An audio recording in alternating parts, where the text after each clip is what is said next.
Hey, hey, hey.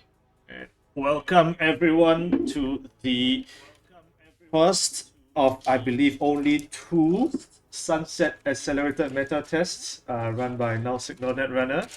My name is Jai, he, him, and I'm joined here today, firstly by Thranta, he, him, and shortly afterwards by others, but we'll get to that when we get to that.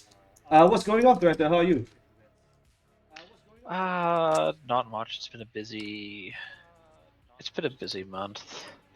I moved. I'm now working nights, so that's exciting, and it makes me available to commentate at 4 a.m. on the nights that I'm not working. It's so much easier. 4 a.m. Good grief. Okay. So just so everyone's aware, this is going to be an AMT in the sunset format, which is just the standard format with an additional band list of a number of cards, which you can consult on the NSG website, and we will be showing in a bit as well. But yeah, have you played much of Sunset? Nope, haven't played a whit. Uh, Excellent. Then we are on the exact same page. Excellent. So I was actually looking briefly at the additional sunset bands earlier, and one of the things that sort of jumped out to me is that the sort of um, virus-based Anarch runners running off Audrey, whether it's Mulch or whether it's the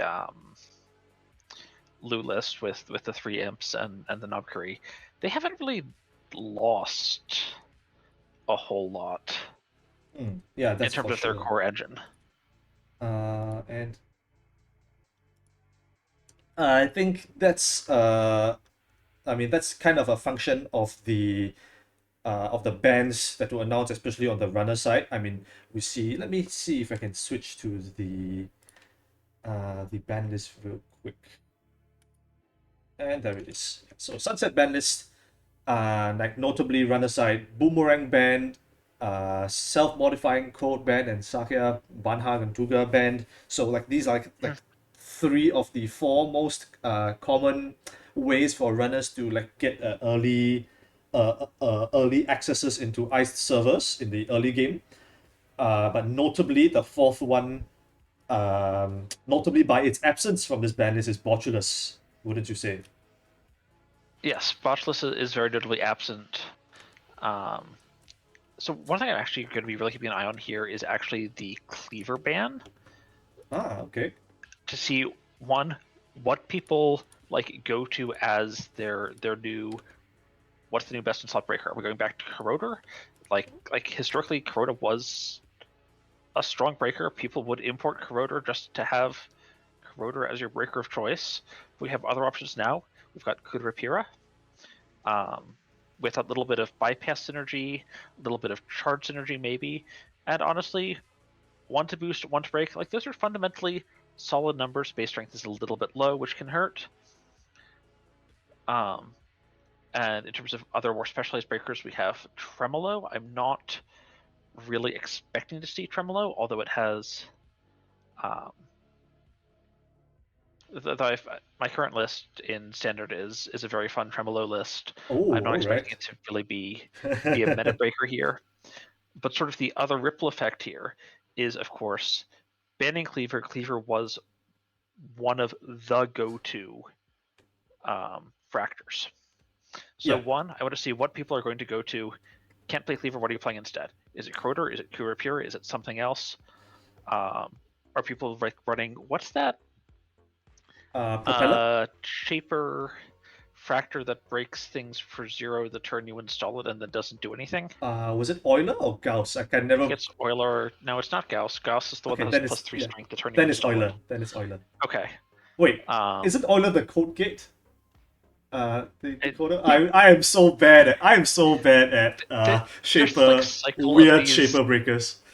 of these mathematician breakers in Shaper.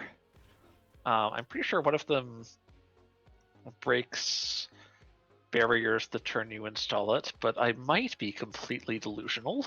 I mean, there's one that breaks code gates for free. The turn you install it. I'm not sure if that's the one you're thinking of. 1 second. Luckily, NRDB exists and will tell me. Penrose Penrose, breaks that's the barriers one. the turn you install it. It breaks code gates all the time. But Um, not for free, correct? but not for free. You Okay. pay 1, break a barrier. But like, there's still Simulchip around. There are methods of reinstalling this, refreshing it if you have to get in. I'm not really expecting Penrose as As the factor of choice.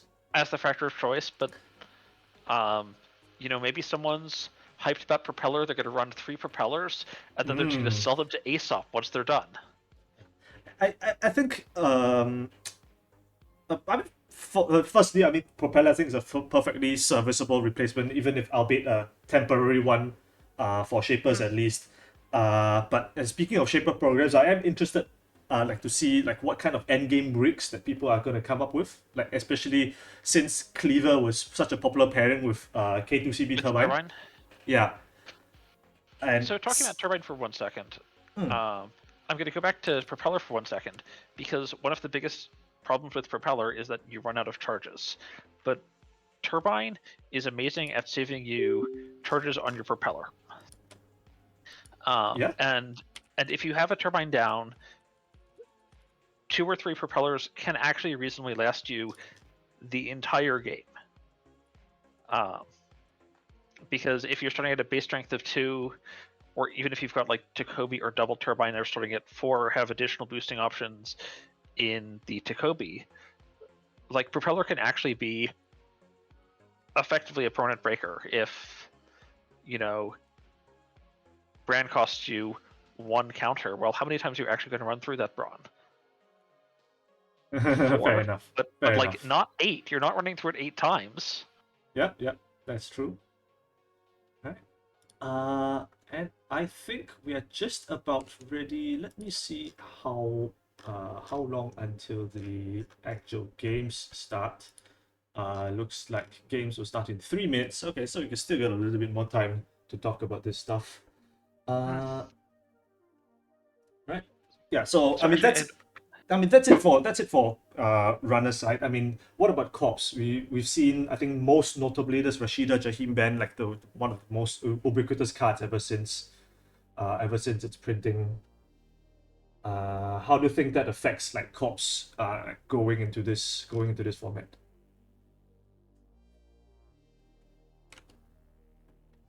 so I think there's a couple of pressures on corpse in a couple different directions. One, with the Rashida missing, there's not that like giant burst of tempo to really accelerate you up, which means you potentially want to play slower, want to play a bit more glacially. But with things like the Bologna being banned, um, it makes your like single accesses against you are potentially much more awkward because there aren't as many self-defending agendas, um, and especially Glacier can sometimes have this issue where you just sort of accumulate agendas in your hand for a bit before you're ready to score out. Hmm. And if someone legworks your hand and sees a pair of, send a message instead of a pair of Bolognas, well, guess what? The send a messages are being stolen. You don't have them anymore. That is for sure. Looks like we are good to stream on table 5. So let's go straight into this should be a fun one to start off. I think it's Baramu against the big unit 3000. Both, pretty household names as far as Netrunner goes. And let's see, we can get right into it, I think. Well, I say right into it. The round hasn't officially started yet, but yeah. All right, so looking at these IDs, we're looking at Ob versus Rene Lou Arsemont. So I'm expecting this to be some variety of Virus Anarch, Mm-hmm. with the Audreys, with the Imps, with the Nob Curie. And with the I don't know 42 if it's good. cards, Mhm. classic Anak, the deck size, as I say, as I like to say, for Shapers, going above the deck size minimum is a failure of discipline. Going above deck size minimum for Crims is good luck drawing your Earthrise Hotel. And Mhm. but going above deck size minimums for Anax is just, who's counting, Look, it's more space for tech cards. Slots are hard. It's fine. Yeah, exactly. And then you got moshing, you got steel skin scarring, you got Lego Prono Shelter if you're into that kind of engine. It's all Mhm. good. And it looks like we are ready to go. Yeah. So, bar on Op Super Heavy Logistics, one of the more ubiquitous Wayland IDs we've seen over the past year, ever since its release. Mhm. And wow, this is a start actually. Turn one, install Rigo, ice over, and click it once. We rarely see a Rigo activation on turn one. Yeah, so this is interesting because this is sort of only really like this isn't ahead of just clicking for a credit and having it face down Regolith. Sure. Yeah. It's like install, click for credit, exact same position except the runner has a lot less information. Sure. I mean, the advantage, of course, is that you get to empty the regolith one click earlier, Yes. which is relevant for op because you get to get your one cost card trigger one click earlier, which can be very relevant in specific matchups. Certainly. But the big unit, obviously, well, not obviously, there was of course the option to grab this Corroder and go through this border control. But electing not to do it, getting the Imp instead. Of course, Imp, one of the marquee cards for Lu that we've seen many a Yes. time. And ooh, that is an Bloody extremely bad. nice opener from the big unit. Just get a Hammer HQ, get the Tell Dirty Badge draw set up, get the loot draw. I mean, just each Imp trash being worth like 2 cards and 1 credit is incredible value, right? And having it from turn one, especially on a turn where Op is trying to defend the remote that it's creating and maybe doesn't have like that volume of ice to defend all centrals uh is important. Oh wow, okay, that's a We have very the very early wake recently up call. eroded wake up call coming in here. Yeah, Hey, and hey, hey. speaking of coming in here, welcome Alex. What's going on, brother? Nothing much. Just rushed back home and keen to talk about some Sunset. All right. Yeah, we are already live in table 5 with Baramu against the big unit 3K. So you can get in here and see what's going on. Wow, big names, big match. Yeah, big match and big price with an Imp Clot Simul chip. This is an easy Simul chip install, I think, from big unit. Yes. I don't entirely hate one of the imps because now all of the imps are sort of stuck in the graveyard, and if there's no Nob in hand, it's unclear when the next refresh is coming in. Fair enough. And speaking of refresh, we have a purge here. Ooh. Okay. But okay, so just wasting no time, just emptying this regolith and getting urban renewal. Damn. Okay. So Here this we is the go. this is the plan, huh? 14 I was credits of a still border kind control. of wondering whether Bar was just absolutely going wild, putting wake up call in the rush ob, but nah, we are fully stuck in, I guess. Yeah, and It is. I'm not sure if like the what we call like the asset spam urban renewal or grudge work, colloquially speaking, the deck name, runs regolith. I don't believe it runs regolith, which means that this is more akin to like a single remote version that tries to protect an urban with ice rather than protect it with the rest of the assets on the board. Yeah. It's very exciting to see a change or an innovation on the list. But looking good.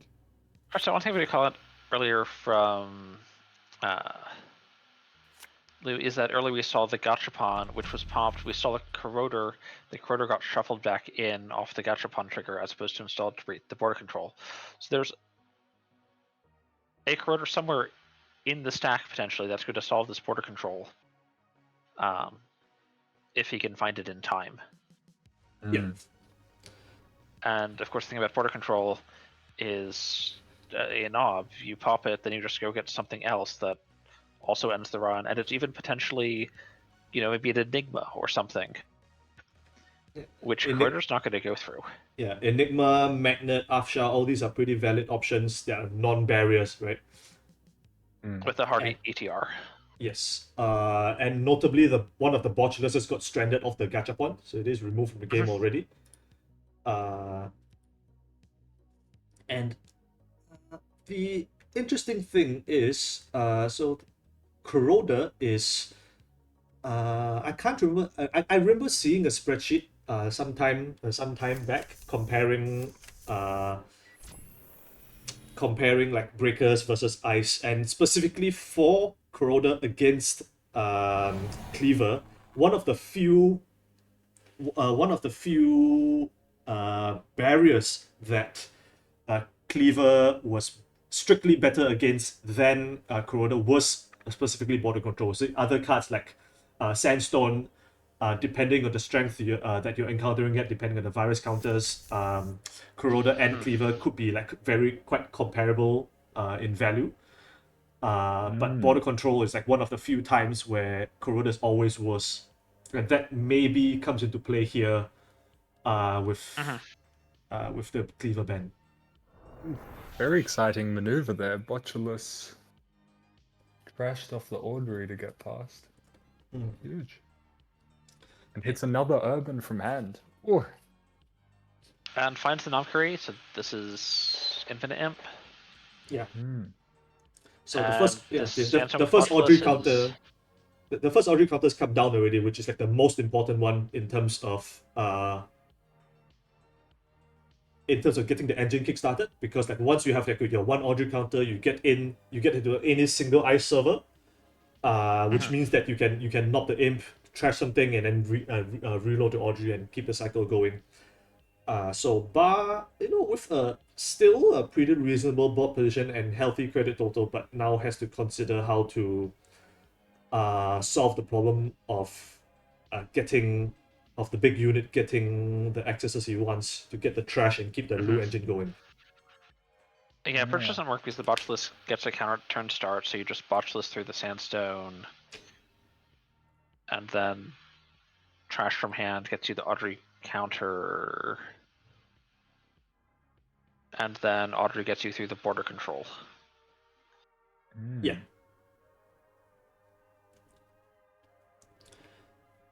Alright, so Bar going into the tank a bit here.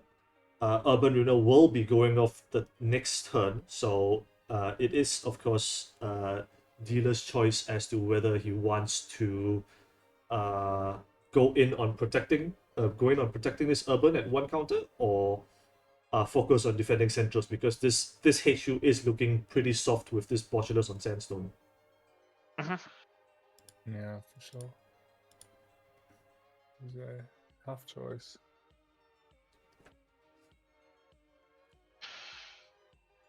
And if there's another ice to put in HQ, this border control is not...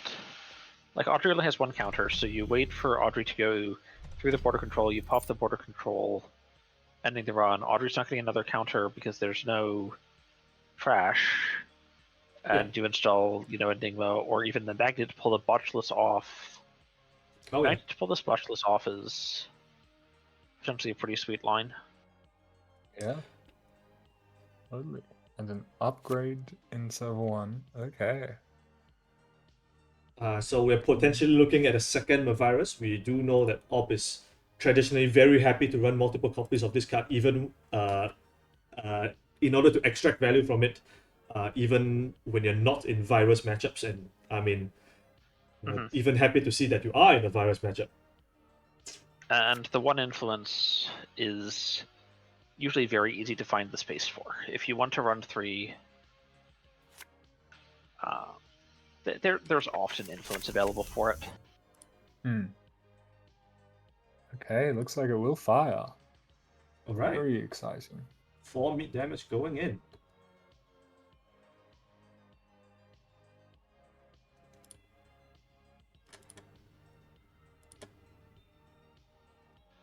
I think with the threat of the border control into the magnet and the potential for the Spia Mavris in server 1, there's a lot of ways that turn could have gone very wrong.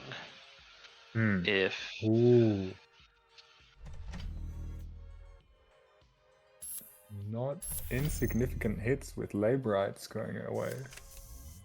Laborites, Revolver, Knob, So- and Corroder. Oh, that is a Corroder. I mean, I can't imagine.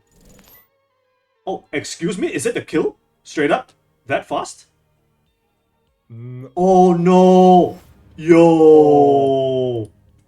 Oh, The dear. math for the Clot straight up and the Audacity Gosh. Azef kill, that is extremely fast on turn 6.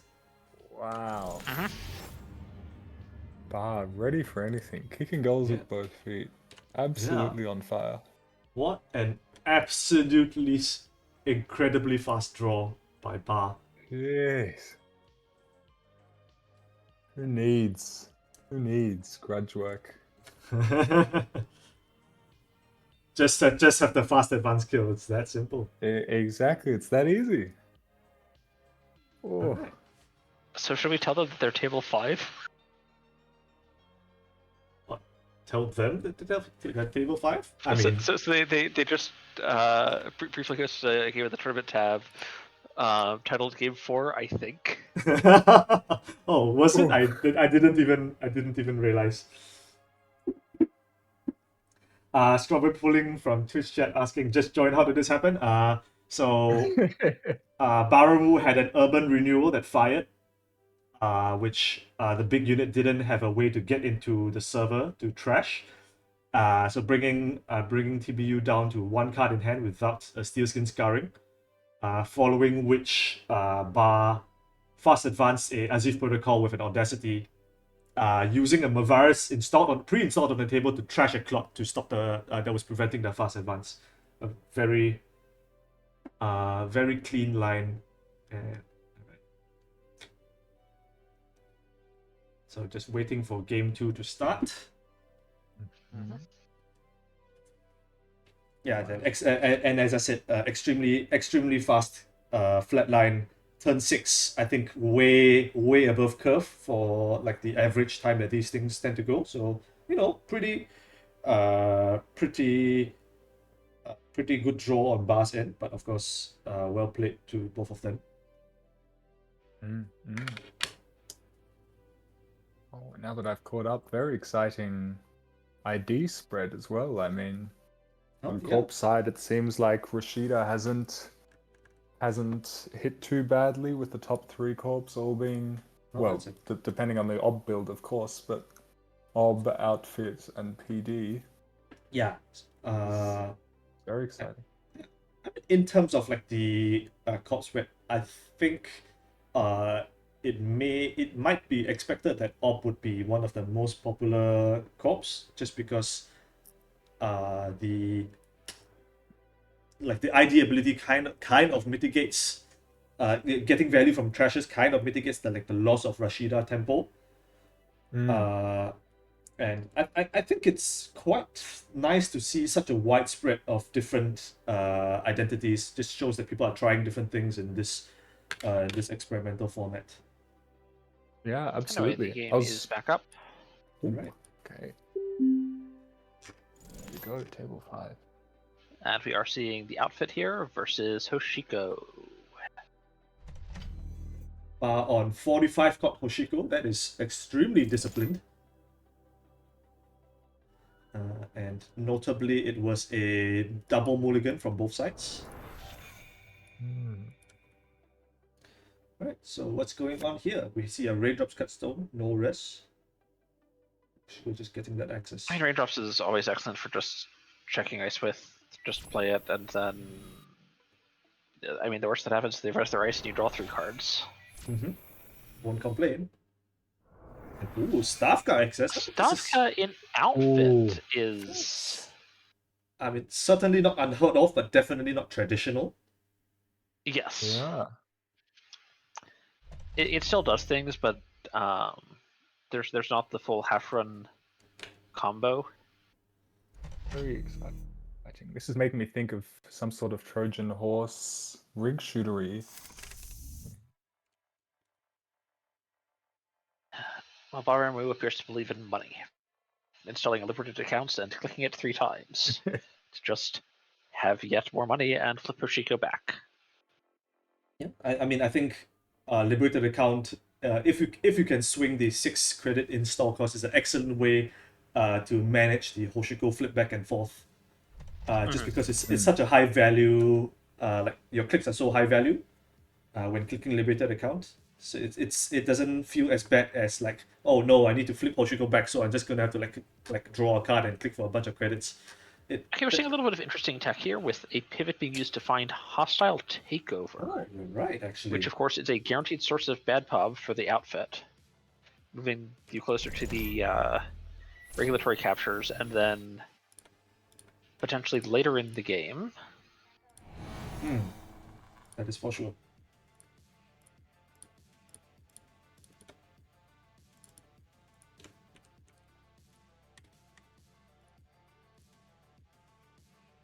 Winchester verse. And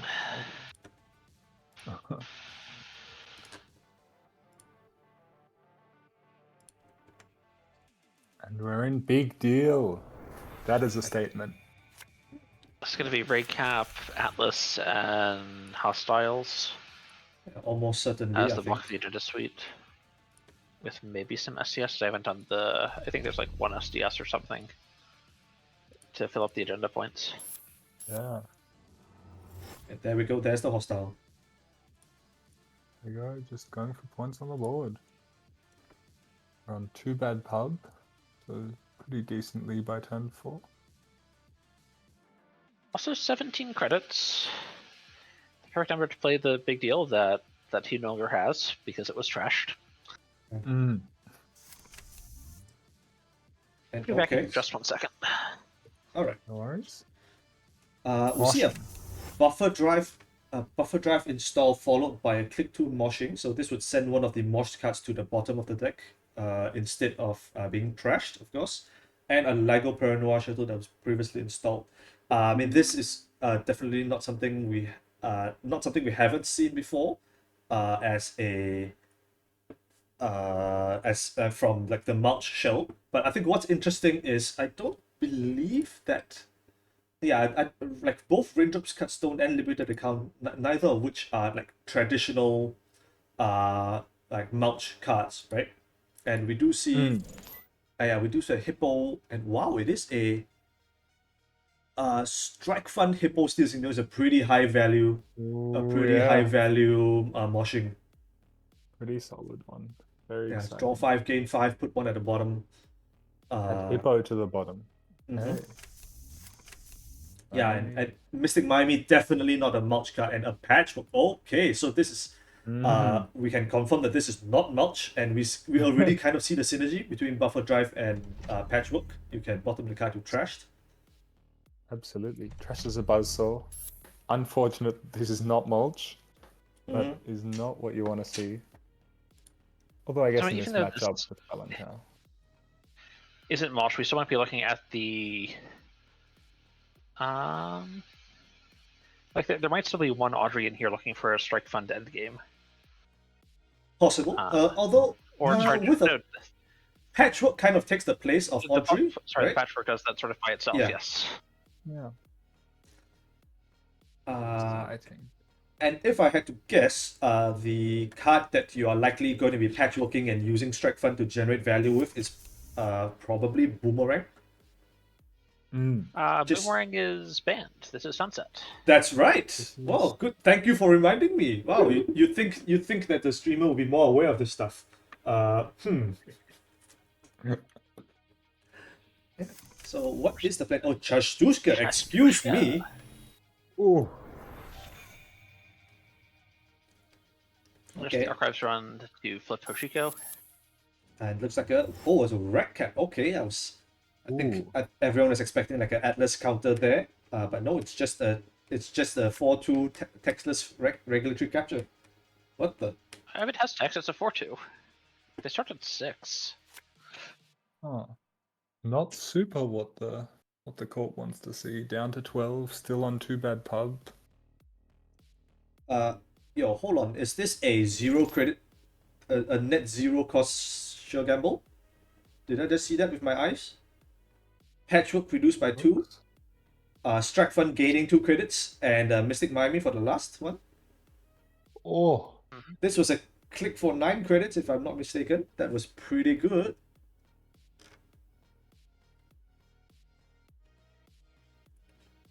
No, it was a click for 10 credits. Yeah, click for 10. Two Yeah. from Miami. Oh, it's 2 from Miami. Damn. Like, holy. All over. That is some value. And not to mention we have a fermenter still ticking along. Yeah, bar is rolling in the creds now. Yeah, Miami doing a solid Puemu impression for now. It's looking alright. And we see the triumphant return of Corroder to the meta. Now that Cleaver has been exiled and Paperclip has been rotated. Taken For from us sure. too soon. It has been a rough 5.5 years for Corroder. Oh, so true. So true. Alrighty. Yeah, this is an interesting point of the game for the big unit. Spin Doctor. Yeah, so expecting the labor rights sort of recursion package. Of course, definitely you expect to see it in some capacity when you're playing a buffer drive deck, let alone a patchwork deck when you are trashing your own cards for value.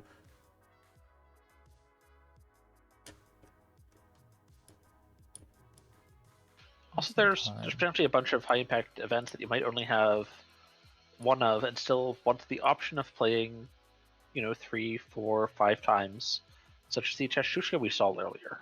I mean, you are not wrong, but I would hazard a guess to say that if there's one Chashtushka in the deck, there's probably more than one. Especially, Sure, I don't think Chashtushka is necessarily the best example of that. I think, for instance, Finality. Yeah, sure. I've had games where I want to bring back a Finality, just Finality them again, even if I don't necessarily have space to stick 3 Finalities in my deck. And we see a third ice going on this remote. But cracking that fermenter and using this strike fund to get a turbine. Okay, so it is going to be a corroder turbine rig, and this echelon going to 4 strength. Still not the best Interacts much more against. favorably with Trebuchet. Yeah, it's not the best against the Trebuchet, but at least it's only 1 pump to break. 1 pump It's to 1 match pump strength. strike, which is much better than the Echelon at 3 strength. Winter Hortum is being rezzed on the remote. It is a hard end to run code gate, which does seem to be something that Ba's not quite equipped to handle right now. But, won't complain. I don't think he will complain about getting to draw 2 cards off this Hortum subs. Yeah, absolutely. Also, notably, no illicit ice rezzed, so the big unit is still on 2 bad pub. The other thing is with this credit differential, Valentau, the other sort of big. Ooh, that was a nice play by Bar. Did you see that? Bar playing a pinhole threading, right? Threatening, of course, to get the access on whatever it's in server 2 and then asking for action. And when TBU says no action, you go and grab that. Spin Doctor anyway. So getting a uncontested trash, so to speak. Pivots are just finding too big to fail. Very Yeah, solid. so this was a basically triple click for gain 9 credits and a bad part. Yeah. That's like No, a... it's just double click. This pivot gives, like, with the ret turned on, Oh, pivot is gives it? you the play for free. Ah, yeah, it is. It is thread 3. Yes, yes, we are on thread 3 now, so it is a double click for 9 credits and one bad part. Still a pretty good deal. 8 And the credits, you pay 1 for last... the pivot, but yeah, it's... no, it's 10, Oh, 10 sorry, yes, before. yes, it's Yeah, 7, 10 before. 7, yeah, yes. Very You are interesting correct. install in the root of HQ though. That is not what I had on my bingo card for this match. What could that be? Well, what this could be is a full Doom Rig. Yeah, Ooh. Oh certainly yes. is. Ready to So contest. notably, Buzzsaw still not amazing into Valentel. Valenteo. Mm. It's Um, 2 credits, that's pretty, Still very good. Valentel is six strength. Is it 6 strength? I thought it was Yeah, it is. It's 6 5. strength, so it's 3, 4, 5 credits, and oh, it's another red cap. So TBU was cooking another red cap in the root of server 2. I guess with having this 4th bad part, but of course the turn before he was on 3, so he could have never advanced it Exactly. off the board with that second too big to fail. But okay, running HQ now. Last click. Probably nice. nothing that much to fear on this board state. Seems pretty commanding, I think, for Bar at the moment. Here comes the Stavka. What are these? Yeah, so Stavka trashing one of the eyes on the remote. 7 The strength. Hortum is not taxing this Buzzsaw. Not whatsoever. Absolutely. Dastardly from HQ and then Mavericks. Alright. So the math here, not the highest impact card in this matchup. Of course, you can use it to purge Fermenters, of which we've seen one already. But the third red cap comes down. TBU at game point, we do see we have seen that Audacity in hand, so Bar knows that he is on the clock, and oh, okay, that is something you can do when you are on the clock. That is for sure. Absolutely. Patrick the Steel Skin, great value. Yeah. Skin to the bottom. This was a free steel skin, by the way, of the Mystic Miami plus the patchwork, and you draw 2 cards off of it. You know, won't complain. And oh, this touch is off the top. Damn. Has to preserve the Audacity threat. Like, if there's Audacity in hand, yeah, the win condition here is Atlas off the top, Audacity up. Yeah. I mean, or if there's an Atlas in hand, it's draw any card off the top, Audacity the Atlas. Yeah, I mean, definitely Bar needs to check the top card of R&D here, and probably well, I say probably, but maybe he wants to like get more single accesses on HQ as well. Just to keep TBU honest. Valenchal res here probably not too consequential. I think Bar can pay through this no problem, even with the slightly expensive Buzzsaw. 4 bad publicity makes this only 1 real credit to get through. Yeah. And actually, not even that actually, because you don't Bar doesn't have to break the last sub. Of course. Yes, so it is a free break.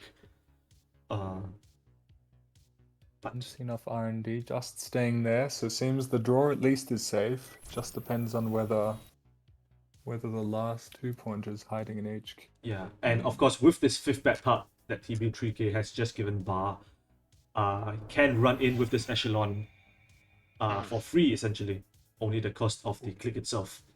And Maskirovka is the access. Pretty interesting ice actually to put in a deck, and especially since Cleaver is rotated. Well, this is what I was going to come back to with our discussion on factors earlier. Is 1, what do people go to as their factor now that Cleaver's banned? And 2, what ice comes back now that it's no longer being oppressed by Cleaver? Because Maskirovka, perfectly fine. Not in the Cleaver world. In the Cleaver world, it's completely terrible because it breaks for 1, and and will never do anything more. Yeah, I mean, Kuroda breaking for 3, definitely, a much more respectable rest to break ratio. Okay. Big unit with 2 unknowns in hand now. Would have been agendas. See how Bar responds.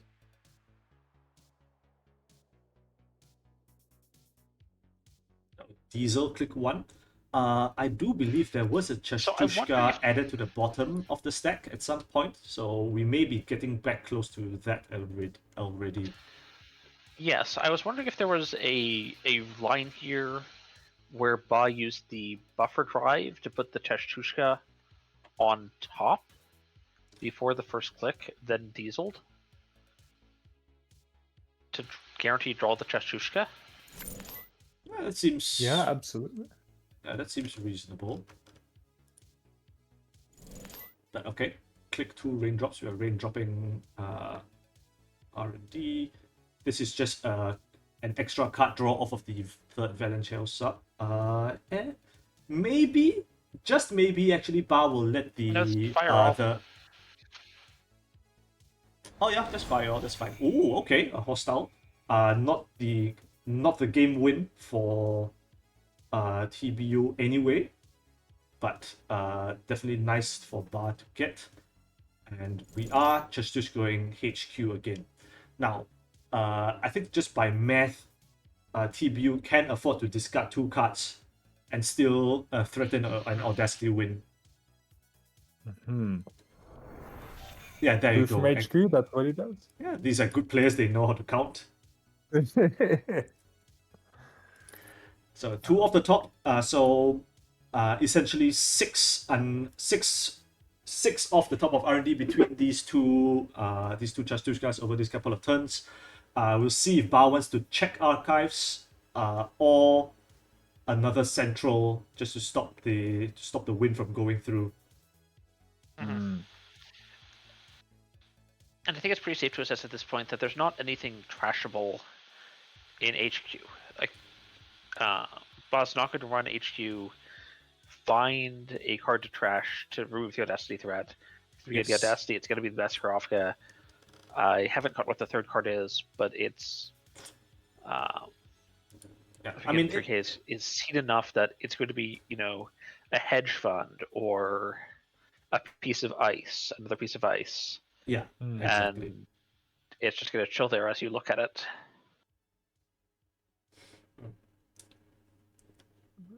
I guess an interesting question is if you had drawn a spin doctor, if you have a spin doctor in HQ as the outfit in this situation, do you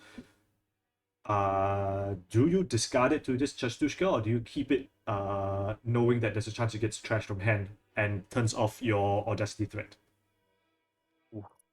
I think I would have to keep it just because we've seen double Chastushka now, and with the buffer drive there, it's pretty scary, yeah, that Bar will just run Oh. archives. There is 1 Atlas in here, but nothing else, and 2 Audacities in the bin already. Alright. Doesn't quite diffuse the win threat. We will see what was on top. Or potentially an HQ all along. There was an overdraw last turn. Yes, it's possible that there's an Atlas in hand, which is what you're fishing for, potentially with the HQ run. TBU, I think thinking for a bit, which probably indicates that the win isn't in hand. Mm-hmm.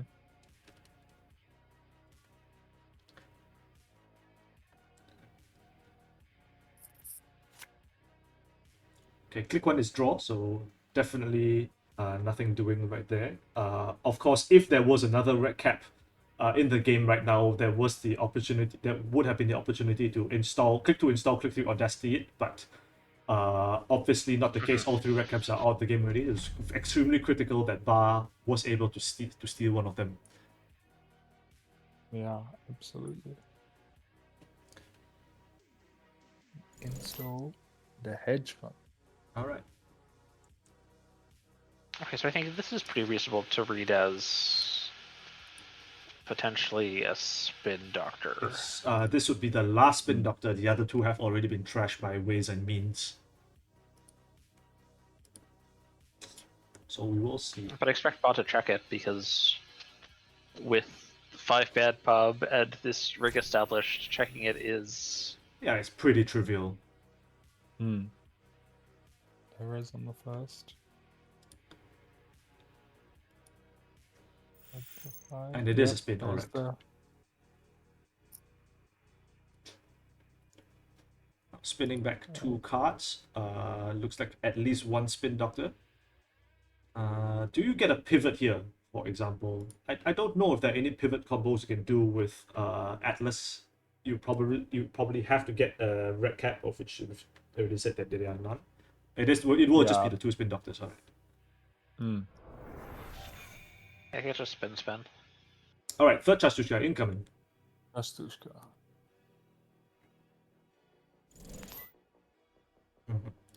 So this is a gain 2 credit, a negative 2 credit Chastushka.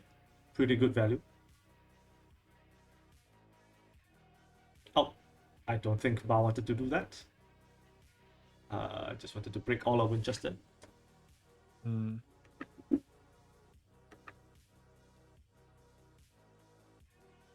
Probably the result.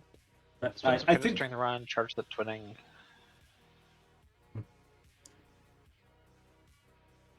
Yeah, it looks like all good. Yeah, just go through the 3 credits has been paid already. Sabotage 4, and again I think we will expect the TBU 3K to discard 2. Yeah, 2 and 2. So if Ba runs archives, it's only a 2 card excess of R&D. Oh, it is like extremely tight now because like the win could be on the top of the deck, but you have to imagine there are, I believe, 3 more 3/2s left in the deck, 2 more Atlases, and potentially also an above the law. And like one above the wall, I'd expect. Yeah.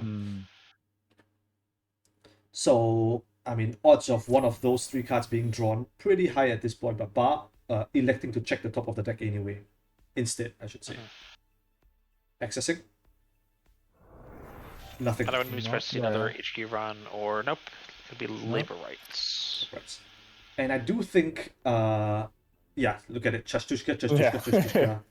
And I think if TBU doesn't have the win in hand this turn, he is in for a world of hurt next turn.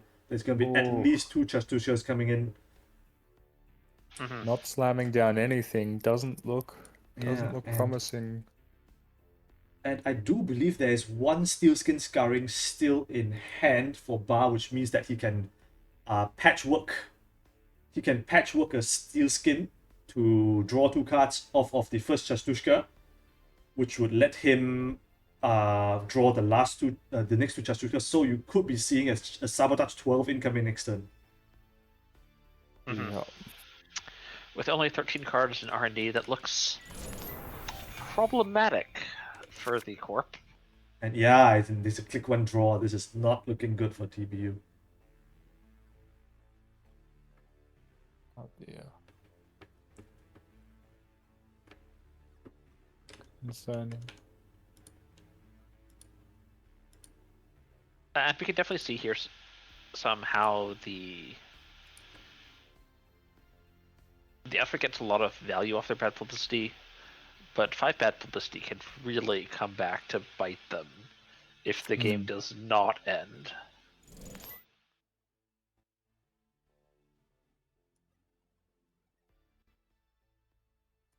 Yeah, for sure. Thinking before the start of turn.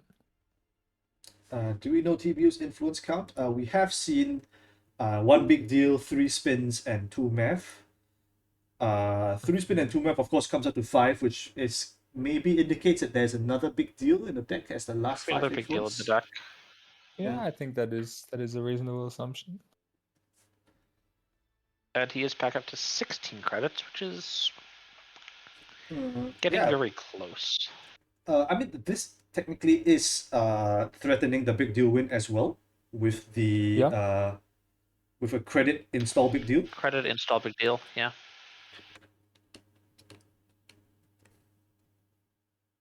Yeah. Okay, so Bar okay, so Bar was thinking at the end of the turn, I suppose was considering buffer driving something to the top of the deck, but elects not to do so. And I have to imagine we will see the multiple Chastuskas coming through now. There we go. Go. Buffer the DJ. Head on in. All right, fist number one, and oh, it was a DJ buffer and not a steel skin. All right. Four. Again, another as 2 and 2. expected. Second Click one 2. going in. And this one will have to be fourth off the top. But I don't know if TBU can take that risk. And it's just straight up 4 off the top, and we just check archives now, and what's it go? Surely. Yeah. One hostile. That's above Okay, wall. yeah, there we go. Above the there it is. Absolutely. There. Wow. Wow, that is very impressive setup by Bar, I have to say. With this patchwork Chastushka thing going on. I wonder how many buffer drives there are in the deck. Yeah, very true.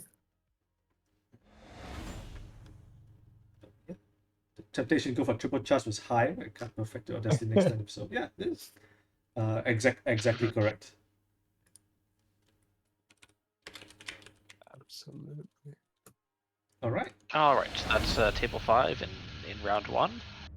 All right. So Very nice.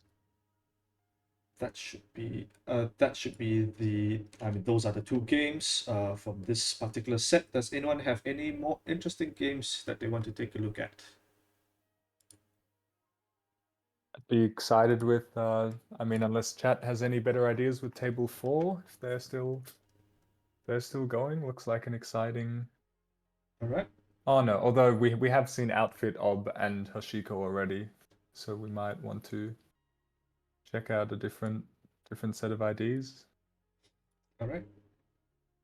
Let's we can check out table 7. Let me see if they're okay. I think table 7 is already reported. All right.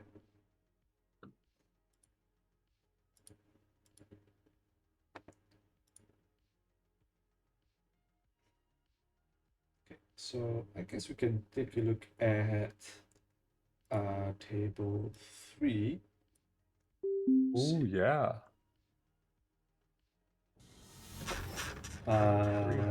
Nope. Also, also just ended, unfortunately. Oh. Just wrapped up. Oh, we are we going on time? Oh, 23 minutes left. Yeah. It's like a bunch of the games are. We've seen some reports starting to come in here.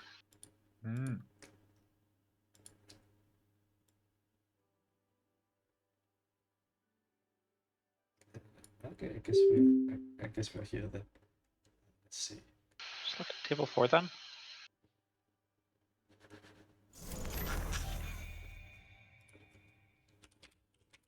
Yeah.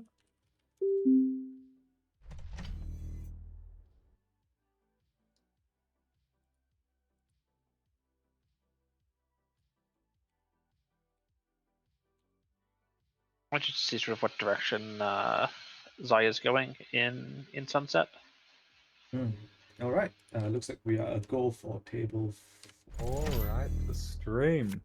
There it Very is. excited. And yes, apologies to the Twitch chat. We are already in multiple zoom out mode with Dragon's One Rule on what looks like Asset Op or Grudge Work, as it's known, and Augustus on looks like Tag Me Zaya with a rogue Tag Me trading Zaya, in I the think. bin. Yeah, double rogue trading, double counter surveillance in the heap. This does not look like it's gone to plan though. Only 2 tags for Zaya. Yeah, this also looks like being slowly choked out by an op assets list with the hostile architecture and the bladderworts. just Absolutely. ticking away until Augustus dies sometime in I the mean- future, eventually. Yeah, and I do see like a triple advanced Hortum on HQ completely locking out this Omakua. That's not something you see every day, actually, triple advanced Hortum. But that being said, it's 0 points scored in this game with only 12 cards left in R&D. The agendas have to be somewhere, surely. There's probably some just chilling in HQ. It's Yeah, no drudge work. pretty safe behind Only this one sort of. spin removed from the game. It's unlikely they're anywhere else. Running in on archives. I won't be unhappy to see a SDS drone deployment here, I suppose. Given that this Omakua doesn't feel like it's doing really that much on this board.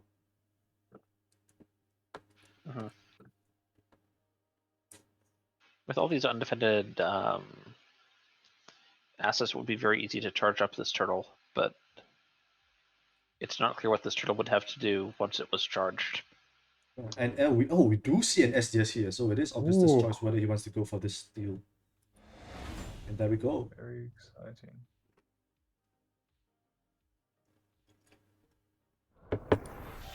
Alright, so what's the play here? We want to inside job with server 15 or what? Ooh. Not even sure. Might just be. I mean, yeah, 12 left on R&D. It might just be Yeah, check yeah, these Augustus. centrals before trying to lock down the remotes. Yeah, as Augustus here, what I want to do really is get lucky, honestly. Yeah. Okay. Access. Although, without a program, we do not know if that was an SDS. Okay. So what this means is Bladwood will most likely get another fire this game. This Hortum, of course, the Omakua is no longer an issue. Do we see a decoder in the bin for Augustus? Looks like the answer is no. I don't see a Shibboleth anywhere or any I other don't see a decoder unity. there. Yeah, so I it is don't still think- somewhere, which means that, if Augustus can finagle a way to get into HQ, as we suspect where the agendas are,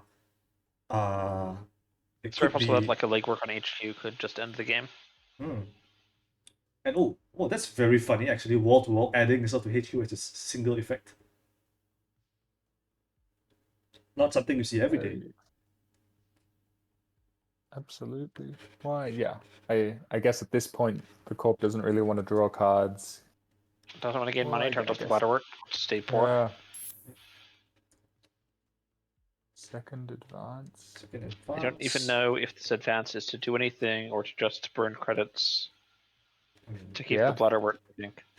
Very fair. Very well be. I mean, let's not forget that there are clearing houses in this list. I'm not sure we see any. Yeah, there is one clearinghouse trash. There is- This could be another yeah. one in server 15. And we're zooming out again. Jeez. Yep. On to number 23. Alright, Augustus. 3 cards in hand after click 1 drawing. Click 2 drawing. Running already, another for another single access. This could get really interesting. We see 2 Docklands passes in the bin, 2 jailbreaks already, accessing nothing. Alright. 11 cards in R&D. It's going ahead. I assume server 23 is going to be this wall to wall, resin for 1 credit, bringing the Bloodwort down back into range. Yep. 3-sided die, checking the first. Very possible that we have some agendas just hanging out on the table. Oh yeah. It's a spin. Alright. This would be the second spin of the game. Ooh. And of course, this is the last click, Augustus's last click. So, and to be fair, I'm not even sure that Augustus would have wanted to trash a spin if it was left and not fired. Just because of this hostile architecture, I think August is very aware that Server 15 could be a clearinghouse. And another Mavericks. No, it's a Maryland campaign rest, We sorry. have Maryland campaign and the wall to wall. And the Just wall-to-wall, stacking down alright. credits. Keeps the Butterwort rolling.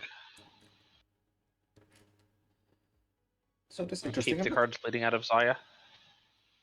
So mutual favor is the trash. Maryland campaign ticks up.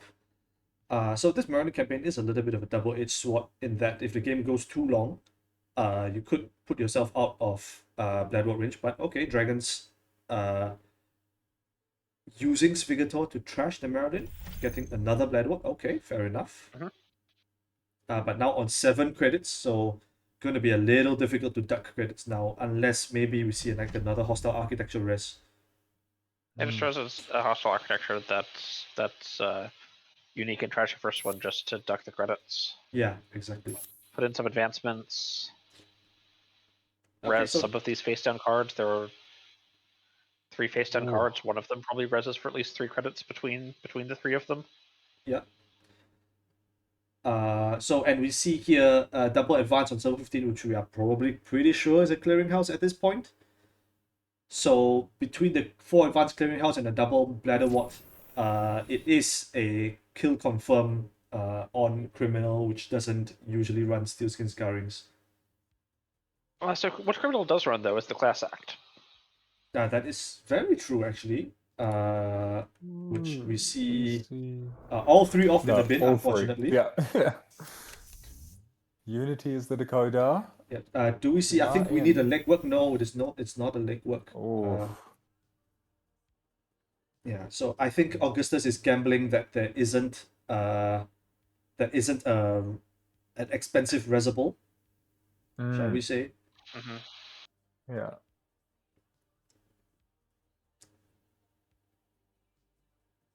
Oh yeah.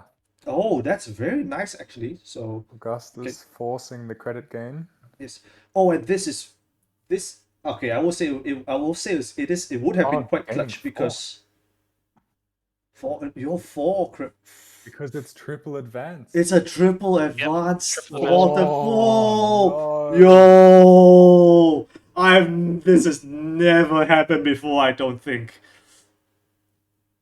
Firing the gain 4 sub on the triple advance for them, so you can't pay for all your you can't pay you can't pay for Well, all or maybe. you have too much credits to float, so you can't duck Bloodwort. That's an extremely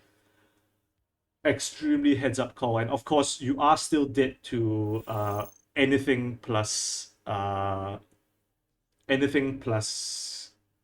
clearing house. There's also like double. If there's a second clearinghouse, double Rikoko does it. I think. I don't. You don't have the damage window would to. be too late. Yeah. Yes. But Yeah, there's a window. always there. the Asiaf threat, if that is what Dragons is. Yep, on. this is the hostile architecture res. Yep. Yep, brings down to 4 credits. There would need to be. Yep. Okay, you need to duck one more. Another Do we have rest. another Turn has Rikoko? started. Looks like we're on 4. All right. So just ducking like so. So That's the both credits. bladders don't fire, and of course keeping the 4 advance excavator.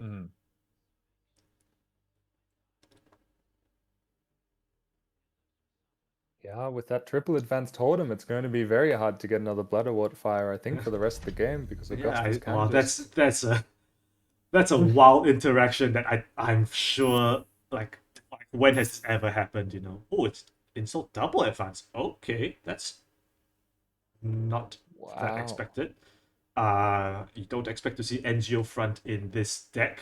No, it's just a second. It's another clearinghouse.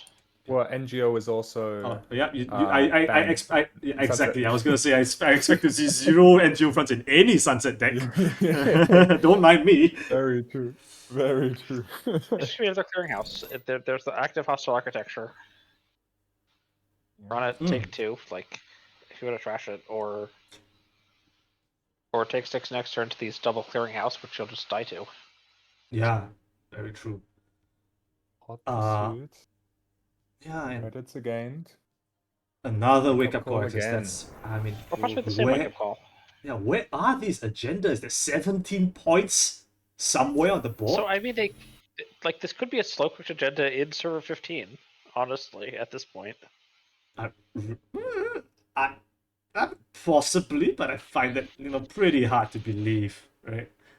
Okay, but where are the agendas? Yeah, I mean, I have to assume server 16 is something. No res to duck for the bladder warts. There's something fishy going on in there. yeah. Okay, Spin Doctor is Yeah. the access and trash. That's the last Spin Doctor in the game, of course, and we are going back in. Yep. Yes. So this single access has to hit, and you have to hit another one of, let's say, R&D, if you don't want to die to this alleged double clearinghouse in 15 and 26. And SDS don't have. All right, SDS. that is critical. Good hit. Which do you lose though? Is the question now. I think you Because all. if I think R&D... you. Okay, so you're losing and Ooh. running the bin. All right. Going for the single. No, we're running archives. All right, that's not what I expected. All right, so no, there's no discards anywhere. Ooh. Augustus Okay. calling GG. Yeah, so I assume we will see a clearinghouse rest. There we go. That's the kill. Clearinghouse for 4. That's it. 4. Clearinghouse Yep, for double 6 clearinghouse. even. Yeah. Yeah, and I mean, you have to wonder, where are these damn things?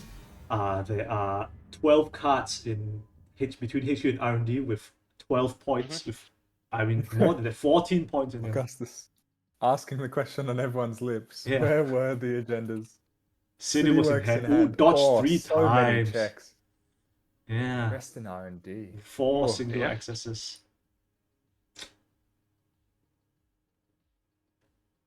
That's unfortunate. Very unfortunate. Yeah.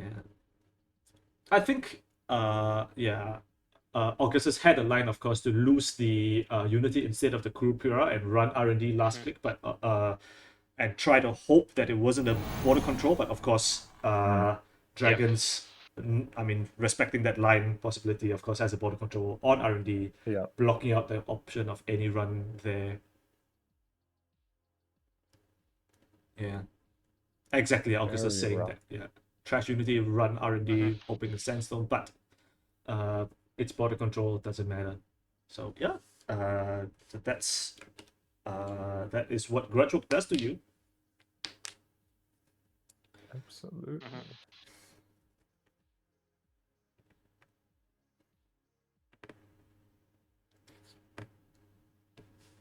Yes, of course. Yeah. Trashing the Kurapura, of course, makes the Unity more expensive Yeah. to So operate. it is a 4 credit. It's a 4 credit break on Horton if you let the gain credits fire.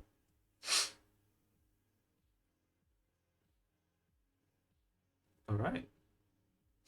So I do believe that should have been the second game. So I would expect so. yeah. Very rough.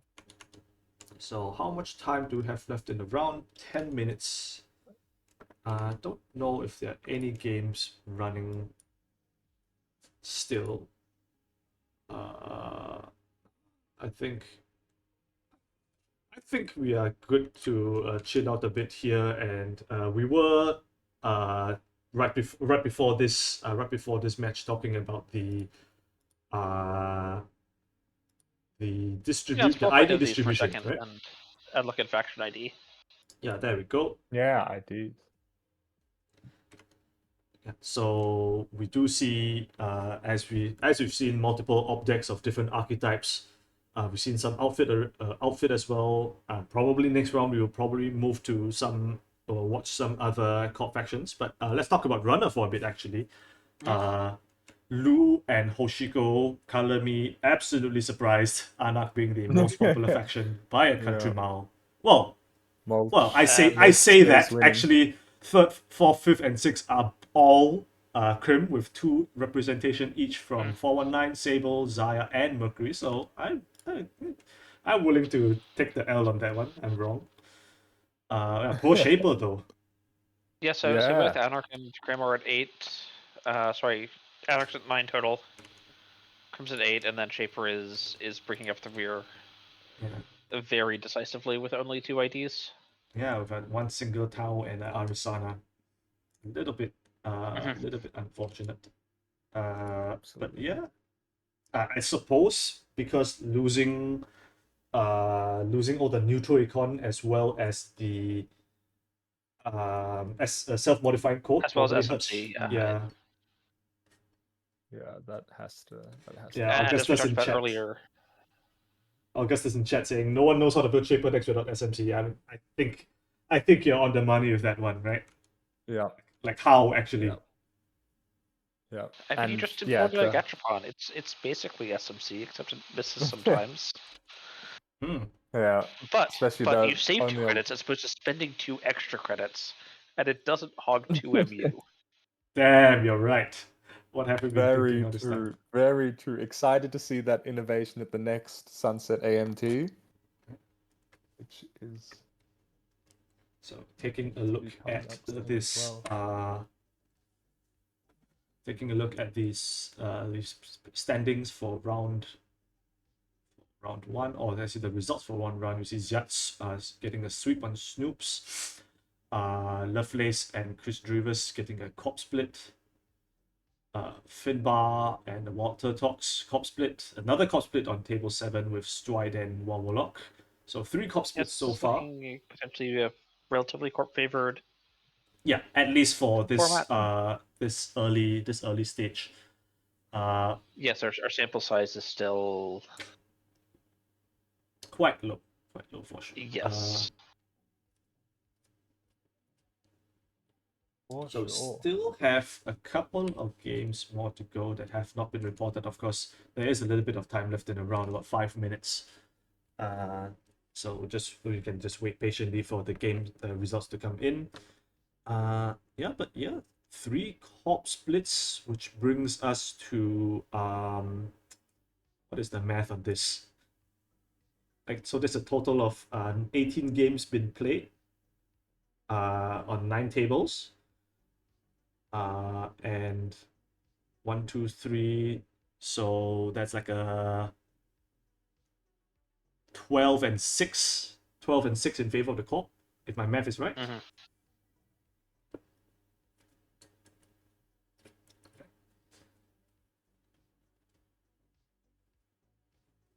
Baramu saying Shaper losing daily cards is almost as big as SMC. Yeah, I can see that. I can see that.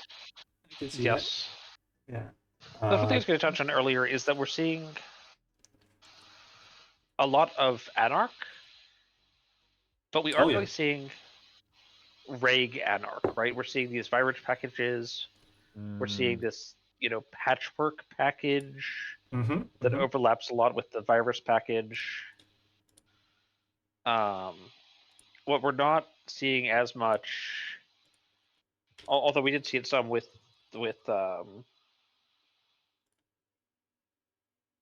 whose game was that? In one of these games. It's just like classic Reg Anarch. You install your companions. Oh yeah. You have a bunch of money. You operate regular breakers.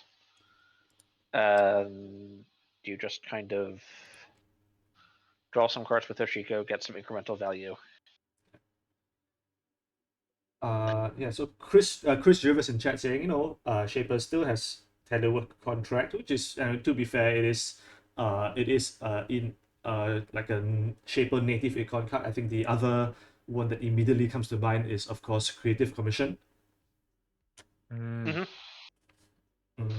So I do think Creative Commission suffers a little bit from not costing enough. Costing enough, as in? That's an interesting take. So I think Creative Commission might be better if it costs 3 and gains 7, because you can get full prepaid value. Okay. We're talking about a prepaid show. It's interesting. And of course, Mystic Miami and so on and so forth, or even Ghost Town with a feeling a bit spicy. Mystic. Mm. And then there's also, of course, Ghost Tongue, which works with creative, takes down to 0, limits the amount of additional value you can tack on, because now you aren't paying any credits for Mystic Miami or prepaid voice pads to contribute. Hmm. And I think if we're looking at econ options in Sunset, I am looking to experiment with prepaids. Whether they'll be right, like, that's something that needs testing. But when you can only get 1 credit per turn off your prepaids with your creative commission, that's sometimes a little bit awkward. Yeah, absolutely. All I right, think there's that's the a very fair timer. assessment. Yeah, and round one has officially ended. Let's not sure if there are actually any games left in the tank, but yeah, looks like all the games have finished. So we will probably be starting round 2 in just a moment. So Very exciting. Yeah, reports are in. 2 more sweeps. lots of sweeps in this round 1 actually. Yeah. And round 2 has already been paired. Okay, so we will see. So just checking in on these on the pairings. Does anyone come to mind? I kind of feel like Ooh. we do want to be seeing some non-Wayland. So the first Yeah, one that would be comes to excited to mind see. is table 2, where we see HB and NBN. Yeah, yeah, I agree. NBN is going to be super interesting. I was 100% convinced that we would see. I mean, how many do we have? 3 NBNs. I expected even lower than that with the loss of Bologna. It seems hard in That's my worth mind to checking on pick table something up. 6. Oh, table I think 6. there's some. Table 6 with Mercury as well. That is also an interesting pick. Mercury. Also, Right. I've been playing nothing but Big BL Prov for the past year. I'm excited to see what other people are cooking up with Prov. Okay, yeah, we can check out table 6 Yeah, for sure.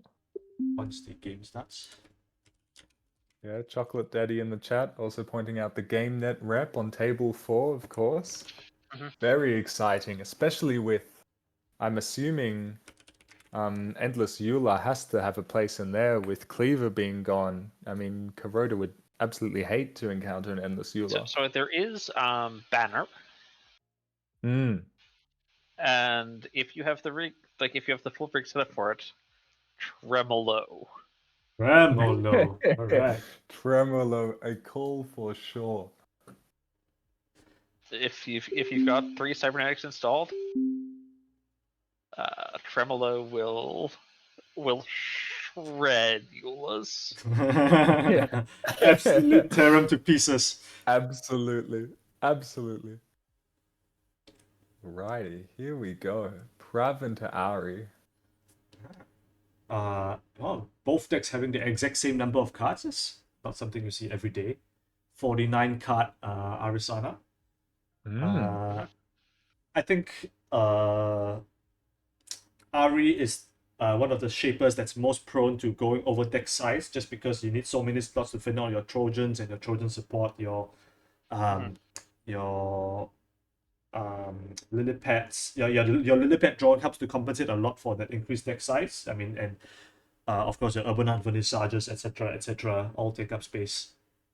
So I do think, sort of looking at this matchup in theory, I think I sort of like the prop side, just because Arisana essentially has to run every turn to get the Trojan install, get the free install, get that value, and that's just to give Prov an advancement counter to do something with. Oh, and I completely missed this from earlier. Toron Subscribe with Prime Gaming. Oh, thank you for giving Null Signal Netrunner your Bezos money. Greatly appreciate it. But yeah, couple more minutes until the round starts. Absolutely. I'll be back in a second. All right. We can zoom in a little bit. We don't know if we expect that many remote server spams coming out of Profitables. Although you can go horizontal with this ID. It is definitely an option. Yes, you can go horizontal into the ID. You can. Also, there's a lot of worlds where you can just sort of run out a gaslight, for instance. Mm. And Right. either they run it and trash it and you get your advancement, or they don't run it and you res it and pop it and get your card. Yeah. And I mean, what advancements do you expect to see? What advancements do you expect to see from this Profiteers deck? Or should I say, what advancement payoffs? I mean, Ubiquitous Vic is like an infection card. We've seen some people play Trick of Light, So for example. there's a couple options. One, you can go for the full Big Bill package, run Biotic Red Planet Couriers. Oh, that's exciting. Big Bill. And like a playset of tree lines and Message Estros, right? Yeah, for sure. To just store advancement counters and hang out so you get to that 13 magic 13 advancement counters where you then just go, okay, Biotic install, res your singleton with virus and pop it because reasons. It's really awkward to get clotted. Yeah. Speaking of installs, looks like the game has started. Triple install out of Profiteers, icing R&D and 2 new remotes. Yep. There's a perfectly reasonable world where instead of accumulating counters on ice, you accumulate the counters on like an Urtica cipher. Yeah, right. I was going to say we did see an interesting trap Pravdavost at the last standard AMT, so it could have been a translation into Sunset format for sure.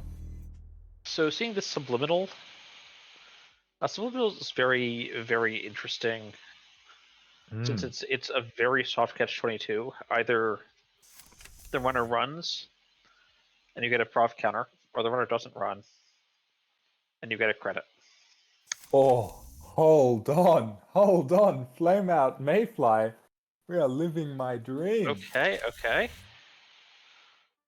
Very exciting. Liking this. So with Arasana, if you're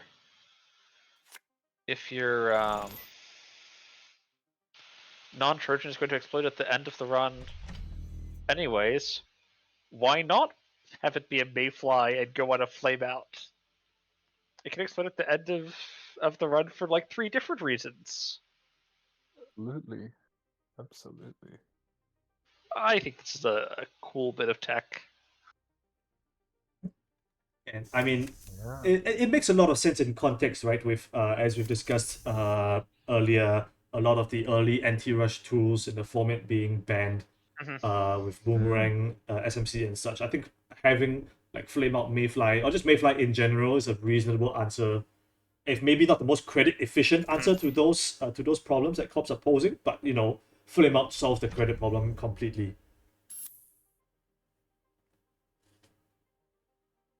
Okay.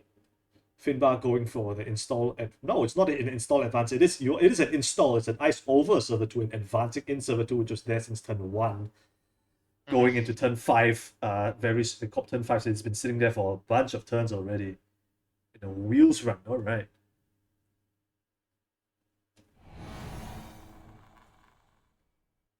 Is looking pretty good on this whiteboard state. Lots of stuff here to check right now. Magnet is the magnet is the rest here. It will be gaining a tag off of wheels if this run does end up being unsuccessful, which is not going to be But unsuccessful. there is the Mayfly is gonna Mayfly. go. Mayfly Yep. is being We popped. do flame out. And Going Alrighty. through. And I suspect if you're Chris, you are not unhappy to see this magnet rest, just so that you don't get any like annoyances from Trojans randomly being turned off mid-run. Mm. Okay, and it's a Using the Vlad City. Vladisburg City Grid, which Mhm. is Very nice trash. Fully loaded Vlad grid feels incredibly excellent nice. trash. It's I think sort of a very interesting card out of Prov. Obviously, Prov can help charge it, Mm. but I consider it to be like pretty mid game. You're sort of trying to play almost a PD style Mm. if you're running Vlad Grid. Okay, yeah, I see that. No problem. See it. Double ice on the server to in another install advance. Mhm. I mean, this looks as legitimate agenda push as any we've ever seen. With of course the first Mayfly being Mhm. being trashed already. But there still But six there credits is on still the this flame potential out. here for another Mayfly from hand with Arasana onto the flame out. Yes. And Which a compound. would Ooh, pile. alright. Oh, we are cooking. Yay. This is So, incredible to see. So So I mean, you compile can for those compile not a aware. Mayfly onto the flame out. Yeah? Stack or heap? Yes, and it goes back to the bottom, I expect. Not be Uh, surprised. yeah, so you get your Mayfly back, and I assume this goes on the flame out. There we go. Yep. And this breaks for 5 credits to fully break, which is not insignificant, but you know, flame out is going to just take care of that for yourself. Pisha Shaw will trigger, and here we go on the magnet. Another 3 credits for Mayfly. So 2 real credits, 4 including the compile for this run. And we will Very see exciting. what the access is. It's a crypto The crash. crypto. All right. Ooh. Mayfly to the bottom. Very nice. Very nice combination of plays. So I guess the slightly unfortunate thing for the specifically Sunset format is that the Mayfly being at the bottom of the stack is not that great in terms of being able to get it back since there's no SMC. I'm not sure if there are any other like Into the I think, depths. yeah, Into the I was depths, going yeah. to say Into the Depths, especially with World Dirty Tree. Laundry being banned as well. I feel like Into the Depths might become a bit more of a shaper main card to assist both roles. World Tree can also do the shuffling bit. Mm-hmm. Yeah, Although World Tree absolutely. can also just find it directly, in which case you don't need to like shuffle it, so you can draw it again sooner. Yeah. Mm. And there's I guess if you want to go back old school, there's cards like Test Run. Yeah. Oh, and Crow, of course, pointing out we may see multiple copies of Compile in this list. Yes. Just to keep looping those Mayflies. Okay, run a single advance. Ooh. First accounts. The trigger going on Mesnitch's Vault, a Prav trigger. Install Ika from hand, alright, not using the RE ability. Interesting.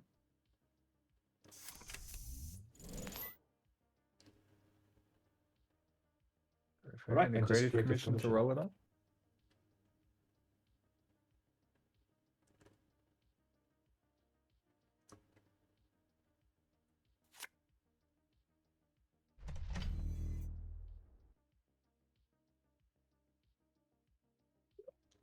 So just install, draw, and click that regolith down to only 3 credits on the regolith. So definitely. I mean, if it wasn't worth trashing before, it definitely isn't worth trashing now.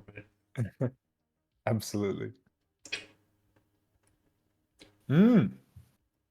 Maybe just the free Ari install, I'm assuming. Hmm. Oh, although then, yeah, Hmm. does Oh yes, give and the of course, counter. as Tammy Joe is pointing out from chat, I believe from Wild earlier, you can just use this wheels run to fire your Ari ability to install a card at Trojan, I should say, with this this Ika, case in point, and then jack out to stop the And then jack Propulus. out. Yep. Yeah. It Ah, looks but like Chris will... that does result in a tag if you use the wheels for that. Oh yeah, that is true. Mhm. Yeah, so you are incentivized to make a successful run and give Prav this advancement counter. But, oh, okay, second flame out. Always nice to see. Yep. I was thinking about methods of recycling the flameouts actually, Mm. but there weren't quite any that were springing to mind as things I was.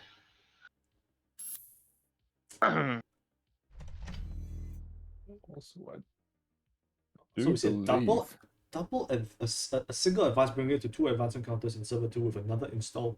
So, I mean, my So intuition we is have telling seen me... reversed accounts. This could be setting up for another Hmm. reversed accounts. Although this could be...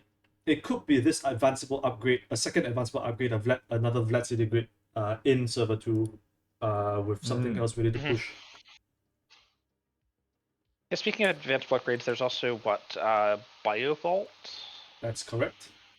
the Jinteki and the Run one. Um, Oh, okay. Euler is the install. Euler. Okay. That deals with code gates. That deals for that goes through this both the messages flow and the magnet flow. Basically, well, 1, 2, 3 credits to break the whole server. I don't mind that. mhm. Yeah, Tammy Joe said you just don't wheels run. Exactly. Yeah. Just take a normal run and then check out. That's fair enough. But okay, so 2 credits to break. Message flow, 1 credit to No, break this means magnet. that this is an upgrade of some variety that's double advanced. Mm-hmm. So most likely another black grid. There we go. Mhm. Oh. So Chris is getting low on real credits. There's a bunch of fake credits available between the Urban Art And and the the Flame out. Out, Mm. but those don't really trash things and have some limitations. Mm-hmm. Yeah, we have gone through two full teleworks and a commission and gamble already, but still, bunch of gas left in the tank. I think. There is something that I will never stop being excited about. Your digital life. Gaining net 5. Very interesting. Good value, I'd say. But no, but especially in a list or in an ID that doesn't particularly give an extra benefit to drawing cards or anything. Mm-hmm. So I think it had a touch in this tournament. Finbar is playing this subliminal messaging in this list. Mm.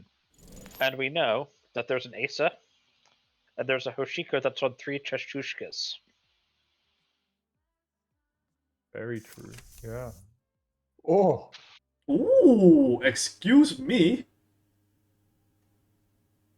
That's not a card you see every day. Not Yeah. at all. Nanook. Nanook is a very cool card. We haven't seen a whole lot of it. That's oh, well, and there it goes. Goodbye, Nanook. Yeah, That's scoring a We still headline. have not seen a whole lot of it. we have not seen a whole lot of it. Oh no. Oh no. Poor polar Nanook bear. fans. It lasted 3 clicks exactly. Wow. I mean, was it Everyone exactly was 3 so clicks? ready. It was Yeah, exactly it 2 clicks. was Yeah, it was last the click last click install Nanook. into triple advance and goodbye. Oh, Feels bad. absolutely devastating. Yeah. That is unfortunate. I mean, Although okay. also an interesting, I was going to say an interesting rules situation where you can actually install the Ika on the Flameout and use the Flameout credits to pay the Ika hosting, and the Ika will not trash itself after that run. Yes, of course, because only the program that is hosted on Flameout Yes. will trash, and not the not the program that use the Flameout credits.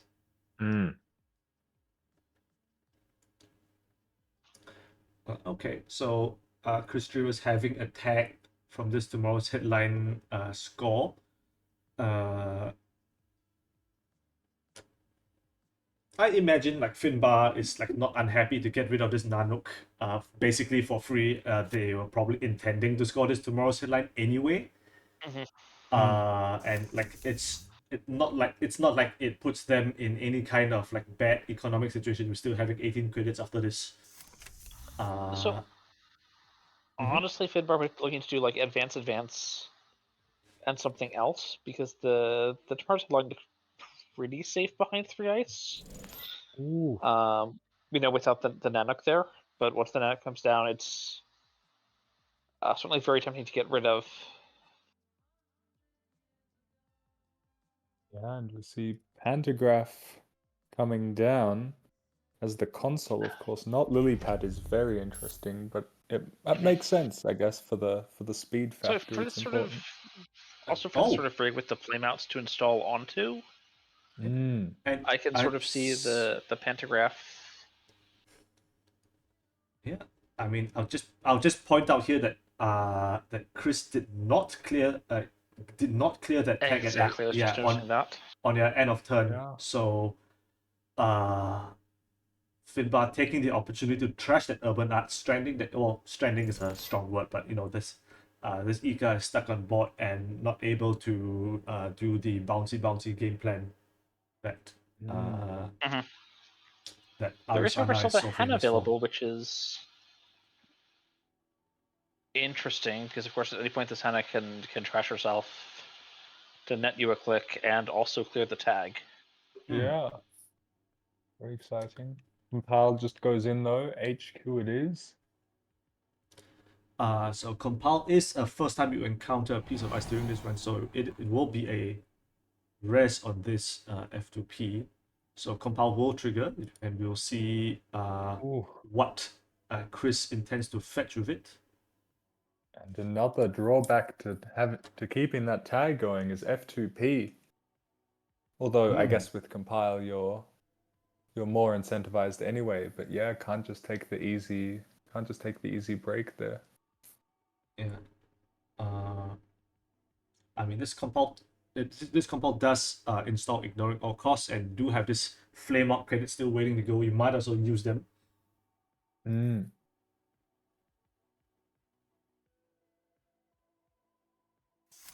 Okay, it will be Mayfly. Will be a Mayfly.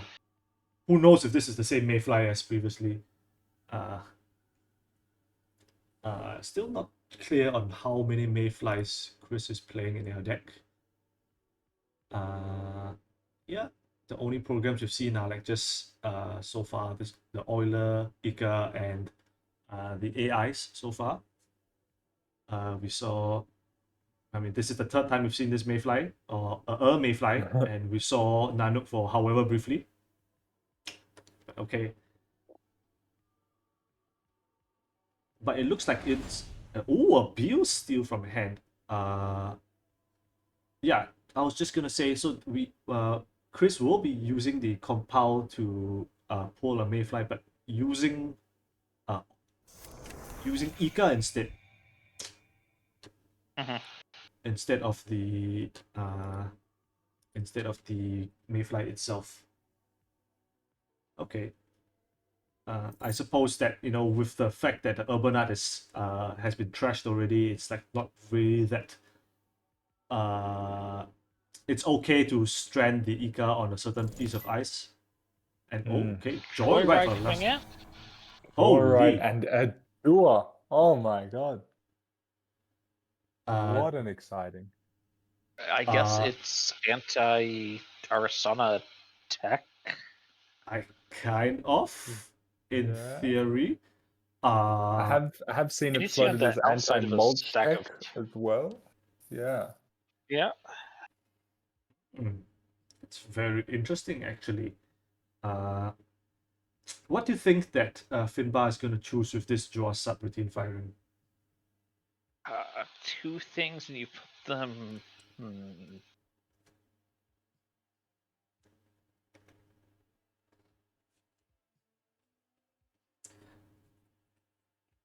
Okay, Finbar chooses to go for the hardware.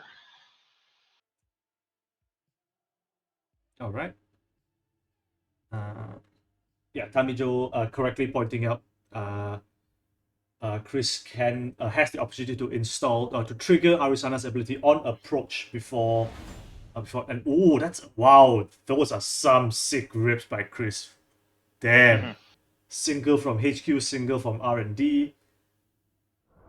Of course, having to discard 3 cards at end of turn doesn't feel that good, but and only being on Two what credits else? feels not that great either. Mm-hmm. So thinking about it some, I do like the duo option for the two hardware, the Pantograph and the Flame Out. Wait, hold on. I think we may be getting a deep dive here. Oh. And Oh, and there it and is. there's the win. I think we all see it that last crypto crash Mhm. from R&D, and wow, that I mean, ooh, that's gotta be kind of crushing. This was a hell of a turn from Chris, Mhm. running HQ, sniping from HQ, sniping from R&D. Oof, And then deep diving for the last. yeah, deep diving for the last 2 points. Very nice. Very nice. But going back to what I was going to touch on for a second with the duo choice is choosing the double hardware guarantees that there's nothing Arsonic can save a click installing. If you go for the ICANN, the Pichu Chow, then Arsonic gets that one clickless install each turn, and maybe there's no actual tax. Yeah, that's very possible. Yeah. With Pantograph and Flame Out, like if one of those is coming back, it's costing a real click.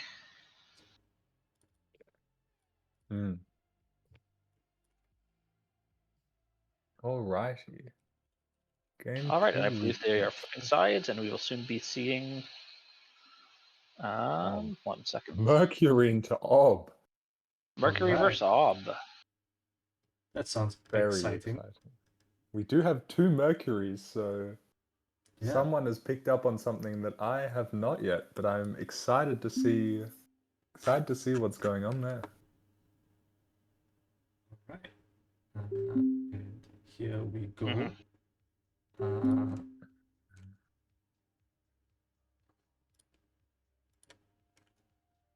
All right. So no, actually, going back to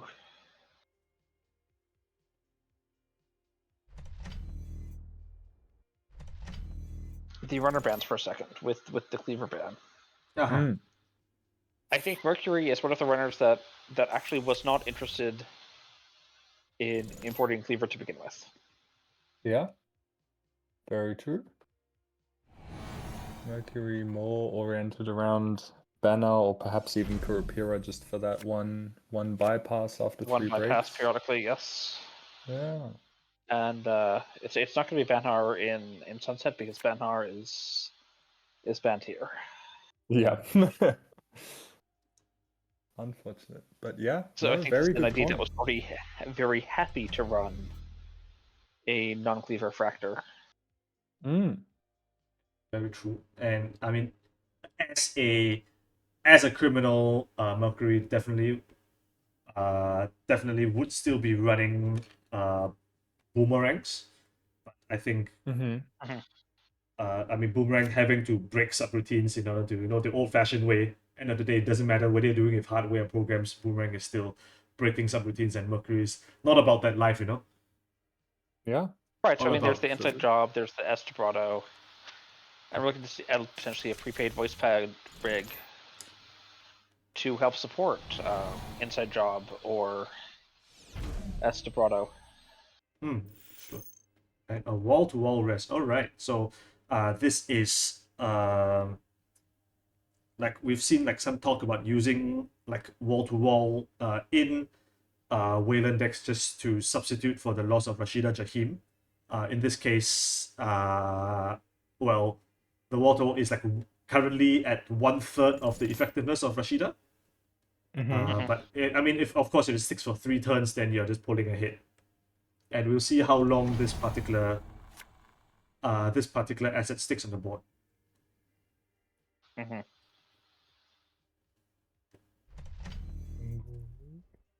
All right. It seems like another direction entirely from Ob. We've seen 3 different flavors now. 2 asset-based ones. Well, yeah, Bahram Wu's more of a single remote, but still aggressive asset. But yeah, now it looks like we're on a rush game plan. Mm-hmm. Okay, so we see some like the first hint of influence from Finbar in this runner deck. So if Ob has the tech, tutoring Malia would be really spicy here. Oh yeah. Absolutely. Finburik swapping onto HQ. A little bit soft to having a single decoder installed on this current board state, but probably Chris is okay to play around that. And okay, extracting an installed face down ice for no op value. That's not something that happens very often, but just reinstalling over it. And the ice was already advanced twice off the wall-to-wall, so... Although wall-to-wall advancements don't really count for much when it could be any ice. Right. But okay, Thimblerick, going back onto R&D, so maybe this was like just a multi-turn maneuver. if like let's say for example there was a Winchester, slowly... yeah, and whoa, a triple install on server 1, 2 ice on top. All right, into Tatu Bola. Very nice outer. I'm personally a massive fan of this particular ice import in Rush Orb. I think it has a lot of utility with the swaps. I'm personally just a massive fan of this particular ice. Ooh, and an Estabrado straight in. Going for that multi-access. Chris, of course, having the option to swap back this Thimbrick, and there we go. Swapping for this face down. 2 accesses. Slash and burn. All right. Burn. Ooh, okay. We get a Hermes bounce. This is like the Mercury playstyle, right? Just get that multi-access, get that bounce, keep the tempo up. Keep Just the delay the remote for long enough with central steals. Yeah, interesting. Perhaps even, well, it might be aggressive to do another run on HQ, but there's not currently any way of getting through the F-Shar, so... Well, yeah, barring another bypass, if we see a second Estabrado. Although we are not quite at threat, so a second res will stop that. Grupira. Very nice. The Tatubula leaves, and something else comes back, and it's not entirely clear. Going to be another barrier imminently to break. I think it's a safe bet when you play against Op that they will have a lot of barriers in the deck. Envelopment, border control, sandstone, all extremely common. Falsified credentials. Azif Protocol in server 1. Oh. Money. Does Finbar Um, have a way to get into this server is the question. It's like just going for it. Tattoo Bola. Any Okay, swaps? no swap. No swap. Okay. Oh. Hate to see it. No. Yeah. Absolutely.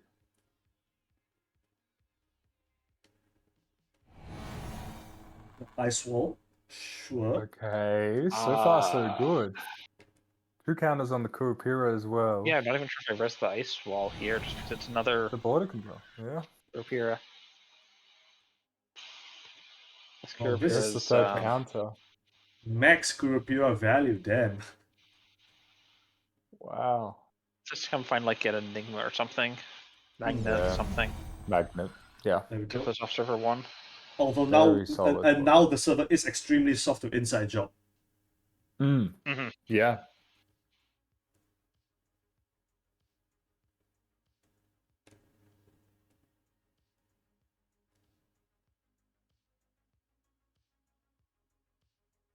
Said aloud to myself, I think I'm going to be out of three credit cookies. Yeah. Yeah, so Afshar Yeah, Oh. we do on see the the board already. Afshar Yeah. on the board Okay. already. And yeah, so traditionally, I think most decks only play one 3 credit toolkit. I mean, slots are, as we all know, pretty tight. And I mean, if you had to pick between Afshar and Magnet, pick one of them. Which one would you rather play? I think at the moment, for me, it's probably Magnet, just because of the Lu mulch and the Hashiko mulch decks that are running around. But I guess Afshar is also still a solid pick into that, because those decks are already short on money. So if you Fair enough. can Yeah. further reduce that, and then maybe a trace effect or something to take advantage of that, I could see an Afshar too. And okay, we see a very nice play here coming up from Chris, trashing the Tattoo Bola of the Azif Protocol cost to score to fetch a Malapert Data Vault off of Ops ability, just so you can grab another card to Yes. tutor with the Malapert, just because of the way the triggers work. So you will be able to grab another card, whatever card you want. It looks like the call will be extract. Very fair. But of course, Hermes triggers after that, and bouncing the last unrest card back to hand, discarding 4 cards after this. Ooh. So build your own Tatushka. Yeah, yeah. Very huge. 4 cards discarded. Yeah, so of course, being on 2 credits, not great, but True. the Although, extract does help with that a lot, for sure. Finbar And, running yeah, archives. What word is these cards? Envelopment, Winchester, Audacity, and Horton. All stuff definitely that Chris can't afford to pay for right now. But just going for We're the having to class put act. down the class act, roll up, try and find And hostile takeover. decoder. that would be hostile, yeah. Hostile. Get another Malapert card. No Hermes targets. Get a giant pile of money. Very nice. Kelly testing to HQ. Cool. Hey. Yeah, so of course, Chris, between these 2 back-to-back agenda scores, has like generated a good enough tempo and a nice points lead, and it's pretty like halfway or more so to closing the game. And I think the Sorry, fact the one thing I would say about this hostile is none of these servers are very expensive. sure, especially not with the and- Shibboleth coming. Ooh, Yeah, just as you this say is that, gonna Shibboleth. this is gonna hurt. Oh dear. Yep, all it took was that one decoder, and now it is looking very different. So Still of under threat, so the cheap breaks are still on. Yeah. Of note that Chris still is 1 credit off of being able to just. I mean, you can just credit into extract something. Possibly this ice wall, grab another spin doctor and fix the hand, and be back solvent. But now Finbar having shown the entire breaker suite. I mean, all servers are now under threat, and as you said, with this bad publicity, A lot of these definitely, servers are free to run. yeah, basically. R&D is free to run. Server 1 costs 1, HQ costs 2, because Afshar is annoying. And notably, R&D and HQ would still cost the same amount even after Shibboleth decreases in strength from threat 4. Yep. Mhm. A very good point. I mean, yeah, as will HQ, because it does only go down to 1 strength. Yes, sorry. Yeah. Did I say something else? I mean R&D HQ. That's correct. Okay, Finbar. Liberated.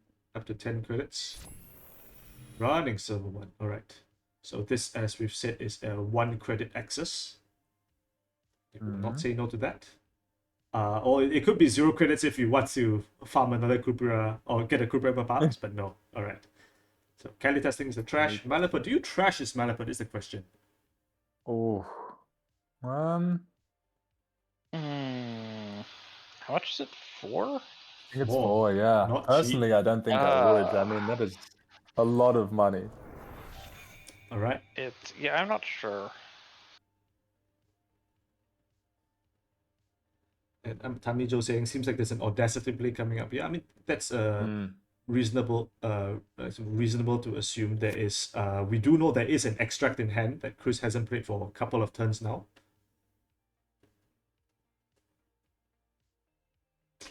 Discards Nestorbrado. Yeah, and we do have the read that Audacity. There is an Audacity in hand, given that Chris discarded one already, and there we go. That's the last one. There it is. Oh, seems like an Azir. Yeah. Azir, grab the spin, shuffle back, I'm assuming. Yeah. There we go. Very nice. Ooh, and hits an Eru with the meat damage from the Azir. Exciting, actually. Very exciting.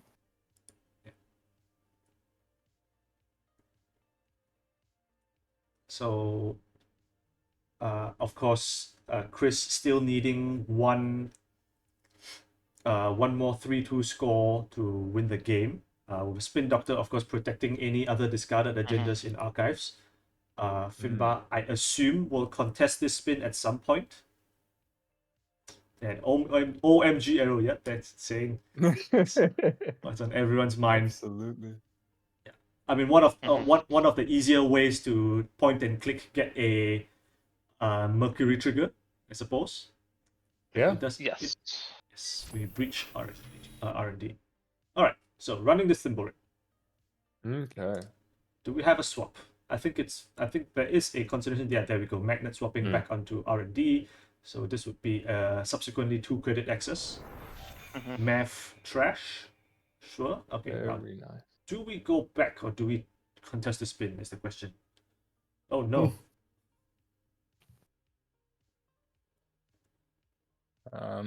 Love to see Finbar potentially look to econ up a little bit, draw some cards. I think an archives Make maybe run some more is money. reasonable though. Just Yes. or just running the spin doctor with the bad pub is not bad either, but just something. We are inside jobbing HQ. Of course, you could have broken this with Shibboleth, but just getting the Mercury trigger. Hedge fund wall to wall, trashing wall to wall with bad pub. Looks like. Very nice. And importantly now, Chris is not at Audacity level of cards. Yeah, that is huge. Yeah, so 2 unseen cards. Okay. click on draw. I Finbar went for a realistic all class act for a new Panda 4.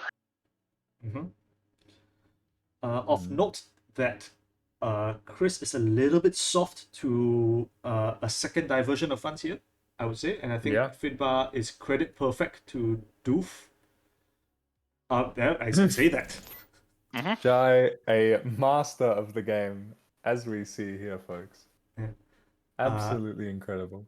Yeah, and also I will point out Finbar very very cunningly not choosing to use the prepaid voice back because the credit would have been lost from the Afshar sub anyway. Yes. So saving the prepaid counter for Sure Gamble. Yep. And Chris just taking 3 cards, discarding a card. 5 face down for to archives. Finbar now. to look to fit in a draw sometime this turn. Hmm. Got the crossback value. Yep, there we go.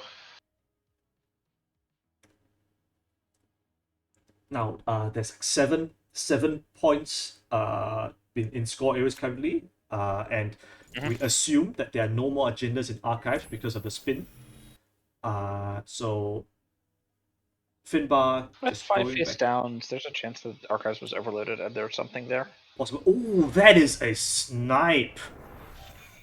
Ooh, Oh, No Harmy's value though. very nice. no Hermes value, but I mean, we imagine that Chris was probably prepping a second Audacity play just to close up the game. And losing that Atlas, I mean, we don't know, of course, how many 3/2s are in hand, but definitely losing the Atlas has to sting. Yeah. Yes. And there is, but okay, of course, there are 2 Audacities in archives already. So we Notably don't know, not of shuffled course. back by the Spin Doctor, though, so could have Yeah. either been 2 agendas that were Audacity away or just a third Yes. one hanging out in HQ. There's also the calibration testing. There's a decent chance there's a second calibration testing around somewhere, which could potentially provide the extra counter to fast advance something. Yeah. Kana. Okay, An Tukana. interesting one. An interesting trash, too, given that. What?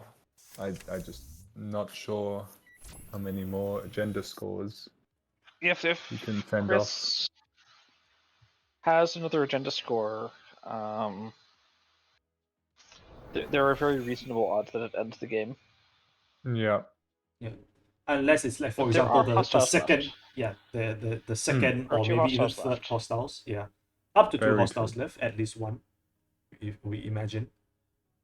So I think trashing the Tukana there very sensible. Like 1 credit is not like a big investment to pay into trashing that, and it plays around like the install advance res, and brings Chris back into the credits, and with the Tukana trigger back into a reasonable defense on centrals. Yeah.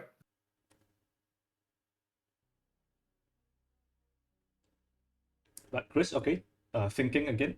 So clearly the win not in hand. We are of course still not sure how many Audacities they run.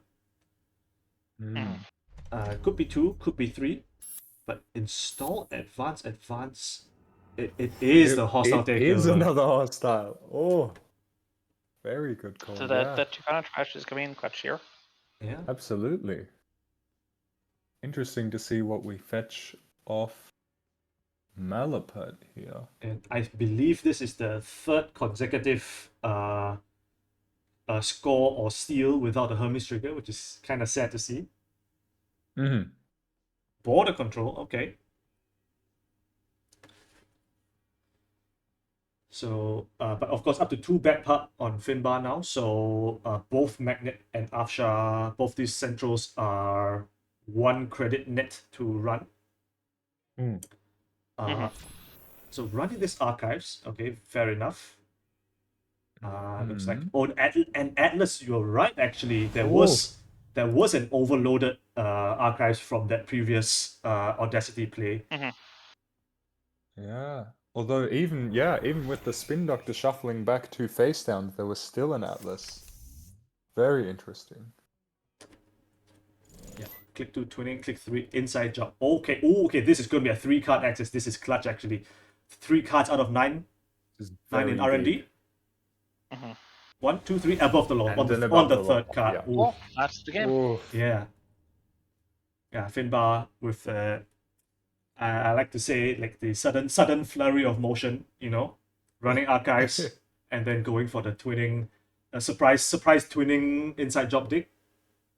Yeah, absolutely. Yeah, and That was a that was split on this table. yeah, I think. and I Very think we have nice. very exciting game. Yeah. Especially the second one. We don't often get to see like Mercury on stream, and I mean, I'm glad we got to. Yes. I'm glad we got to catch this one. Yeah. Yeah, I mean, it did come down to that third card accessed. So Mercury absolutely playing here. Definitely down to the wire. Hermes not doing did some good things early, not so many things later into the game, as everything was rezzed. Finbar, very true. Might need to lie down. That was a very exciting one to watch. All right. Now, let's take a look. And how much time do we have left in the round? 25 minutes, plenty.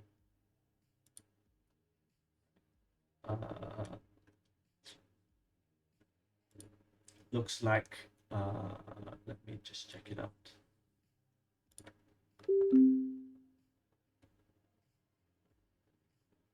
Ooh, lot of splits. Lot of splits so far this round.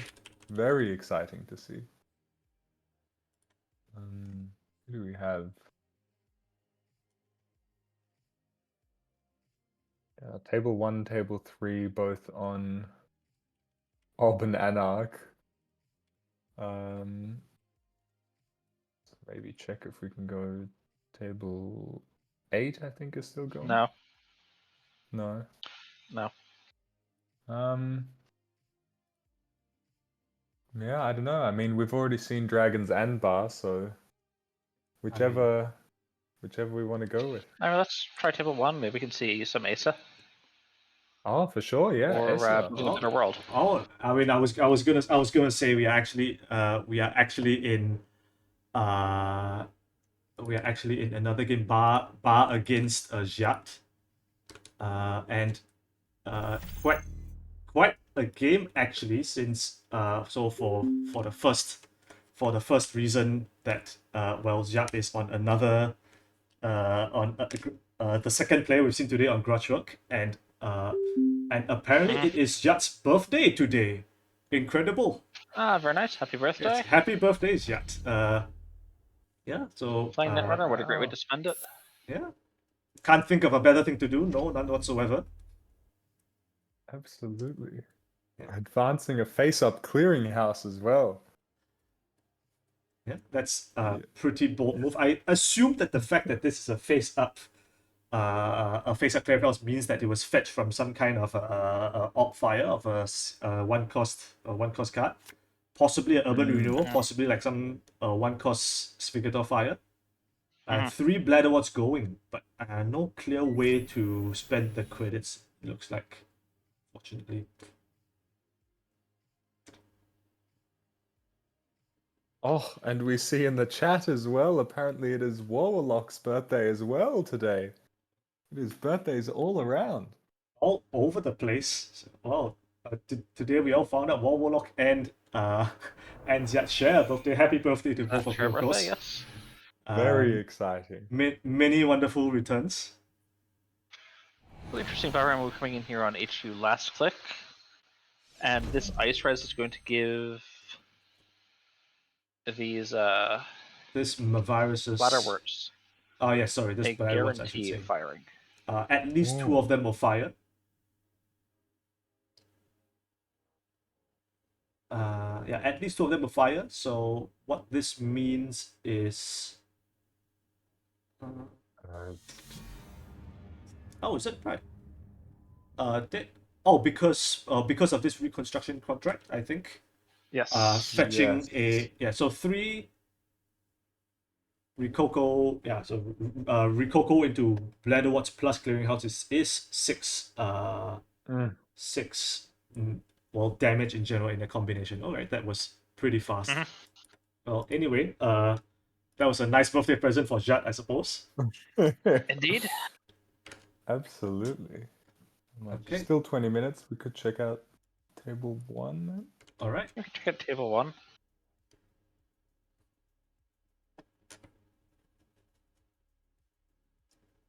Although I need to play for 1 second, I'll be back in 5 minutes or so. Yep.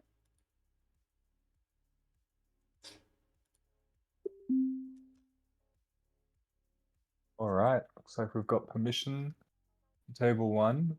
Very exciting. Building a better world. All right. A superb corp ID, I've always thought. And we have a blockchain resed on R&D. All yes, right. yes, yes. Okay, this is zoom in correctly. Yeah, so Dragon's One rule on a looks like Mulch Hoshiko. Nothing too out of the ordinary, except that Augustina. Okay, it's a little bit spicy, but still, in keeping with the theme, viruses, sabotage, etc. Oh, speaking of a little bit spicy, in archives for Tauron 4, we see an armed asset protection. Okay, what is going That on is here? not a card I see I mean- very often, but I mean, transactions it- are gonna transaction. Yeah, we're gonna transactions gonna transact. You got red level, red level, red level. Subsidy. So Wow. wait, how many transactions are here? Five transactions I count. All right. Mm-hmm. So that's Yeah. 5 credit. That's 5 credits gained from building a better world, and 2 additional subs on blockchain. For sure. And we are up to 1, 2, 3. 3 types of cards in there for any future armed asset protections. No agendas, unfortunately, but we do have asset, ice, and operations. All right. So Very click, nice. click 1, install Simon chip. Click 2, run. Probably we don't see anything of note here. Yeah. So of course, dragons can break whatever ice they wish, just between the Audrey and this Botulus. I mean, Oh, notwithstanding. Oh, excuse me. What is this card? increased drop rates. Take a tag, they trash, they remove a tag. Okay, very interesting. I rarely see this card actually. This is highly exciting. That's an upgrade as well. So I was about to ask what upgrades we could expect on HQ and archives, but I mean, who knows if we don't just have drop rates all around at the Yeah, moment. the drop rates are definitely increasing. We are seeing a speed. Yeah, I mean, Tauron is deep in the jank tank for this one, right? Cyber Sand Harvester, like already a card we don't often see. Yeah. Like there was like some speculation back when this card was released that you could use this to get the trash effect in some kind of object to fetch a 1-cost thing paid ability speed, but I don't think anything really came of that idea. Yeah, no, I don't think so either. But yeah, and here we see it in Building a Better World. And I will also say that where did this 4 bad publicity come from? Like what the? I see Valen Chell, and Trebuchet in archives. I suppose Yeah. these were trash somehow. Yeah, triple hostiles already out, and then yeah, I assume one of the illicits got raised maybe, and then trashed after the fact. Or Yeah. let me see.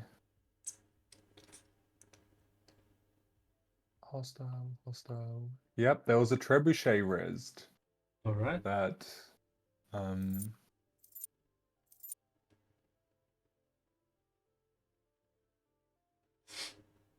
So not sure how the trebuchet got trashed. I do believe that so we see 2 labor rights removed from the game already, as well as of course a Simon chip and a Sure Gamble. So probably I don't expect that Dragons has another Laborers in hand. Which means that if that's the case, then these are the last 5 cards that we have to work with for the rest of the game. Which means that you have to spend these Audrey counters slightly carefully. Although with 4 bad pup, you can just probably do a reasonable workaround with all your regular breakers, and it's not that bad. Oh, I'm back. What do we have? A lot of hostiles. That is A lot of 3 hostiles. We already see 11 influence by my count in archives and with the spin doctors, so no threat of a big deal. Well, I guess after the blockchain res, especially not anymore. But very exciting. So we have a Hansi review as the 6th transaction in archives. So 6 credits gained off of BABW ability already, and the third bonus subroutine on blockchain. So how much is this for Kuroda actually? 1, 2, 3, 4, 5, 6, 7 for Kuroda. So 3 real credits. Yeah, there we go. 3 real credits, and what's it here on? Looks like no rest on this Botulus Ice. Server 3. Virus. Oh, very rude. Ooh. Rude. Gets a reset done. Still, I mean, at 33 credits and 4 bad pub on each run. Yeah, And it wait, too hold big up. to fail. 2 more armed asset protections. Am I reading this correctly? Increased drop rates files from archives? Yes, it does. Yeah. Uh-oh. Yep. We are on last all click. learning with dragons. No, I actually knew increased drop rates fires in archives. I was looking for archives poison the other day, and guess what? Increased drop rates. And there's a third one in the route. A hell of a surprise. so yeah, just removes the bad pub. Oh no! Oh no! Dragons access the increased drop rates from the root of archives and then proceeded to trash it, and then access the same increased drop rates from archives itself. So removing 2 bad pub from a single card in the same run. And we're back down to 0 bad pub. 0 bad. Oh, and I mean, what's even worse is that the rest of the face down cards in archives were Armed Asset Protection, and Too Big to Fail, which are 3 more transactions, bringing the count up to 1, 2, 3, 4, 5, 6, 9 transactions in the archives. So this blockchain is now an absolute monster with 4 bonus subroutines, and you don't have your bad pub to protect you anymore. So I will say, there is a factor in the card pool that could solve this blockchain no problem for just 2 credits. Oh, we're talking about the Tremolo. accursed. Absolutely. Tremolo seems to be the champion of the format that we still haven't seen yet, but very exciting for the Tremolo to see its day. Yeah. But Dragons electing to ignore this remote server that is being built up. Just going to go in with a conduit. How much is this to go through with Kuroda, I wonder? 3 line, With alright. So 3 line. 3 line is 3 credits. Yep. And blockchain is 1, 2 plus 5, 6. Plus 4, 5, 6, I think. Yep. Yeah. Credits, so 11 in total to get through. Those 35 credits are going to start going down very quickly rapidly. if this keeps up, yeah. So 2 accesses above the law. Conduit tower digging. Oh, well. Those credits were not going anywhere. Because I don't say with Knob and Conduit Tower digging, you don't have to go through that many times to win. Quite formidable. Yeah. Oh, building a better world, fans. Sad, of course, but excited to have seen that drop rates fire from archives. Yeah. Well, fire from the root Very of archives nice. and then subsequently Yeah. subsequently from archives itself. I am Four I've drop rates fires in one run. yeah, that is Fantastic.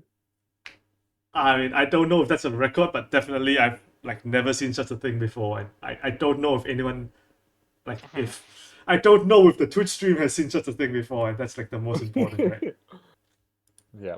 No, but Toron saying just not seeing agendas. The remote was there, ready to go, just Yeah.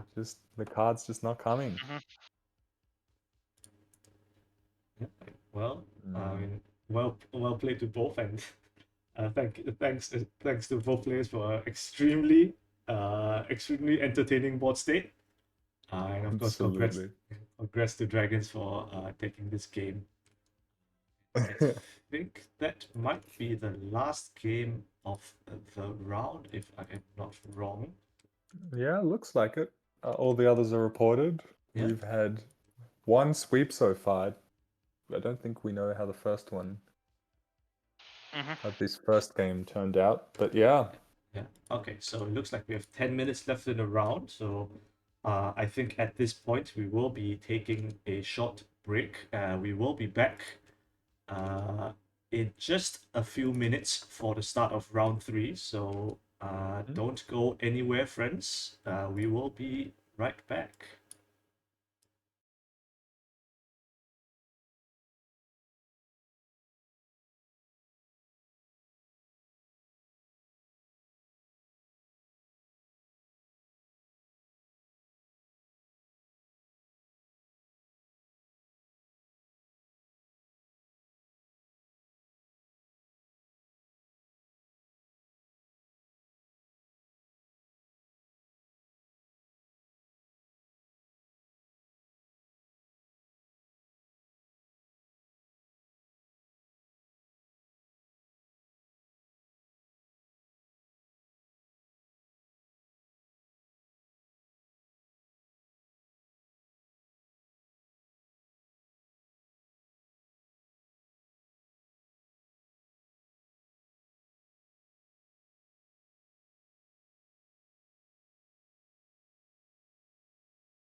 All right, we are back with going into round 3 of our inaugural Sunset AMT. Let's see what we have here. There we go. All right, Alex, still with me?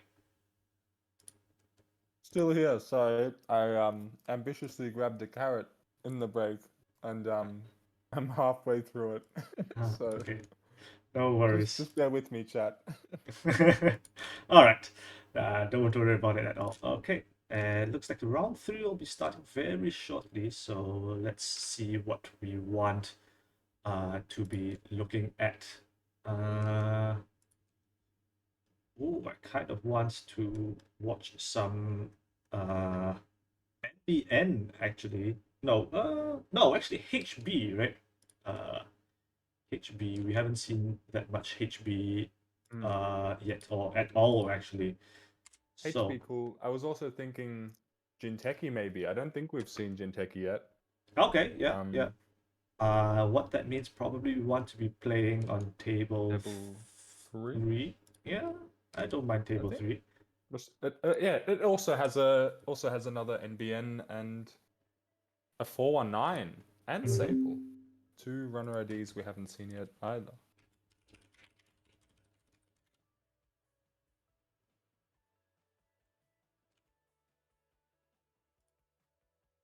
Go in and check.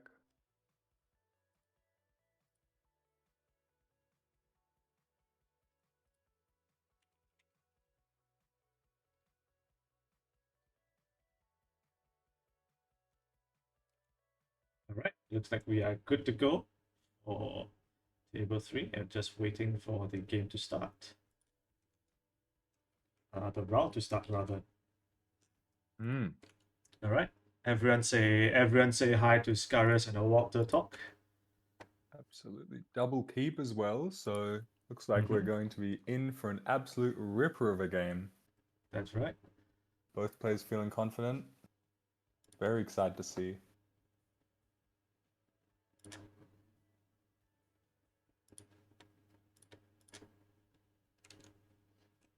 Yeah, GameNet. Interesting to see. I think we're good to expect a Eula, surely. My prediction has to pay off at some point. With Cleaver gone, we are in the Eula meta. There's no way this is wrong. Yeah, I can completely see like GameNet playing Endless Eula here, and unless unless this Sable is on, as Tranta was saying, the forbidden Tremolo tech. uh, like that ice could Absolutely. definitely be problematic for some criminals. Mm-hmm. Just Carpe Diem heading in. All right. Taking a tag. I mean, Sable. I guess you are like not too happy to see this ping on turn 1 just because it hurts your tempo so much from having to clear it, but you're not that unhappy to see it either. You'd rather have this tag at the start of the game than at the end where you may not be like as able to clear it. I mean, with whatever kind of like compression that the corp is subjecting you to. Yep. Okay, Walter Doc choosing to discard a chest at the end of turn rather than like I mean the opportunity cost being leaving the tag, of course. Yeah. I mean I could have seen that for sure. There was nothing really installed, so Yeah, I mean, of course, the punish should be stuff like the usual suspects, self growth program for whatever you install, market forces. Ugh. Okay, Walter Doc just going back in R&D with a bravado. Mark is R&D, Right so in. this will refund its click if Scarus does not rest his eyes.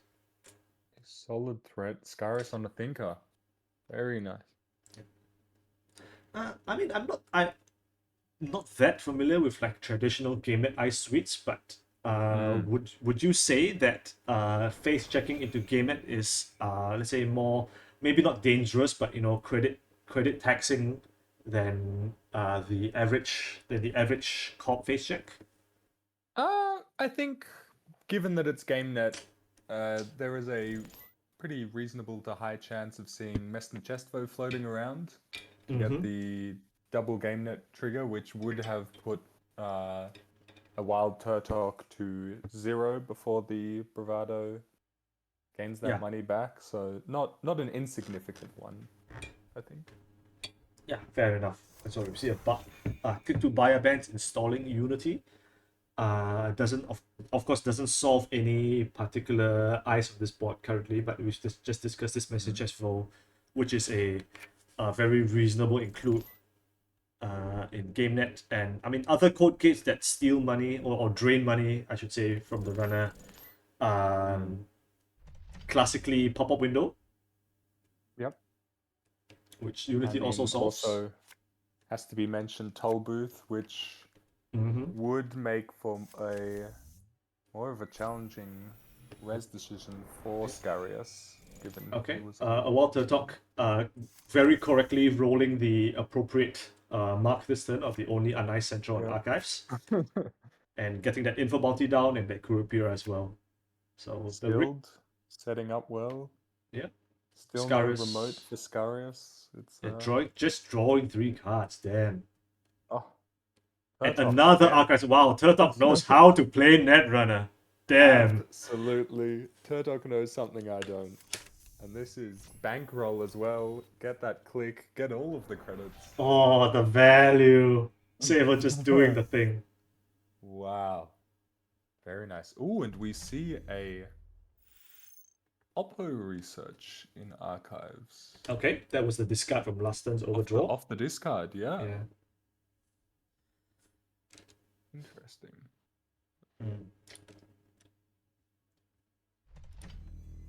Vintage or icing archives. Gotta stop. Double icing archives. Gotta stop. Enough of this. Okay. And the mark is HQ. Yeah. Enough of that. Time to roll the server with the pin. Kurupira gets in for 1 credit. That's perfectly fine. Oh, and a flip switch actually is a pretty nice install. It dodges a lot of the really nasty face checks. Like for example, a Tobooth, as discussed, that possibly that you're not ready to pay into, or like a Hydra, which is like those are the classical 2 big ice out of NBN Glacier, or just big ice NBN in general. Like sometimes you see with Asmari. Okay, both players just continuing to just draw for turns. Okay, Walter having to discard 3 cards at the end of this turn. Yeah. Oh. No, it looks like a install wicked plant instead of pick for credit. A mining accident. Alright. Mining gets hit. Ooh. Yeah, unlikely to see a mining really land for bad pub on this home state anyway. Yeah, I think Scars is more than happy to pay the 5 credits here. Yeah. And the Your Digital Life as well. Everyone discarding, huh? This archives is reminding me quite a bit of the Building a Better World archives. Transactions. Oh yeah, hedge, subsidy, planogram, YDL. YDL. Wondering if we might not see, I mean, it's not unthinkable to see a blockchain as well being imported here for the every sub being a potential GameNet trigger there.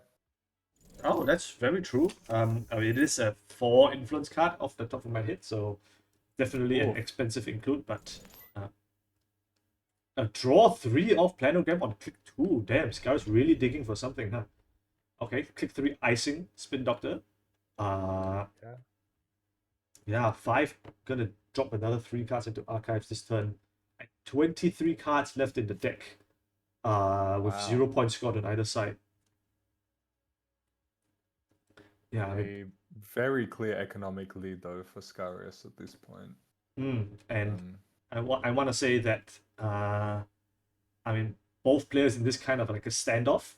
We see a twinning come down for a Turtok that probably indicative of like the usual other supporting cards in for the twinning.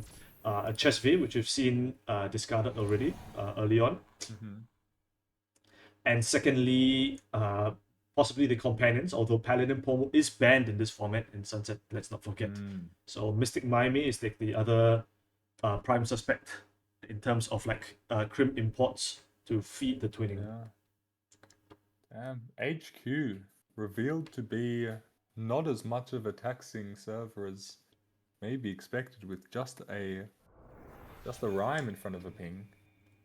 So this rhyme is worth it's a 2 credit swing, let's call it, from the GameNet trigger. Ping also 2 credits after the strength buff, so total of 4 credit swing to get into HQ.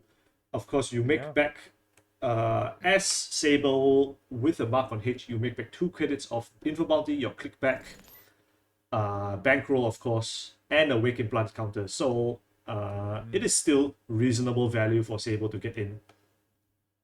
Absolutely. Ooh, and a diversion of funds. So Very interesting. Not really robbing the corp of many credits, but this I is guess more of a the game run of credits refund play. is enough. Yeah. And just getting value from farming those wake implant counters. Like in a matchup as grindy as this one is like expected to be, you probably, or I should say, you definitely want to make each central run count. And one way to do that, if you have a HQ that's cheap to run, you want to be making sure you're getting value from that HQ run into making a high impact R&D run that you only make one time because you expect bigger eyes on that central. Yep. Also, not insignificant to note that on a Wild Turtok's HQ access, we saw a backroom machinations. That is true, which actually. is very exciting to see. I guess that's where the Oppo and the pings are paying off. That is true. Apart from normal tag punishment, Where is the card? extra 1-pointer. Yeah. So, what does this imply? So probably this means that Scaris is on some kind of like 5-3 strategy, with and using this backroom machinations to close out. At least that would be my initial guess. Although we do know that Bellona is banned in this format, so I'm not sure what other 5-3s are accessible. Oh, yeah, minimum deck size of GameNet is 45. So even with 6-5-3s, we still need to see 2 points. 2 points, probably tomorrow's headline. But yeah, I could imagine there would be the NBN 5-3s. We have Re-Education and Degree Mill that, of course, has access to send a message to res those big pieces of ice that you mentioned earlier, like Tollbooth or Hydra or things like that potentially. So I could see something like that. Yeah.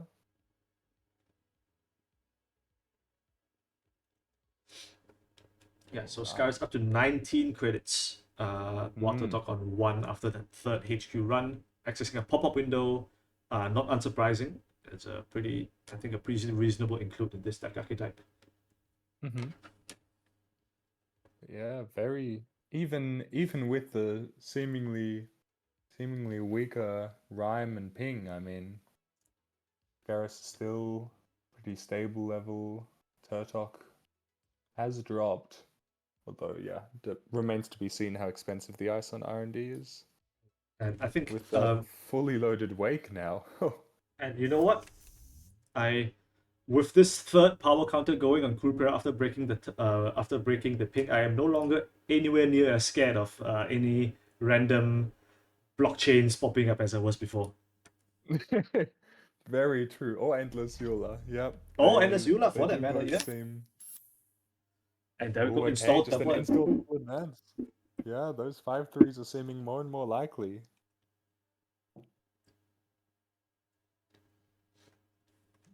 Mark on archives.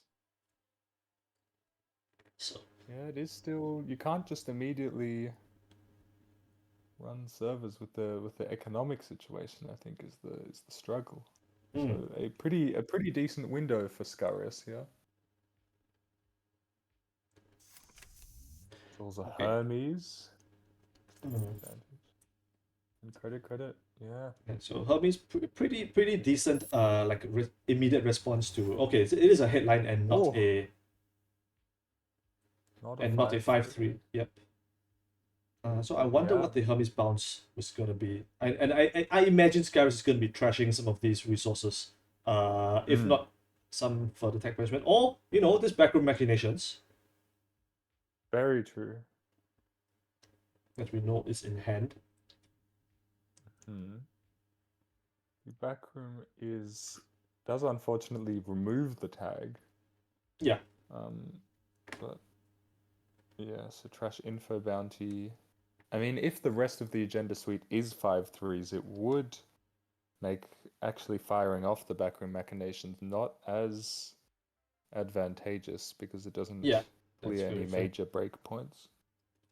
Yeah, the headline doesn't decrease the number of scores you need to win the game appreciably, or so I should say the backroom machinations doesn't do that with the headline already in the score area. Yep. Mascara's taking his time on this last click, thinking probably about whether to trash the twinning or do something else. We do see Hermes bouncing this R&D ice and this wake implant ready to go, and it looks like the call is to let the twinning live, at least for the Yep. moment, and to reinforce R&D. That is fair enough. Even with like a Chesver install, it doesn't appreciably gain Turtok credits. Draw though. Carpe diem.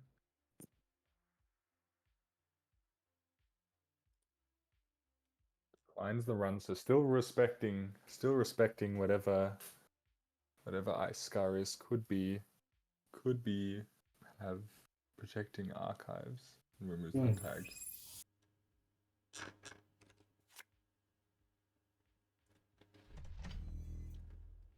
Okay, Scarus, going back for another server 1 install. Now, a non-equivalent exchange, alright. Just all just the a small one. Yeah. Not all the transactions. How many one. transactions is this actually? 1, 2, 3, 4, 1, 2. 6, 7, 8, 9. Already 9 transactions in archives, Building a better world, eat your heart out. Absolutely. This is very nice to see. So mark on HQ again for Turtok. I think this is probably the best server to be marking at the current board state. 16 credits. Yeah. A little bit intimidating. But of course, Scarus probably can't afford to rest everything. Especially if there are a couple of big chonkers like this Torbooth that we keep on talking about. But Infomatic, and the Bravado. Alright, so this Bravado. Right, yeah, the rhyme is free. Yeah, rhyme just goes through and you can't break this ping. Oh, you bypass the ping. Yo, that is worth something. That is worth the money, the clicks. That is worth a lot of credits actually. Absolutely. That was a I fully missed that. That was a very nice one. Yeah. Bypassing ping, so so that particular bypass was worth 2 credits from breaking the ping itself, plus 2 from the info bounty, plus 1 from Bravado. Plus the click, plus a click from Sable, so it's like 5 credits and a click, plus the back row 6 credits and a click back. From that bypass. That is insane value from a Kurupira. Like I think this might be the highest value Kurupira bypass, Kurupira ping bypass I've ever seen. Yo, whoa, hold up. Yes, we got there, team. Rhyme pre-res to boost that blockchain up to strength 5. That is a blockchain. Excuse 1, 2, me. 3, 4. So it's like 4 subs, I think. Yes. 4 subs plus 4 bonus subs, plus the one already there, plus the ETR. So 6 in total. Okay, of course, Turtok always has the option to flip switch out if it feels that the cost is going to be too great. Yeah, Scar saying it is definitely a thing. Yeah, we were contemplating it for influence. By no means cheap. To fully break at this point, which is a hell of a struggle. Yeah, it makes it a billion. Yeah, I mean 10. How many subs? So 6. So it makes Six. 12. It makes 12 credits if the thing fast. Yeah, and there we go. That's the flip. Turtok very wisely getting the hell out of there. I think just 5 credits because one of the 6 subs is the ETR. Yes, sure. So but 5 times 2, 10 Yeah. credit. So 5 credits lost and 10 Perfect. credits gained. A 15 credit swing. Very very nice. Absolutely. And non-equivalent exchange again. So this would be the 5th extra sub, I believe. Yeah. That's Yeah. from. That pushes us onto that 10th. Have you ever seen? Have you ever seen before 10 face-up cards in archives and 11 face-up cards in archives, 10 of which are transactions? That seems Not wild. so far, but it is raising the bar for any Building a Better World Yeah. games I play from here on out. I hope Toron isn't watching. Absolutely. Oh no, totally. But Icing HQ makes sense because that is the place the Turtok wants to go now to farm bypass counters Oh yeah, that's for sure. on the Kurapira. And we will see what ice this is on the Ultimos on HQ. Mark is on HQ this turn, mind you. And as we've already established, it is a 4 credit swing on this ice itself, and you will be gaining back 3 of them plus the click plus the wick counter on HQ. And no res on the HQ on the other. Shipment from Vlad we see as well. All right. I So- mean, not unsurprising with the Oppo research we've already seen. Oof. Oh, Mining accident. And now it kind of starts to hurt, I kind of think. Yeah. Yeah. Absolutely. At this point, in the predictive planogram, we go back up to our 11th transaction in archives. Face up. Yeah, I think the absolute worst card that Scaras could play at this point would be a Kaku Renbo. Whatever you Very do not flip cards in archives face down. That it completely Yeah. defeats the purpose of this blockchain. That would be devastating. Yeah. Oh, and an advance in server. All right. Now, of course, we know there's no NGO fronts in the Sunset format, but do we think that this is an agenda or some kind of like advanceable trap? Like we see some tag punishment already, so check his silence and action. But hold on, inside job incoming onto this Inside blockchain. job. Yeah, don't need those Kurapira counters. Just get in for a credit. Yeah, and it is an R&D mark, Very so you will be getting your credits back on this rhyme, Yeah. plus bankroll and 4 card access on those Finally Wake and cash in the Bloods. wake. Yeah, Very nice. 4 cards, anything? Nothing. Oh, nothing. That's Okay. not a. That's a big whiff for Turtok. But spin, all right. Definitely, you shuffle the spin. No secrets. I'd have to imagine of those face downs. Yeah, I mean there are 18 points left in the game somewhere, right? Oh, And just an access. Excuse me. Never mind. That is Scarius, not phased at all. Yeah, I mean.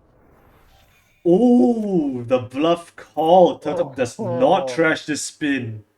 Oh, yeah.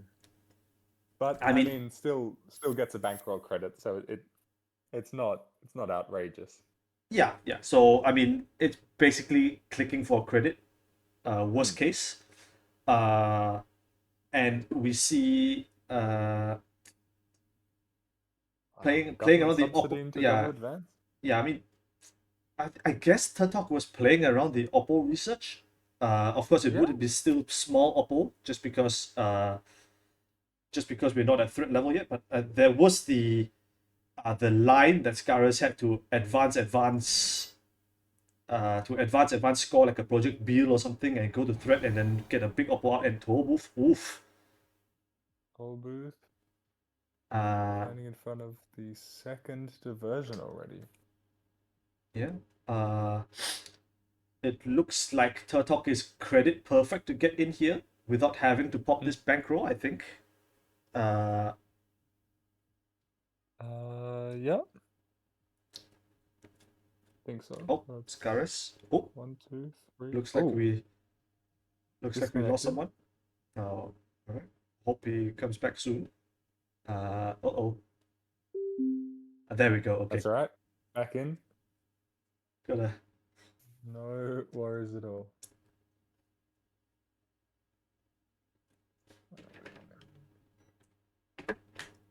All right. So Tobuth, here we go. Rhyme 2 credits, or what 2 credit swing. King Credits. another 2 credits, and uh, it looks like we most likely will be getting off this diversion of funds unless it's a really cunningly disguised bio vault. Mm. But okay, Scaris down to exactly 2 credits, and I mean, I don't know how much Operation Econ is left in the deck. We've seen 3 subsidies, 3 panograms, 2 hedges, 2 non-equivalents. I expect possibly like maybe another YDL, another hedge for sure, possibly the 3rd non-equivalent that's after that. But 2 credits is not a lot of credits to be working with, and I don't know if we'll be seeing like another rhyme on this server. Yeah. Well, I mean, a pop-up window I could see would well, at least start to turn this around. Rhyme as well, yeah, as we see on the outermost. There we go. Very nice. Another Into ping. another Alright. ping. Notably, this is the 3rd Kurupira counter again, so Turtok can go back into R&D for another 4 card deck if he wants. Absolutely. Access the triple advanced. Degree Mill. Oh. Okay. And This is interesting. I think Turtok may have been playing around the Bellona that is banned in the format with that early and bankroll trash. But I think it could have been a big asset or something. yeah, sure. And Degree Mill, I guess we've answered the question of what's the other 5-3 other than send a message in the deck. So Turtok, Yeah, I think twinning hit makes sense here. What would you pick as the second card? Bit of a struggle. I don't know actually. Maybe the Carbon. Yeah, It very is- true. it is- We have it not is a- seen a sentry yet. Yeah, it's a little bit of a struggle to reinstall it to be sure, but yeah, as you say, no sentries in the game right now. Yeah. I mean, possibly the Unity, just hoping that you can find it again, before the need for a decoder presents itself. I mean, there is a toll booth on HQ, but I don't expect it's what you want to be going through again. Okay, looks like it will be the Carmen. And last pick, clear tap. Bounce the 3rd server 1 ice. The remote is looking very much easier to get into now. Yeah. And yeah, Scaris in a bit of trouble. There's a fully loaded Wake there. Yeah, and the Kurupira is on 3 counters. It's 12 cards in R&D. That is right. We have been sitting on transaction turns for a while, so quite a bit of the game has actually already passed us by. Turn 15 here. And as if Turtok needed any more reason to get into R&D, it's the mark for this turn. Yeah. Yeah. And I think Scaris being only on 1 credit, I'm not sure.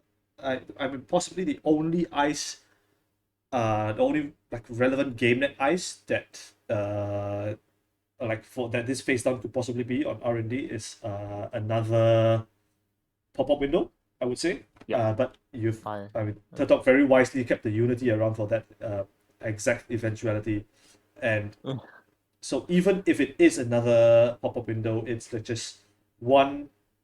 You only need 2 credits to get in R&D. Right? Yep. And Bravado. It looks like Bravado. There we go. Done the maths. There's the pop-up as well. can Yep. just break this Yep, to and deny Scaris an extra credit. that's correct. No, it just indicates oh, to fire. Fine. Oh, no, not breaking. I think just valuing. Oh, Oh, oh, no, that's not correct. wait, what? Uh, surely that's not right. End the run unless the.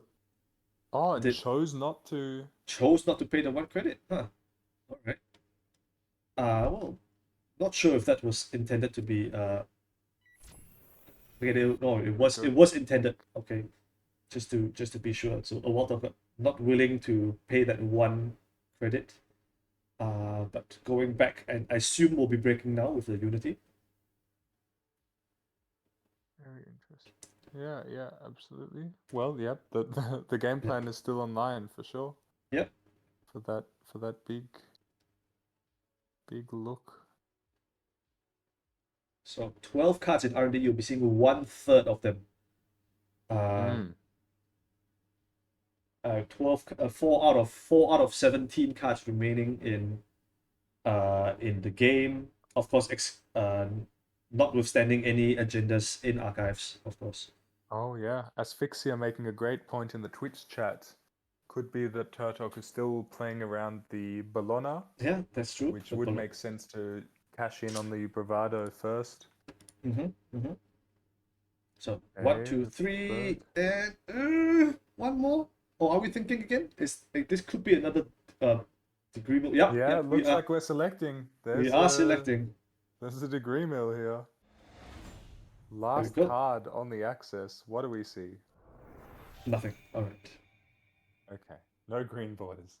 That is top 3 cards are safe. Ooh, okay, that's the third mining And a accident. mining accident. That is a very valuable one to hit. Yeah, okay. I feel like we haven't really talked too much about this mining accident. It's a card that we often see in 419. Like, well, not unheard. Well, common is a strong word. We do see it sometimes out of 419, but out of like non 419 criminals, it's like much less common. For sure. Oh, and Mooman talking about maybe potential 6 points in archives would be interesting. Especially given that we actually did have a run on that Spin Doctor. And Yeah, Scaris decided not to shuffle, so extremely brazen Spin Doctor access, I have to say. For sure. So very, very, very much a chance that there are some points hanging out in archives, but there are. Scarius absolutely unfazed by it.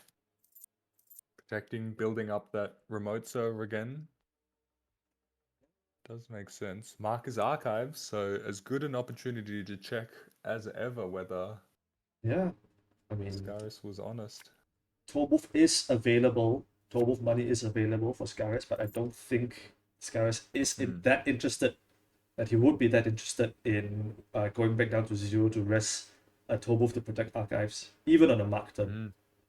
Yeah, for sure. Walter Talk just chilling, discarding cards, discarding bones in Earthrise Hotel.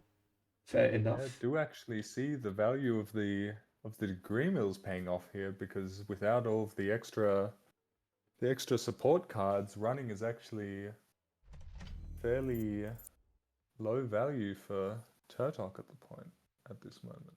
Yeah, very true. Without the credit benefit. Okay, Class Act.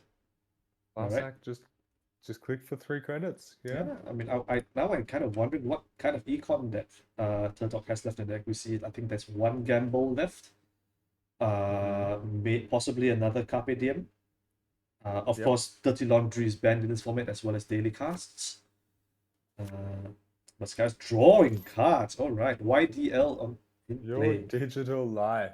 1, 2, 3. What? Yeah, what is our transaction count now? 14 by my count. That is 7 extra blockchain subs. Yeah. There is 15 face-ups in archives. 1 is an oppo. The rest are transactions. Yeah. We are playing. Okay. Scarius finally the spin gets popped. Only the Yep. second spin of the game, for the record. Yep. Very true. Still, Scurris seems concerned about getting to the end of his R&D prematurely. Mhm. But I mean that remote server has been built up sufficiently enough at this point, I think that.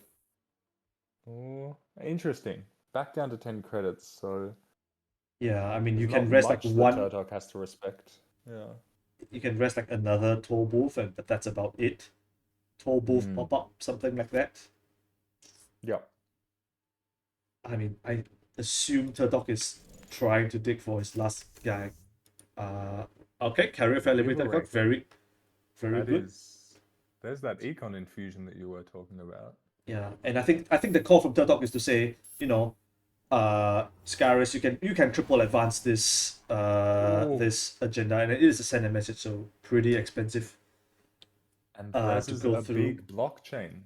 Very impactful score here. Yeah, but Um, but Turtok basically saying, with this liberated gun, and the fact that it does appear to just be like a generic score 5-3s kind of deck.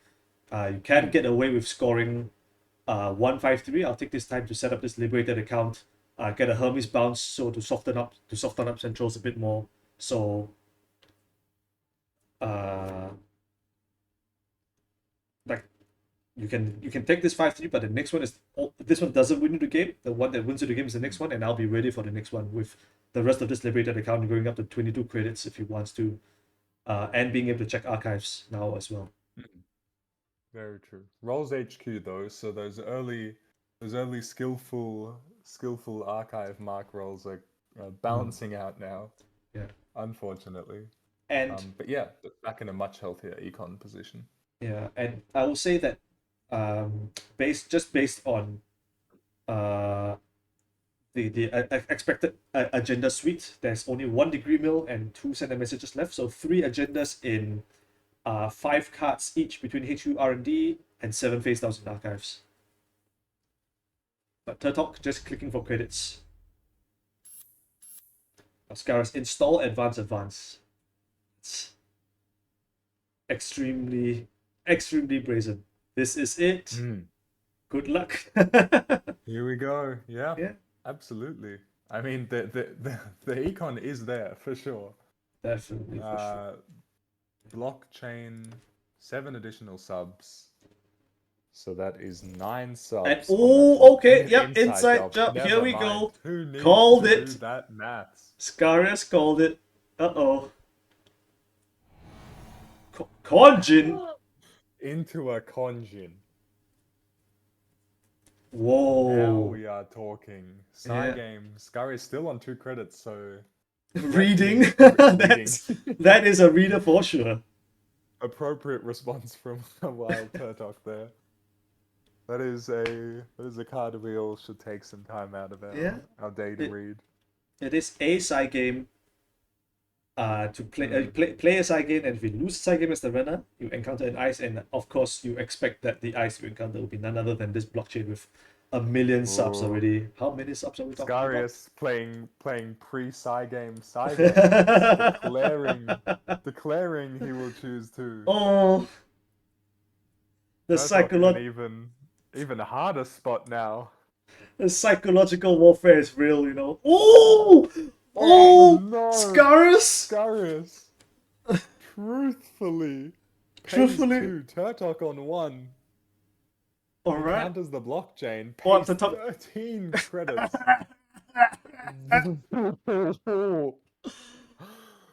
Oh, sheesh. Wild. Rhyme gets doing another credit for Scarius. Yeah. But yeah, Turtok still seems to be on enough credits to make it into that server. Steal anything in there. What a called shot coming from Scarius. Whoa. And I mean, imagine if Turtok didn't have that second inside job, right? Wild. Yeah, that inside job. And I will say, 13 credits. while Turtok ending the game, credit perfect to steal Bellona. Oh, Scarus disconnected again. Oh, oh, nah, come on, you can't leave us hanging like that, brother. Surely. The worst moment to get a disconnect.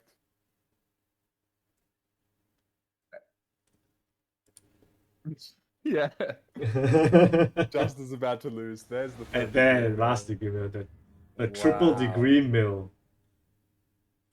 That Damn. was a wild one. What a Conjin. deck. The Conjin. Oh, Hot damn.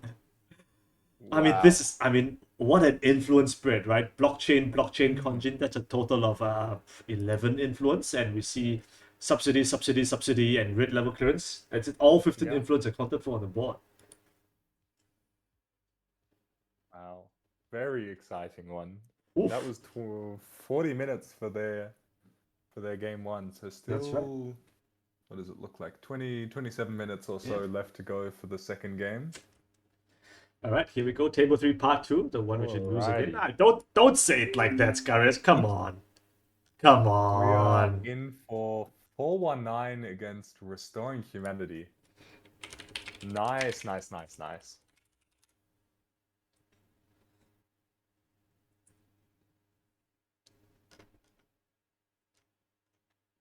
Really superb game already from these two. Yeah, I can't wait to see what's this gonna one. happen. Yeah, absolutely. Yeah. All right. 419, 45 card 49. We'll see if it's a mining accident deck as well. Versus restoring humanity. I mean, we have seen like these restoring humanity decks on and off again, like never really taking over the meta at any given point, but always there, especially since Worlds when Bridgman first brought it to top 16 with the bacterial programming and punitive Counter-Strike combination. And very fortunately, this combination not affected by the recent rules change to the number of cards accessed during the breach of a root of a server,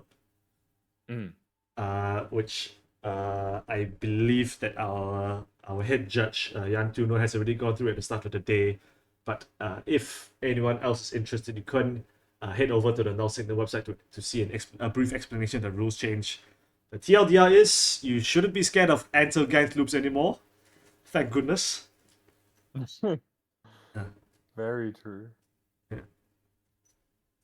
Reese seemingly on a bit of a break. Yeah, we will see. This guy is BRB, I suppose. Yeah. Asphyxia saying, I'm paying too. Like, nah, I'd win. Yeah, I can. That's it. That's definitely a nah, I'd win energy. Yeah, yeah. Oh, What an Hurt absolute. on a mulligan. Yeah. Nice. Yeah. But, oh, damn, Scaris with the called shot. Like, you love the called shot on stream. No less. You love to see it.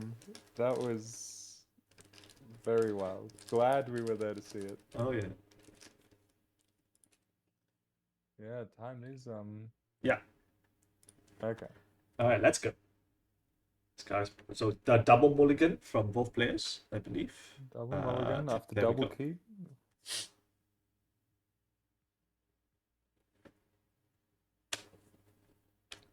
All right, let's go. Righty.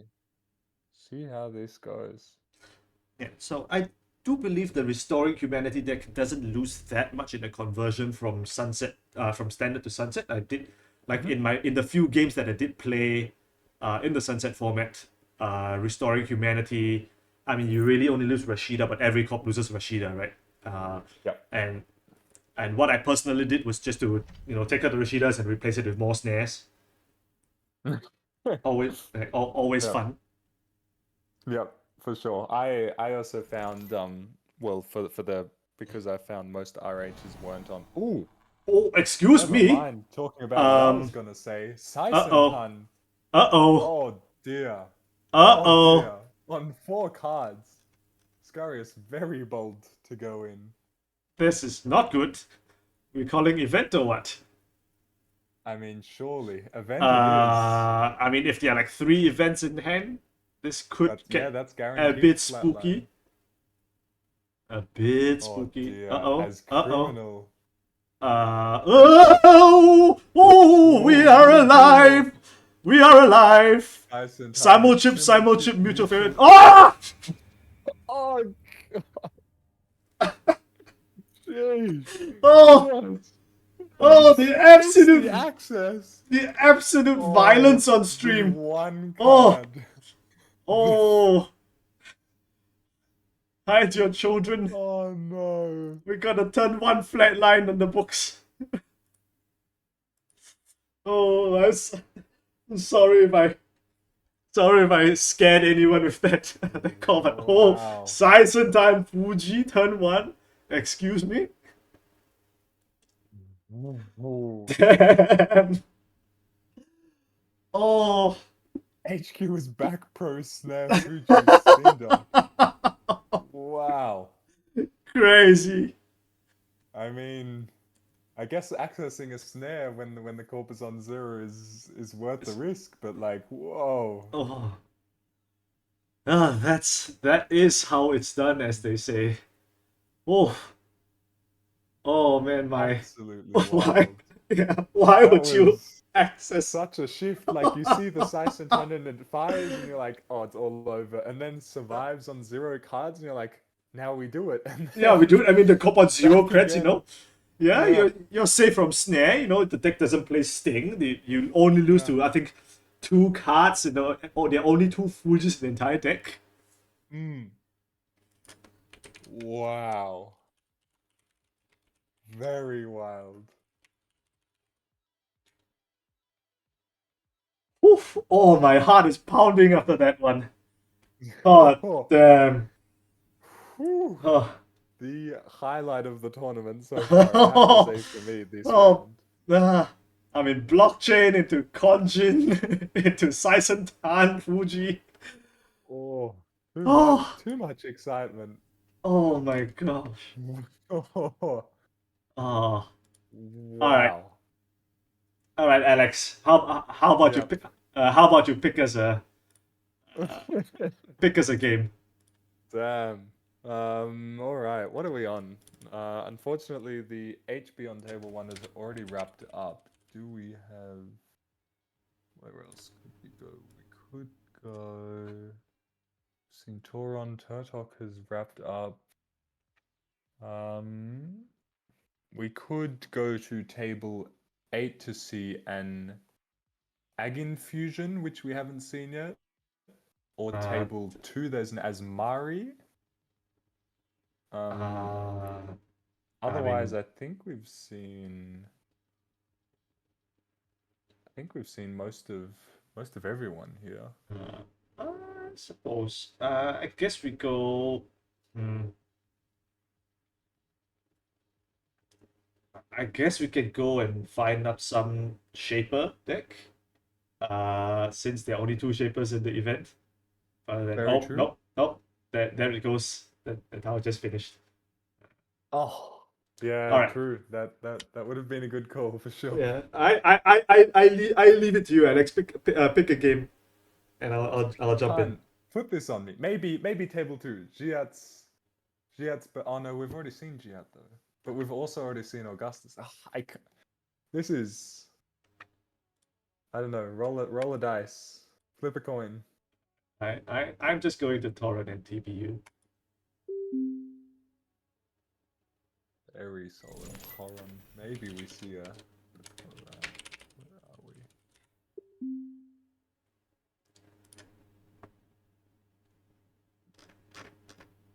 All right, let's do it. A mission to go. We have here Toron on Essa versus TBU on the outfit. I believe we have seen TBU already in round 1 against Bar. Yep. Where I believe Bar pulled off a series of unfortunate Chastushkas. Well, not unfortunate, you know. We all knew they were coming after they got labor rights back into the deck. But yeah, definitely TBU got a bunch of fists to the face.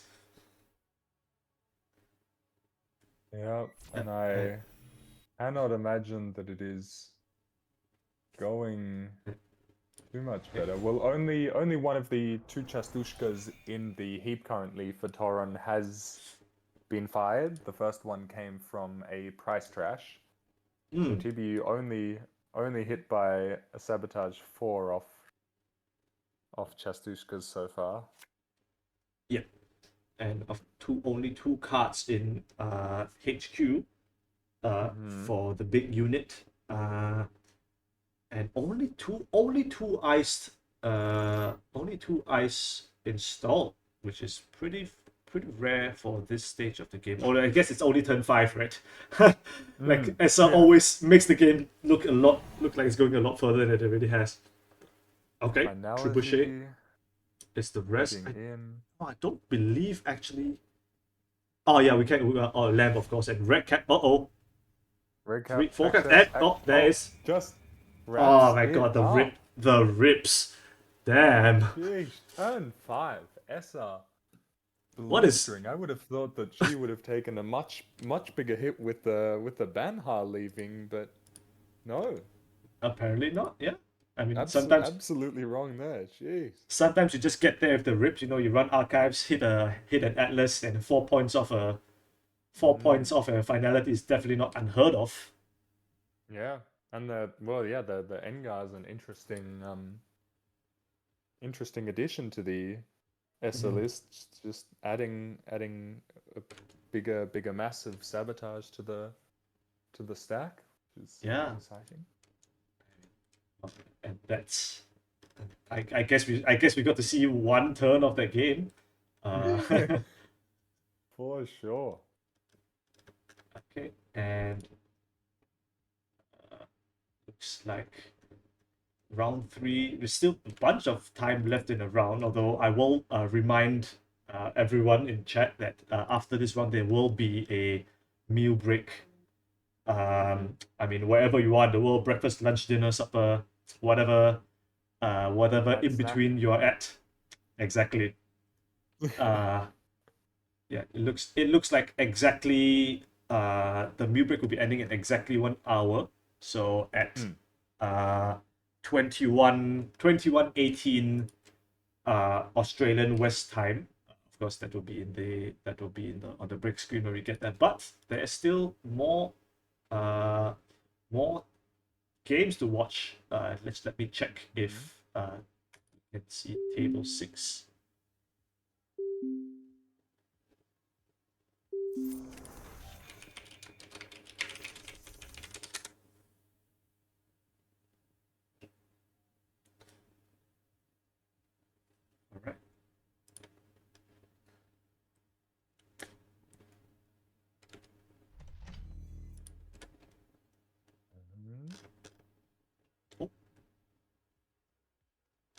All right.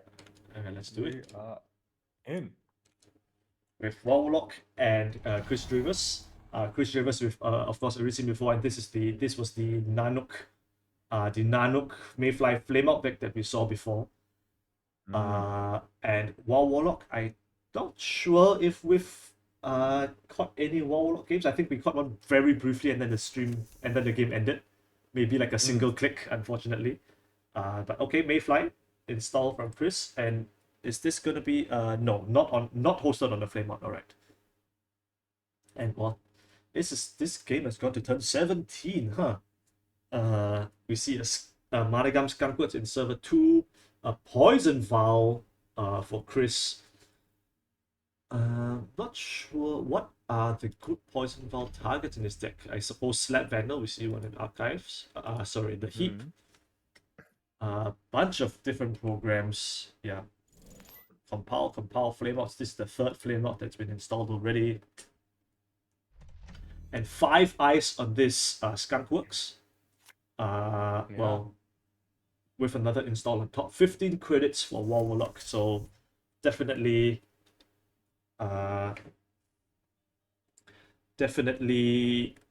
able to rest most, if not all, of this ice. Like this kind of Skunkworks Orb deck traditionally doesn't run that heavy in terms of like ice credit counts. You won't see any Torbos or Pharoses here, mostly you top out that envelopment. Yeah, yeah. Also, for the Nanook enjoyers, there is one removed from the game, but I have checked the log, and it was removed after Chris stole an Oaktown. All right. So not Eh. not sniped off the flame out like the last game we saw with Nanook. Nanook played its part for sure. Okay, so Spin Doctor, rest from server 2, drawing 2 and shuffling something back. I should mention only 10 cards left in R&D, now 12 after the spin shuffle, of course. Shuffling back the third spin and the border control. Malapert, ooh, looks like we have a fast advance play here. Just Second another hostile paper. Okay. Interesting. So doesn't really clear any significant breakpoints unless Wawa is gaming with Big Deal somewhere, although I don't know if the influence. Yeah, big deal. allows And to be fair, we have seen certain oblists run STS drone deployment. Yeah, B-Blum notably is a proponent of the seamless launch STS drone deployment version of Rush Op. I'm not sure if you'll see that here with the Skunkworks, and of course, maybe Warlock just wants to push for a what was the Malapert? Yeah, the Malapert is getting a Sandstone, which is a very interesting fetch, I have to say. Only 7 influence right now between archives and the installed cards, so still about half left. Oh no, I forgot 8-9 with the 2 Spin Doctors already removed from the game. Yeah. And okay, Oaktown. And an Oaktown push. Yeah. I mean, you do only need to score 1 more from the table if you have a Audacity or something primed to go. And even if you don't have an Audacity now, the Malapert will make sure you have one later. Absolutely, yeah. Okay, Mayfly. Mayfly breaking a Tattoo Bowler. Not huge, but solid. Okay, Archives. The face down is a Tucana.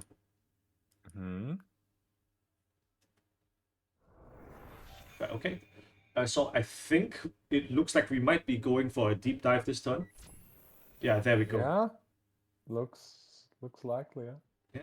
And with only 10 cards left in R&D, and 8 points, 10 points in score areas between 10 points in score areas and the board, right? That's showing with this Oaktown.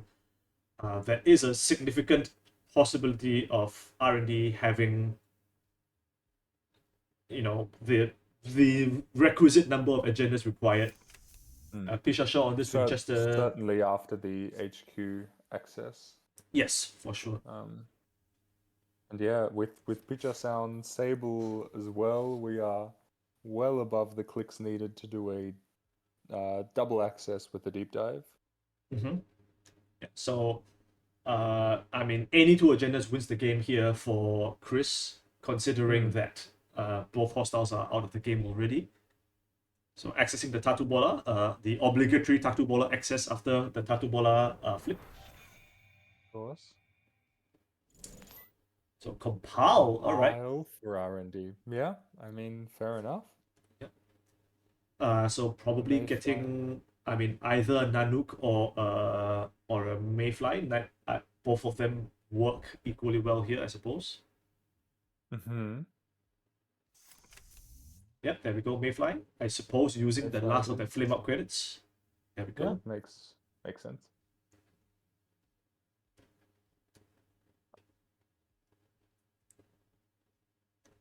Yeah, Tithe has to get broken to stop that. Yeah, just so that net damage doesn't snipe the deep dive. Okay, Sandstone, here we go. And I think, how many deep dives are in the bin? 0. So with 3 clicks remaining, Chris always has the option to go again with another deep dive if the first one somehow whiffs, right? If let's say even on the second one, there can be the second access. Yeah, so we could score every eventuality is safe. Yeah. Overlock, helping the viewers And Deep So, dive is the I name of the sus- game. yeah, I suspect that I mean that's entirely possible that there's some kind of a formicary play. There's a Warlock Mm. calling deep dive, Chris Dreamers calling formicary, and there we go. The Atlas Stealing snap one off of the top, yeah. pre-deep dive. Classic. Okay. And there we go. I assume we have it here. Pop the wheels. We don't even need to pop the wheels, honestly. No action. Yep. And No, go for it. hit it. Yeah. And there it is. Two more agendas. Yeah. It was I think Very an eventuality at this point with the R&D being as thin as it was. Yeah. It was highly likely for that to happen. Yeah. Yep. Of course. Goes up to 10 points. Yep. Very good. Very nice.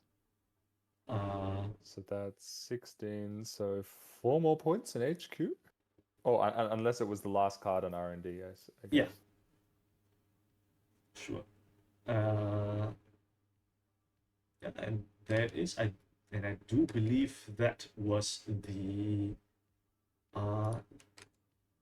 last game of round 3. Just to confirm.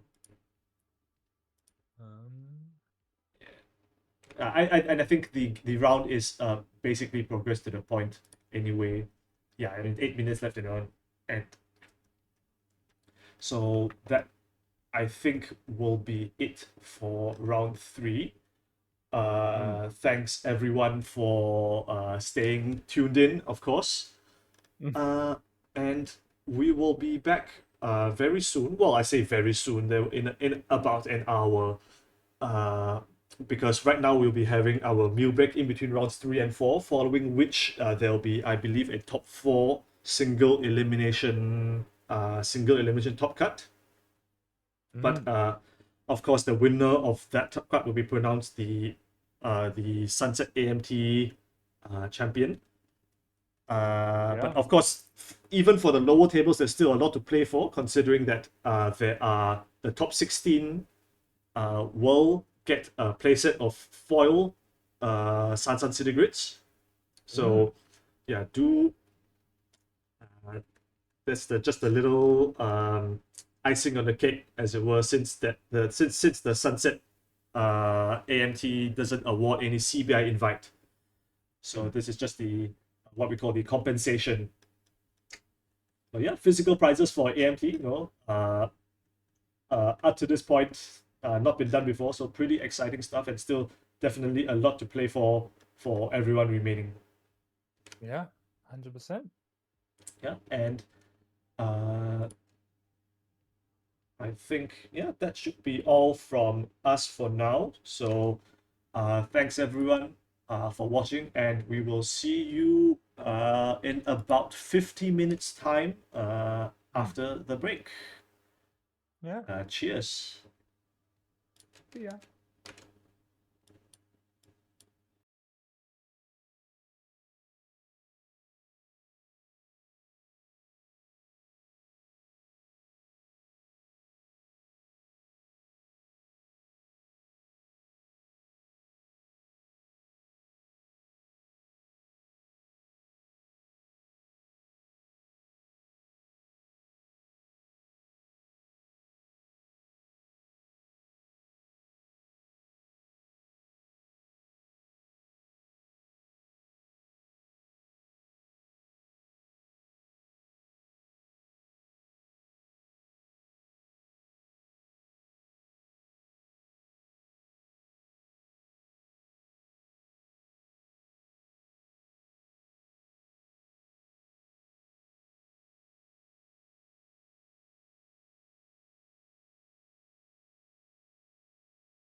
All right, we are back with incoming round 4 coverage of the inaugural Sunset AMT.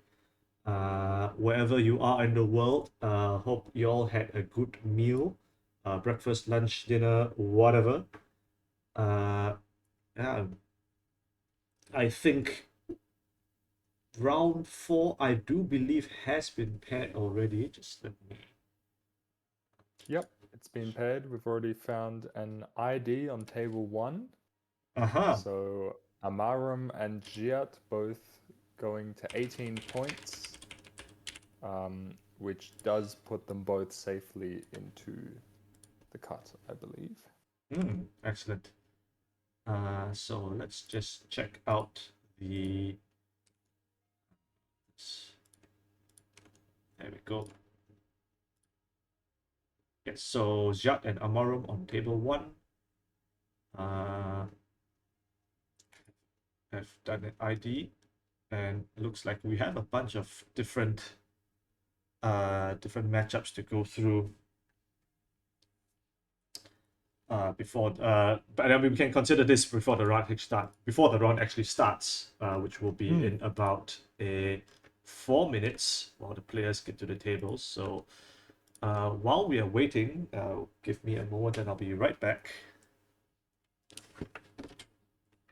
Not too worried at all. How did everyone's break go?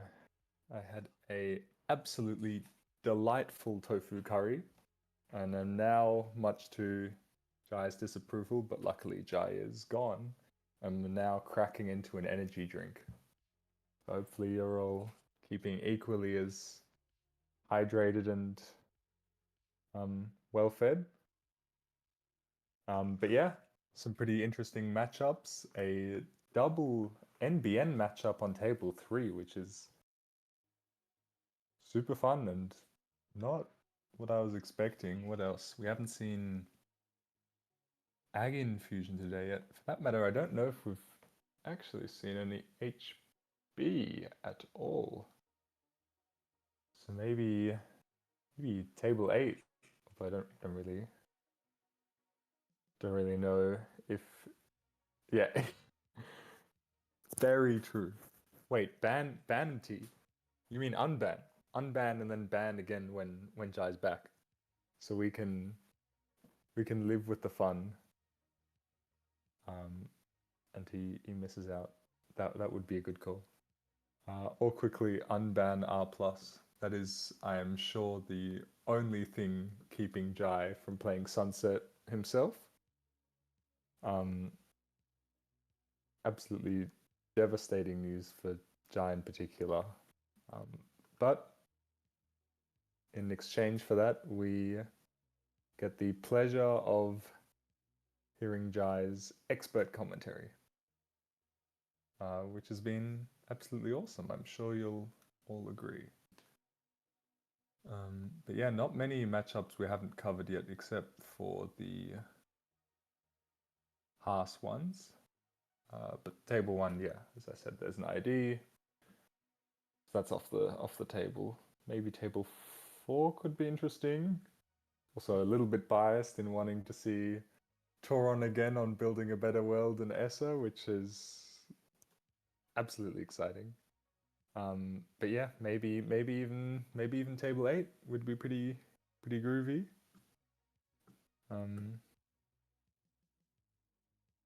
True, Aspie. We didn't really get to see the RH. That is a good point. Yeah. All right. Apologies for that. I had to go answer the door. What did I miss? Have we picked a game yet? Not at all. Just kind of spitballing. We haven't really seen any House Biroids, but we've already seen. So like that would be table 4 or table 8. But we've already seen a lot of Toron, I guess. So if we want I mean, after today, I feel like I can't get enough of table 4. I'm down. Well, not table 4. I should say not enough of blockchain is what I meant to say. Right. Yeah, for sure. But yeah, also as we pointed out, we didn't really get to see the Restoring Humanity in action, so table 2 could be a consideration. Sure. Or table 8, I guess, for the ag that I'm assuming plays similar to an RH and a PD and a Haas, but I'm not really sure what the I'm stream sure. attitude is about playing or Uh, showing games from tables that aren't in cut contention. I mean, I think it's perfectly fine. You know, Sweet. for those people that are in cut contention, you know, half of them will see in the cut anyway. Very true. Yeah. So Yeah. let's. Good So call. why don't you go ahead and check out Yeah, check out table 8. I'll see how that's going.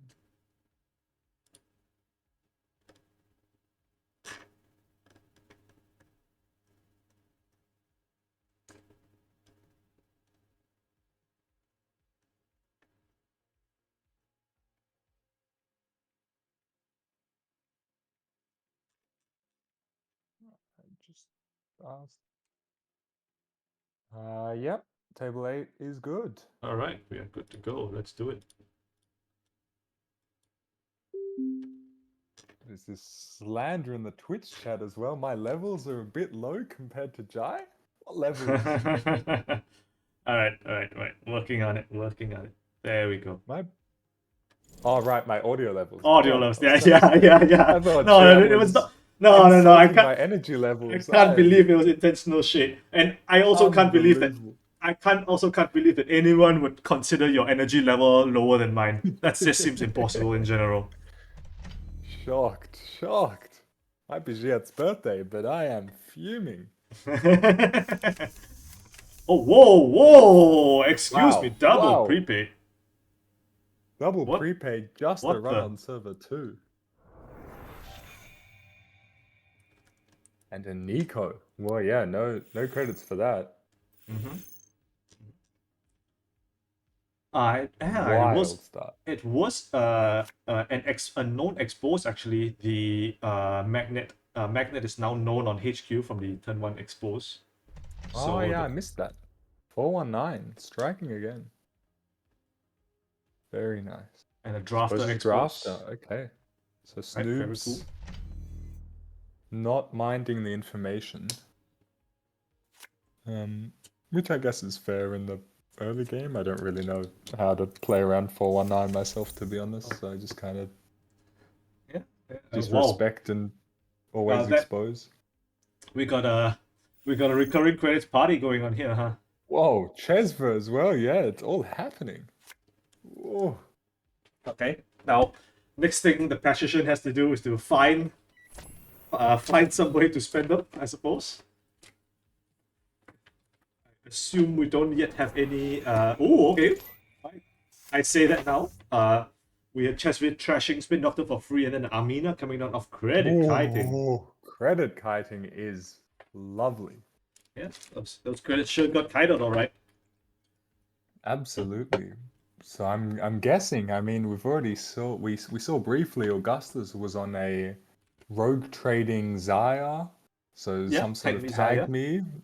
I mean, it's only one credit kiting that we've seen at this point, but potential that this is also operating on similar lines. Yeah, and I mean the fact that that the precision is on prepaid voice pad, which is like a hardware-based economy engine, as opposed to the stuff like the Earthrise Hotel. I mean, daily cast is not a consideration here, obviously because it's banned.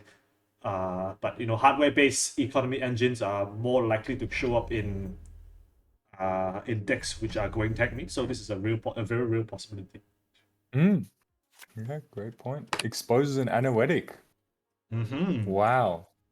Now that is, I mean, I understand the ice, but any pinholes now for the Patrician have to be going up all the way up in value with a known safe target. Mm-hmm.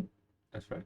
So, Chesv letting Amina break this magnet for free, losing a credit, running R&D. Oh, that's a rolled off the top. Fantastic. And again, no, just staying. Very interesting.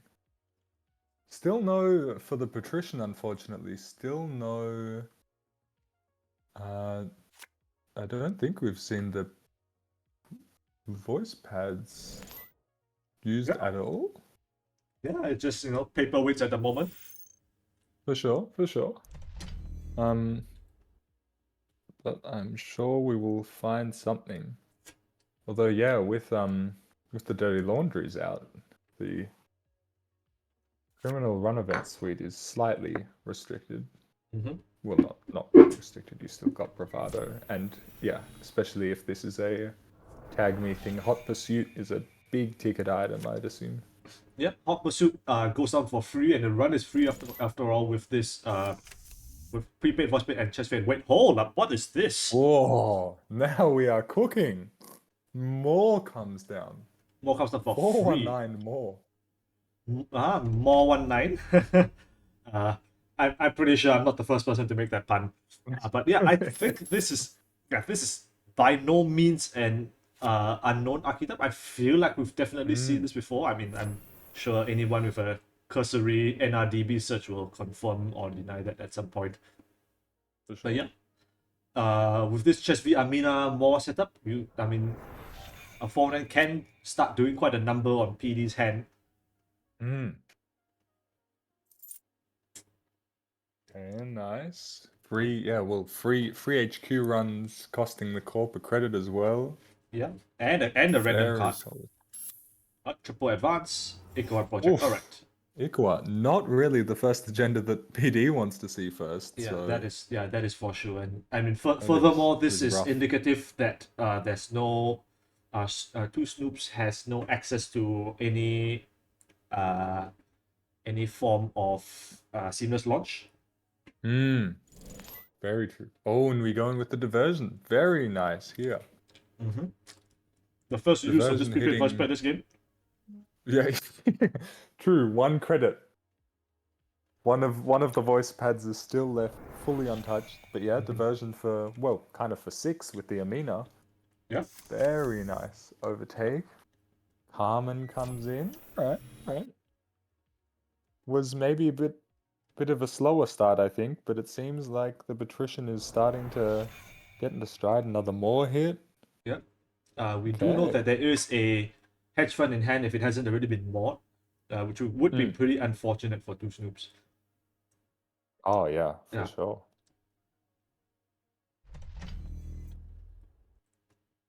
All right, Trank Grid.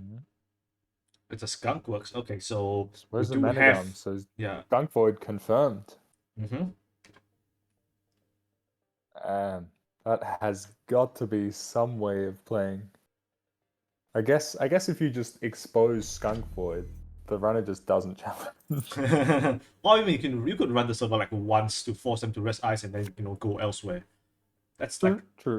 And with common... more, this is actually one of the few Impless decks that can start to really drain Skunk Void faster than reg decks. Yeah, that's very true. Even if the PDs increase hand size, the more hits turn on turn definitely start adding up. Nico campaign is the axis. So very solid. We did see no that Nico was known. Yeah. We did see a click for credit as a third click for Two Snoops last time, which maybe leads me to believe that it really was the hedge fund that got more, which is pretty unfortunate if that's the case for him. Yeah. Oh. Seamless into a luminal. Okay. Very nice. That is the agenda Two Snoops wants to recover here. That's for sure. That's back seamless. And installs. Look, it could be. And pays 1 to prevent. To prevent. Yeah, I mean that is definitely an invitation to challenge Patrician to run this server 3. On 7 credits, draws back up to, I assume, to protect against the seamless just getting moored. Very interesting though to pay the credit to prevent the expose. Alright, so Amina doing the thing again. Two Snoops down to 6 credits. Still more than enough to fast advance. Well, I say fast advance. You never advance anything here. Escape net is the access. Alright, that's a.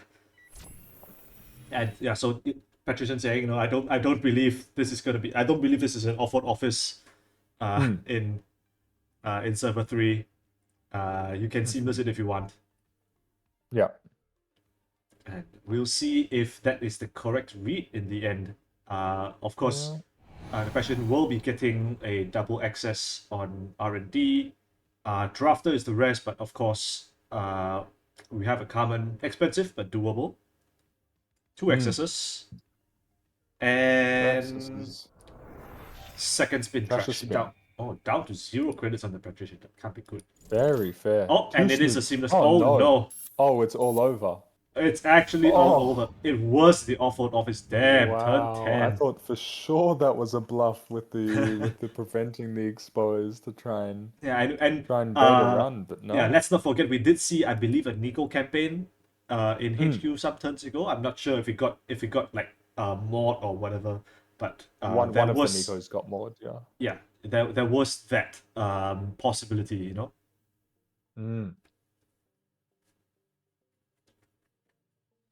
Correct. I For mean, sure. I mean, credit perfect though. There was, yeah, definitely a rougher start.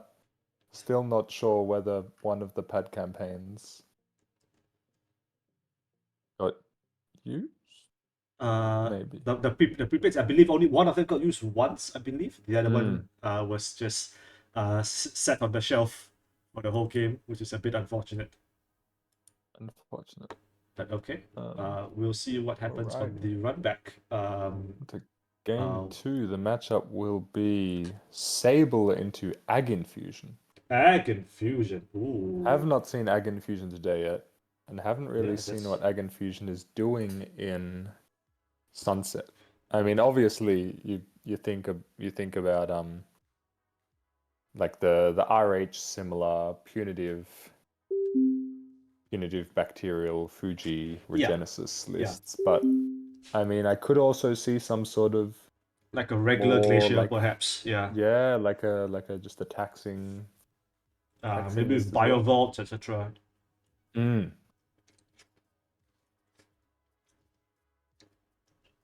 Alrighty. Patrician keeps. Don't think I've played against Ag. Oof. Oh no. Well, alright then. Don't run face on ice when there's an outermost Anansi somewhere else. Is my number one piece of advice. Yeah, we will 2 Snoops mulligans as well, alright. Very interesting. Yes, we will all Ice learn hedge together. credit. Oof, importantly, 10 credits is more than you need to res Anansi.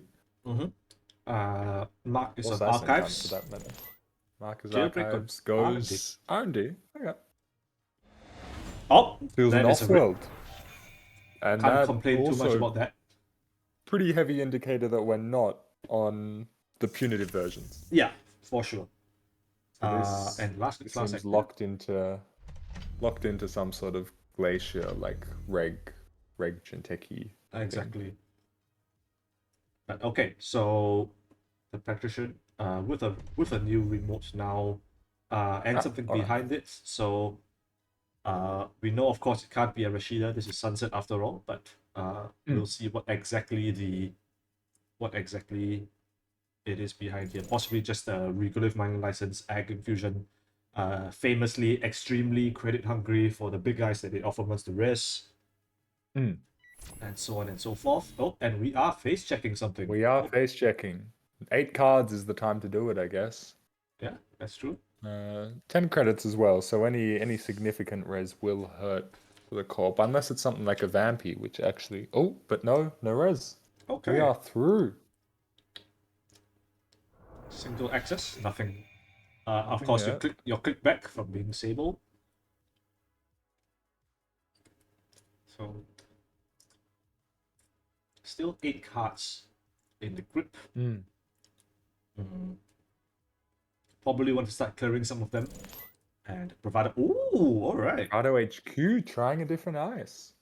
I mean, last time Anolis Nothing again. Damn. the Bio Vault, very big access, very nice. Yeah. So BioVault, we've talked about this previously. Just another indicator that this is definitely the glacier version. And installing no free lunch. Probably just gonna be a click for 3 credits in this. And oh, excuse me, another. Scout's Hot Pursuit. Every this is the fourth person I think we've seen who's on some sort of tag-based strategy, but also not in Zaya. Yeah. We've seen a 4-9, we've seen a Zaya, and now a Sable as well. Mm. Very exciting. Carpe Diem as well. And Although I think surely on 17 credits now. yeah, surely you rest here if you're the patrician. Tattoo ball. Tattoo ball. It's fine. Okay. Yeah, this is okay. Very interesting. Okay, buyer bands, archives. Hmm.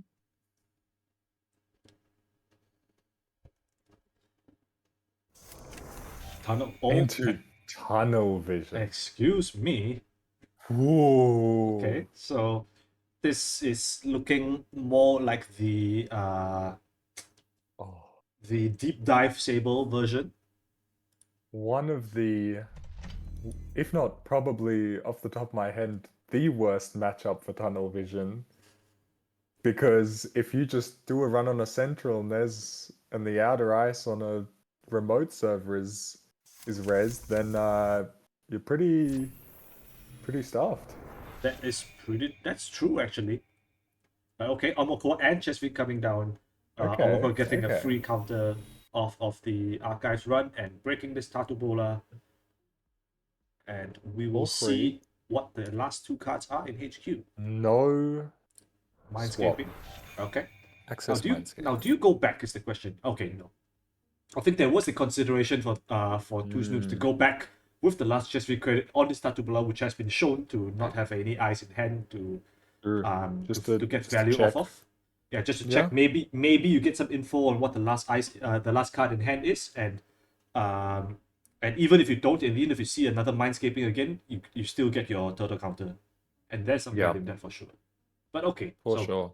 we go last click credit, and Patrician thinking of that mandatory draw. Yeah. Draw. Yeah, I ooh, onto the remote server. Interesting. I have not played a lot of this like more glacier based, but I would have assumed some sort of icing up all of the centrals and everything and making sure to have a Tattoo Bola target before expanding. But maybe you just want to score out faster if it's happening like this. Yeah. And with 20 credits, you are not that scared of any diversion plays. Very true. Amakua still cheaper than YDL. tunnel vision. Alright, YDL. so I do believe this is the entire contents of HQ known, YDL and Mindscaping, since it wasn't played last turn. Yep. Yeah. So no additional value from running HQ again. So just credit draw. La Costa. La Costa, here we go. We are cooking now.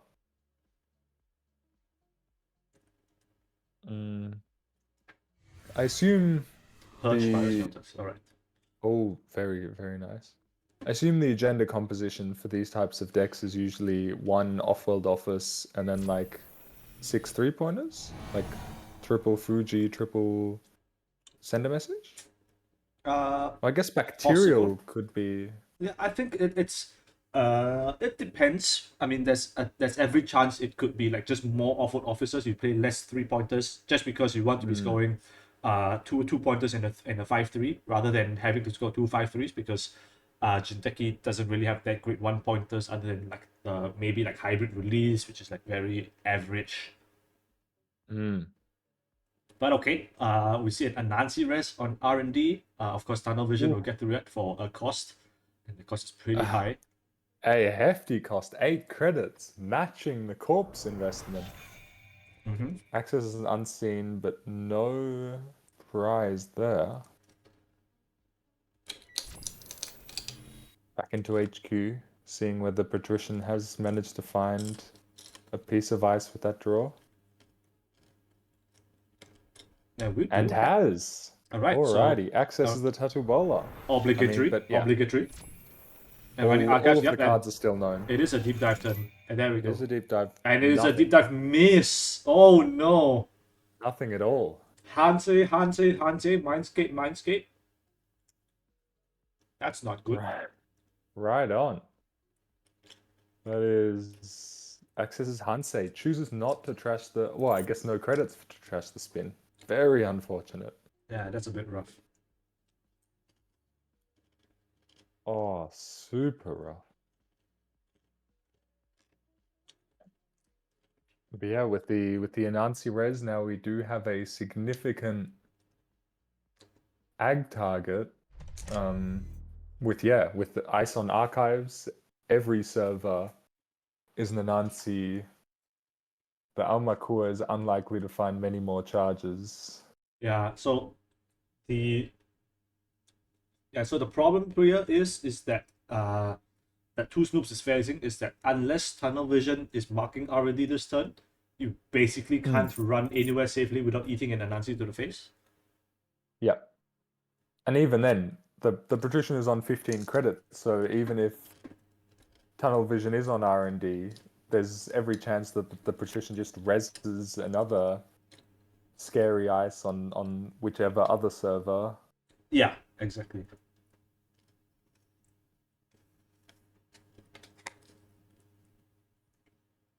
Very rough. But yep, Lacosta's just working away there. And yeah, it's just credits. Hard for the Sable to work up the money needed for that. Yeah, and just the purge. Yeah, and because I mean that was a pretty unfortunate deep dive. I want to say. I mean, there was every chance with the runner being on 2 points already. There was every chance that the game could have ended immediately. Yeah. Just nothing on that was super hard. And it does seem, if this is the Breaker Suite, does seem like a quasi lockout at least is more than likely. It just seems very rough for the runner to make any significant significant breaches from here. Yeah, especially with this specific Breaker Suite, right? Tunnel Vision. I mean, already Tunnel Vision, Turtle, and Chestnut is all 4 MU used. And okay, inside job. So the Practitioner could get a boop onto Anansi here. But that would leave HQ open. Okay, ow.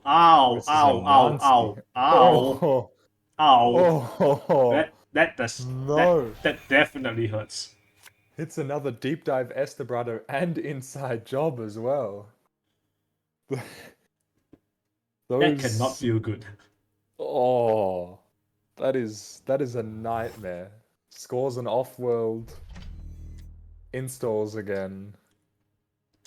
Oh no.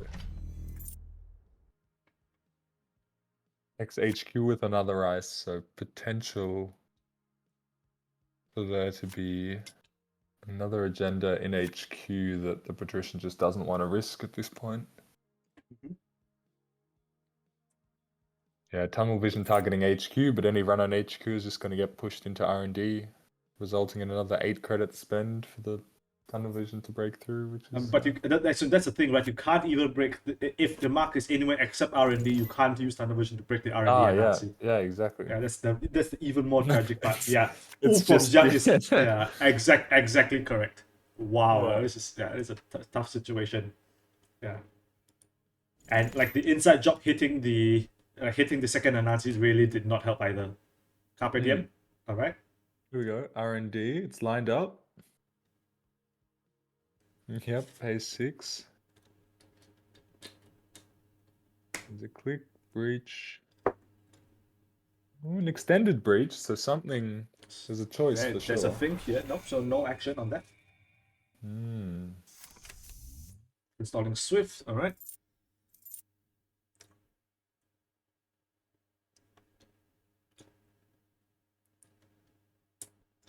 Yeah, I just worry for two Snoobs that no matter how close the Armakua gets to 5 counters with the La Costa grid just sitting there, the purges for the patricians seem not to hurt the game plan too much. Yeah, exactly. And look what looks almost certainly going to be a Bio Vault, which you saw from HQ previously, Mm. going down in this La Costa server, and whatever it is in server 1 that was already in server 1 taking away. I will note that this Awful Office was scored without advancing it a single time. It was just cooked in this La Costa server for 4 turns straight. Yeah. Extremely rude. Yeah, like you said, this HQ is just unrunnable because even though the tunnel vision can break the HQ in Ansi, it will be pushed into the R&D and forced to take 4 net. Yeah. Two Snoops finds an Earthrise Hotel at the very least. So maybe you can draw your way into some kind of a solution. If you have a Another off-world and this is an at advance. this point. Oh, So okay. nowhere. Not quite threatening the win this turn. Unless there's a seamless or something in HQ ready to go. Which would be a pretty sick way to end the game. Like seamless launch in Egg Infusion, definitely not unheard of, but quite uncommon. I think Egg Infusion usually would rather spending their influence on ice, like the Bran 1.0 is a very popular include in the Glacier versions. Yeah. We've seen some decks playing Data Loop if they're on stuff like Daniela in combination with Fuji to make these big agendas quite unstealable. For sure. Very interesting. Yeah, just not really sure. I mean, you'd have to hope that. I mean, it's unlikely when you have tunnel vision and Armakor, but have to hope there's some sort of alternative third breaker solution, though, to make it in here. Yeah, I mean, it is kind of rough to have the entire game plan be stuffed by swordsman, for example. Okay, Bravado HQ. Bravado, all right. But yeah, I mean, Yes, so the question has the option Yeah. to boop, and yes, we'll boop here. You cannot break this. You will just have to take it. yeah. And potentially be forced to jack out if the patrician has snares in this list as well, which Oh can yeah, be that's for sure. Or even, put right to the top. I mean, taking 4 damage if you don't pay the 2 credits to draw, you still also lose to a top deck Fuji asset retrieval. Yeah, very true. We've already seen a Fuji asset flatline today. Yeah, I promise not to scream as loud as I did if we top decked another Fuji. This one was calculated. The one previously against the RH was decidedly not. Yep. Decidedly not. All right. Two Snoops pays to draw that card, so Fuji's safe. Trashes a diversion of the net damage. Yep. And 3 more where that came from. Bravado, Leech. Tunnel Vision. Leech. Interesting. And Tunnel Vision. Access top. Okay, so not a snare. Very solid. Yep. Almost up to 3 counters now.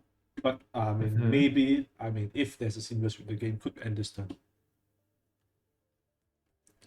I mean, if the top 5 known, you'd expect.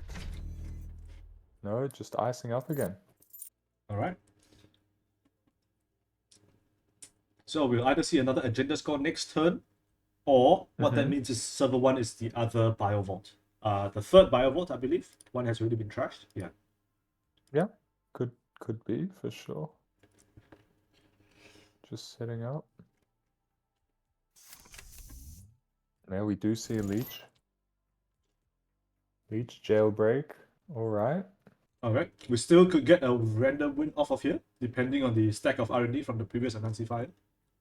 Yeah, for sure. And after breaking this, the combination of Almakua and Leech will be able to break HQ Anansi. But yeah, Ooh, that's a Biovolt here makes Biovolt that. pop. Yeah, that's probably indicative that there is something at least on the top two cards of R&D. Or just, as I said, trying to prevent Two Snoobs from getting that HQ run, which it seems like the Patrician is protecting more than R&D anyway. Exactly, and it is the triple advance into back. It's just a bacteria. GG. Rough. GG. All right. That was a pretty fast game for turn 14. I suppose, I mean, the runner turns when you are staring down the barrel of double Anansi on your two centrals and not being able to run really anywhere just because of tunnel vision mark mechanics. Your turns tend to go quite fast when you're just clicking for credit and trying to draw.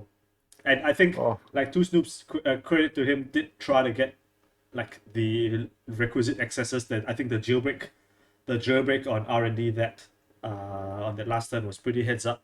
But of course, unfortunately, the Practitioner had the Biovault, which you knew about, and the La Costa, which cooked. The La Costa cooked like way harder than any La Costa grid ever cooked. This awful office scoring never advanced. Yeah, and super unlucky dive. That's exactly right. I do wonder how many agendas were in hand. Were in HQ when the dive hit. Because that seemed extremely unlikely. For sure. Although it was a very early one. So you can't expect to win off that. But yeah, at least seeing one agenda would have made sense. But that was table 8. Ending in a split. Yeah, split. Corp split. PD rushed out and then Ag managed to get it done from behind the ice. That's right. Okay, so let's see. What do we have left here? So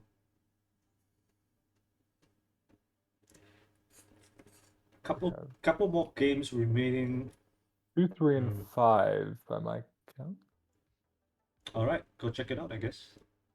Well, what do we want? I mean, you called it table 5. Let's do it. Alrighty.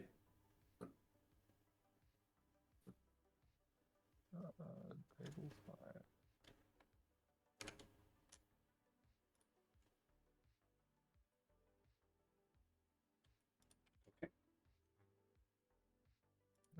So yeah, there do seem to be a couple of tables. Good for table 5. Right. Let's do it.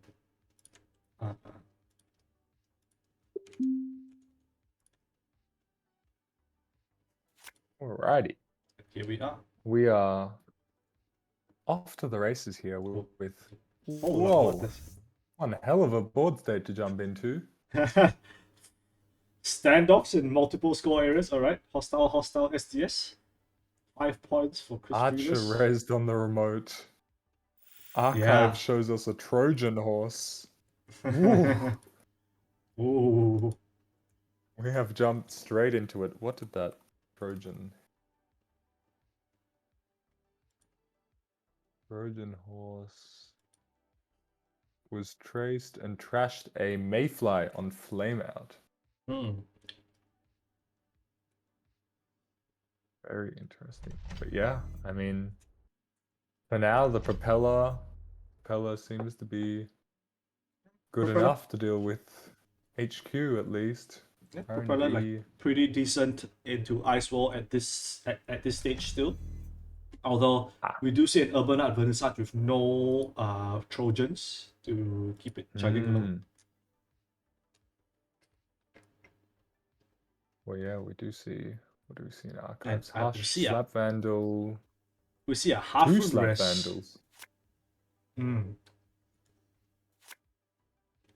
Right, Chris. Of course, with the Sable mark, clearly indicating that this is a deep dive deck. And have we seen any deep dives this game?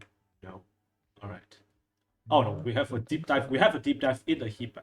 don't know. Yeah, there was a deep dive that happened. Ah, okay. I think I saw in the log.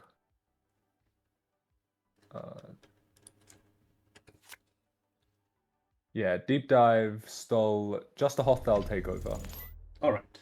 All right. and declined to access another card. So Not a Chris huge swing on the deep drawing dive, but still drawing a managed bunch to of pick cards up points. actually. Yeah.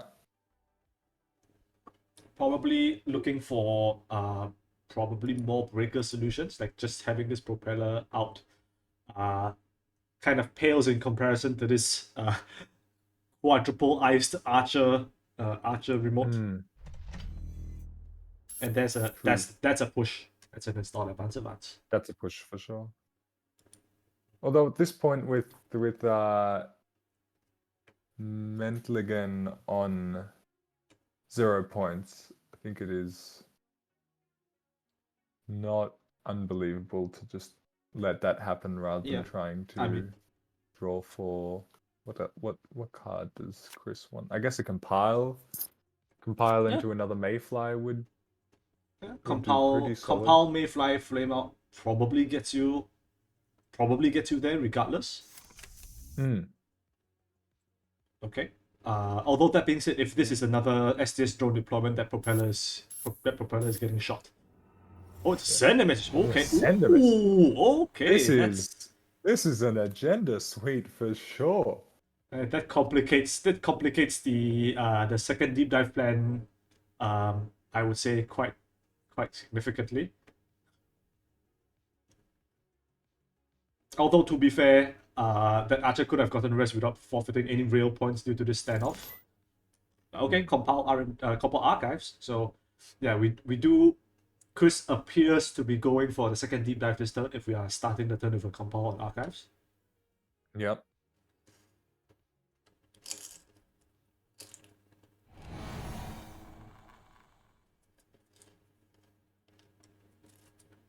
Oof. Just a sandstone. That makes the Mayfly grab a little rough, I guess, since you really kind of want to be using the propeller for that. Yeah. So I mean, so that's the thing. We now have not enough propeller counters to go through both remaining ice walls on HQ and R&D, but we go compile HQ. There we go. This Round number looks 2. almost certain to be the second deep dive turn. Remains to be seen if we have a third compile. Oh, excuse me, Stavka. Stavka. Okay. Yep. There's a 3-coster. Hafren it is. Not many Stavren targets though.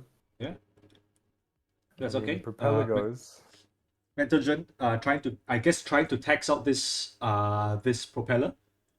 You see now a second tattoo baller, a second 1 strength barrier on R&D, the only remaining server to run to get this deep dive off. And with propeller only on 1 power counter remaining, Chris will have to find some other solution. Maybe do we have another Mayfly? Is the question. We see 2 Mayflies in the bin already. It's an interesting question. Of course, it remains to be seen. Of course, Chris has an extra click in hand due to having this wheels.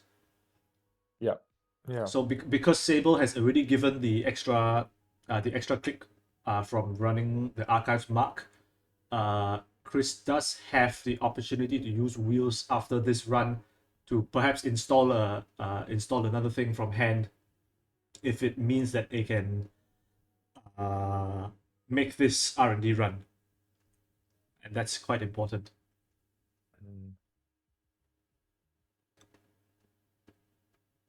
Yeah, this is an interesting state. Oh yeah, the big unit. Yes. If you install the cyber feeder plugin on specifically Firefox, you can sort archives by pressing a particular hotkey as such. So you can see everything sorted alphabetically. Very, very useful. Which is as I said, on only as available as a Firefox extension. Many thanks to Rahi for uploading that. Okay, compile is doing a happening, and this will be quite expensive. Okay, of course you do have this flame up to. You have 20 credits effectively to go through both the Mayfly and the Mayfly and this ice wall. So this is a how much is this? 6, 7, 8 credits. 8 credits off the flame up to fully break this stuff, I believe. Yeah, there we go. Oh. And one more for this ice wall. Perfect. Credit perfect for this flame out. But then now the problem is R&D. What solution does Chris have? And of course, in theory, let's not forget that that you don't with the access of the existence of 3-point agendas in the deck, you don't actually need to use both clicks on the deep dive. So in theory, you have 2 clicks between your spare click now. Okay, you are clicking. Chris will click one of the teleworks and maybe even pop this Hannah Wheels Belintra for an extra click if they feel that it's required to get this R&D access. Oh, it's another compile. Okay. Third compile. They were just saving up for this big one.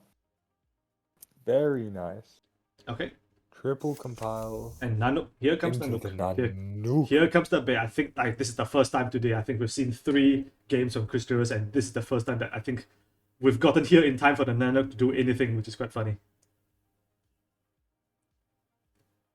Okay. Although, wait, the Nanook was installed off compile. That's correct. How do we break the... Oh no, wait, Nanook is an AI, of course. Yeah. I'm so silly. I keep confusing Nanook and Orca because they're both Fair enough. Borealis. Borealis, Arctic animal, yeah. Yeah. Don't Here we really go. see play. And Unseen this card. is active. Oh, Oh, and just scores from the top. well, yeah. No need This for that's I guess that's just the deep dive life, you know. Yeah. You go through all this trouble to do math and deep dive, blah blah blah. You know, you have it all planned out perfectly, and they stop like the winning agenda. Yeah. It is known. How it goes. All right. Yeah, math is hard for sure. Now math is hard. Top decking agendas is easy. Yeah, absolutely. Finding that line cannot have been easy. But a very sweet run of it. Alrighty, we have 25 minutes left actually. Yeah, still plenty of time left in the round. I do believe this was game 2, judging by the in-game clock. Yeah. And we'll see how many games are left. It looks like this is the table 2 is the last game, I think. And let's check it out. I'd hope so with Scarius in the chat.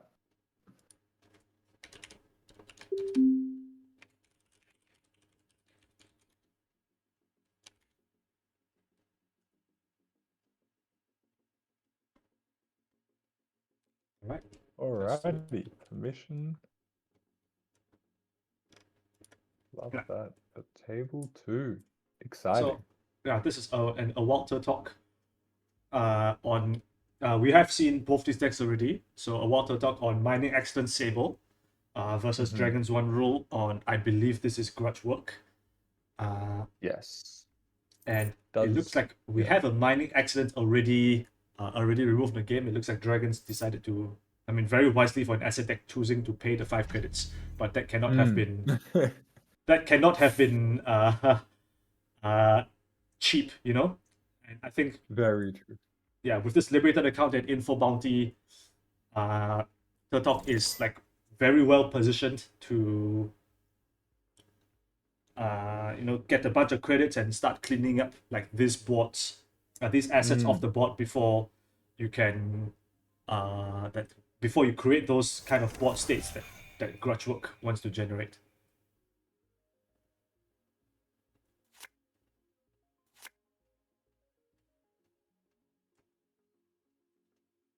Wake Implant is the install of the Baya bands. Very classic crimp play. And okay, so we are checking servers now.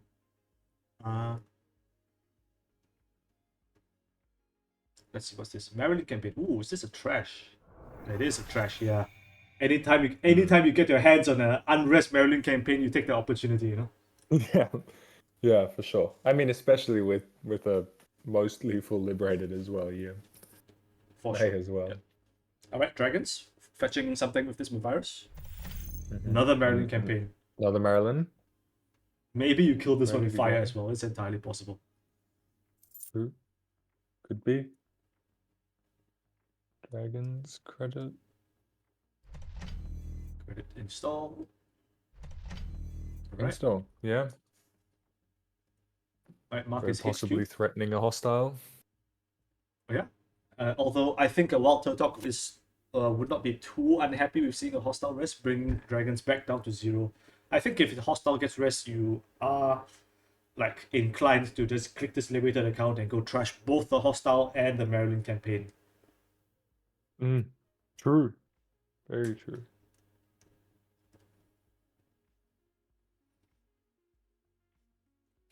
Scar's asking, can we see a win within 20 minutes? Oh, that is the question of the day, isn't it? Absolutely. And it is a There hostile the architecture. hostile. All right.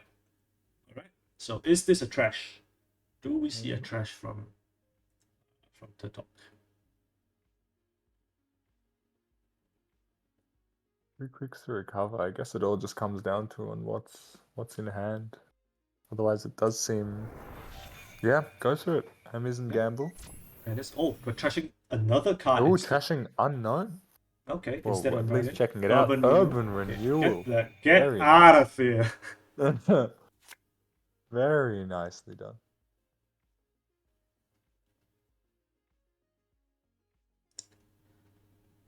Alright, dragons. Click on draw. 2 credits. Back up to 2 credits off of this Maryland.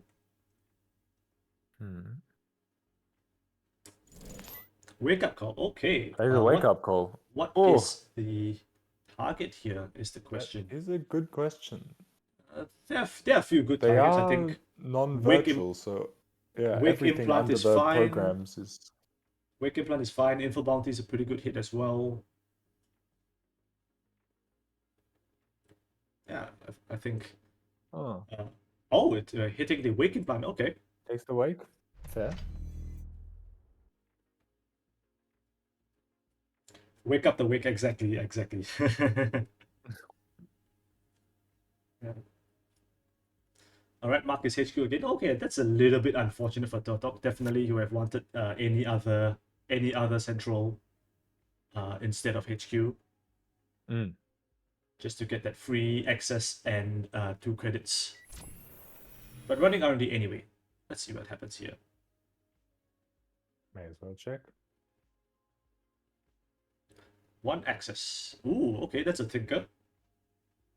That is a thinker. Oh, is it an SDS? That could be exciting. 3 credits. Oh, an SDS. That would be wild. I do think that you do just drop the. No, it's okay. a spin. Spin Dr. Trash. Okay, fair. Liberated account. Personally. Run the new remote. Bladder what? Oh, that goes for sure. Get out of here. Yeah. Okay, doing a pretty solid job at preventing dragons from really building up a critical mass of assets here. Yeah, but okay. Back up to 5 credits after clicking for credits twice, so we are back in hostile infrastructure range if dragons is so inclined, and clicking for a 3rd credit. All right. Now this Maryland campaign will time out by itself next turn, which means that dragons will be able to get a trash an op trigger for a 1-cost card. And okay, it is a mutual favor. For a moment, I thought we were going to see Mutual another. Okay, but mutual favor for Shibboleth is pretty important because so threat 4 is the threshold for Shibboleth to get minus strength, and as I think many of us who are familiar with the Grudge, playing with and against Grudge work, that threshold does not come very quickly in this deck. So Shibboleth against Magnet, you will be able to get this info bounty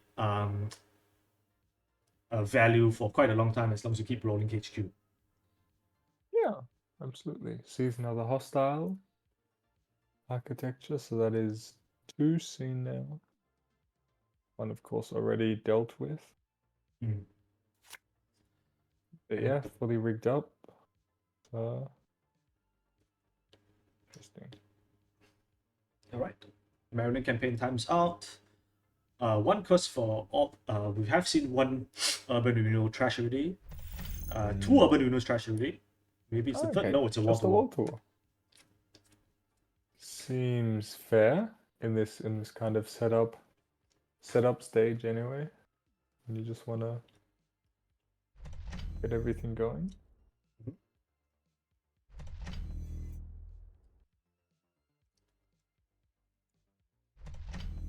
And Triple triple install install. classic. All right. Have to assume one of those is the hostile architecture we just saw in HQ. Yeah, very, very possible. Unless server 3 is another hostile that we are not able to. I mean, I guess we can check if server 3 has already been identified. The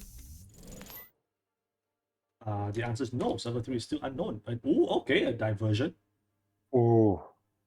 A very bold diversion considering we did see a if that hostile is there now. Could see that's a bunch of true. reses.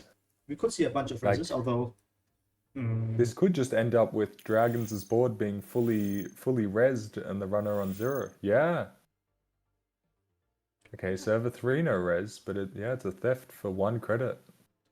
I think it's entirely possible you take this access instead of stealing 1 credit and forcing. Yep. I think like 2 credits and there we go. It is a it is an access. So you do get your info bounty off of this single access rather than stealing 1 credit, which is of course not a really good deal.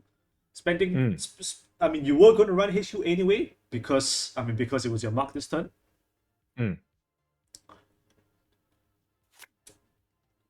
So I think this is not an awful trade, especially with Chess V, meaning that you run through Magnet for free basically. So the question now is, you forced all these reses. Now how do you contest the board if you're Turtok?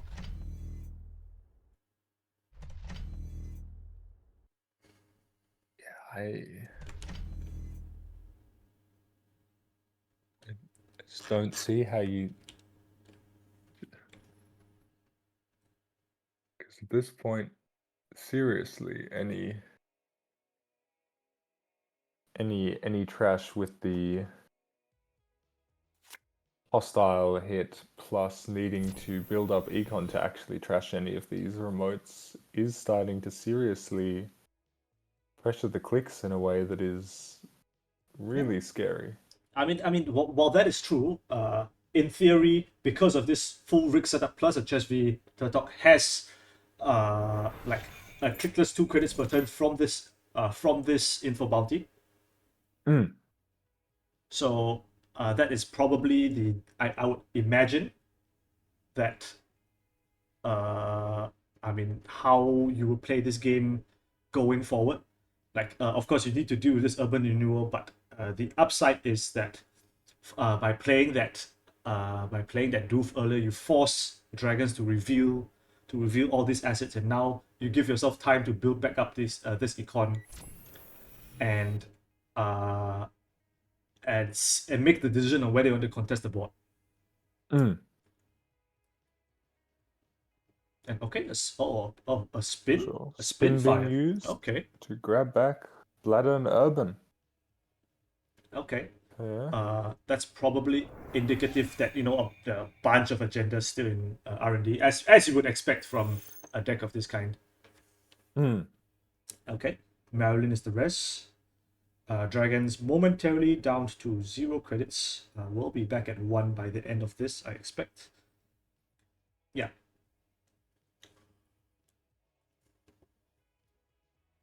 Back up, back up.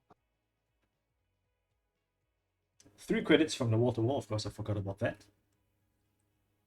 And of course, Turtok has 1 more turn remaining to deal with this urban renewal before it goes off.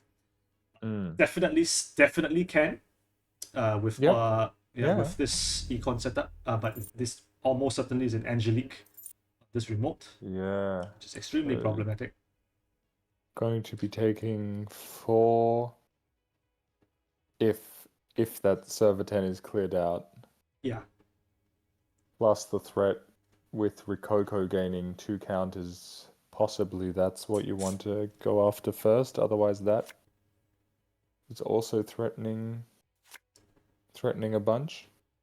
Yeah, exactly. So Turtok drawing 2 cards. Carpe Diem. Running R&D. Okay. Of course, this is clickless, so. Yeah. Right, Sandstone. It is an appreciable amount of money. 5 credits. Oh no, well I guess with the Chesva only really 3.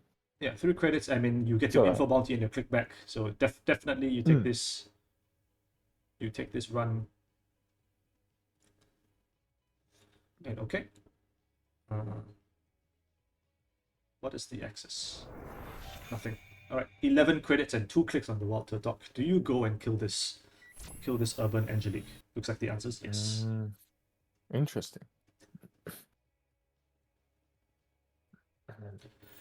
So notably, this would bring dragons back down to 0 if they decide to pay for this Angelique, which I imagine they will. Obviously, there we go.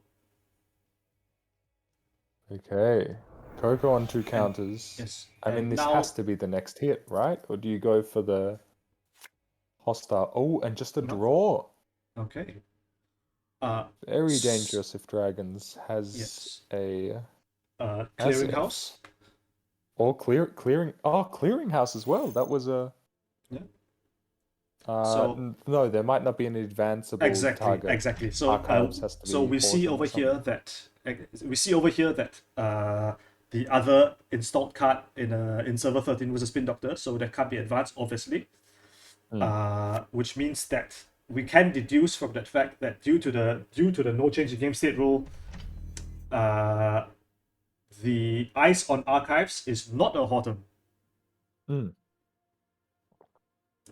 Right.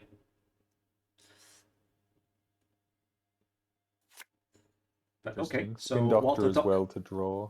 Hopefully find an Azef. Yeah, but no Azef to be found. Walter Talk dodges death this turn, running HQ for the obligatory 2 credits. Estes, okay, now this is a decision, right? Do you drop Carmen? Oh no, you drop. Yeah, you drop the just Shibboleth. Okay, interesting. I This, believe Turtok. Yeah, there we go. We also saw a second Carmen in the heap, so it stands to reason that there's a backup decoder as well. Sure. That is fair. Okay. Alright, yeah, pretty solid actually. Trading in the Shibboleth when it would be downgraded anyway after that steal. Yeah, exactly. Oh no, threat 4. Never mind me. Well, close to getting value back. It's a late night close. Yeah. No smoking in the chats. Yeah, no smoking. It is not allowed. Yeah. Alrighty.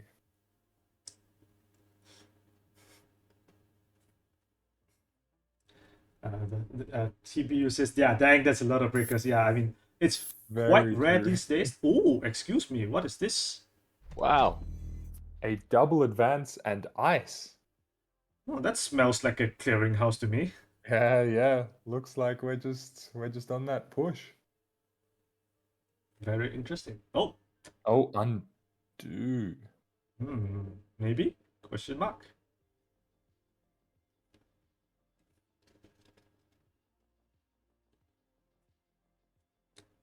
Okay, just wanting to undo the last. Oh, actually, yes. Okay. Taking Interesting. the whole turn back. So we saw advance of 15 twice in ice. See what happened. Oh, yep. Wild Turtok pointing out to us all clearinghouse. 3 credits to trash. Very true.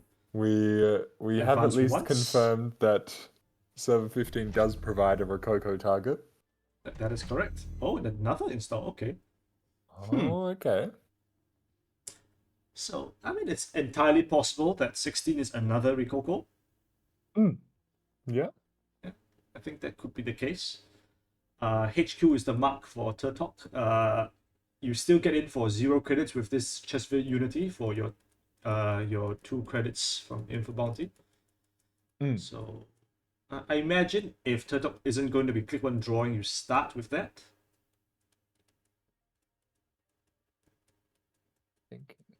Yeah, it's interesting. Alright, it is a click one draw. Okay. Click one draw.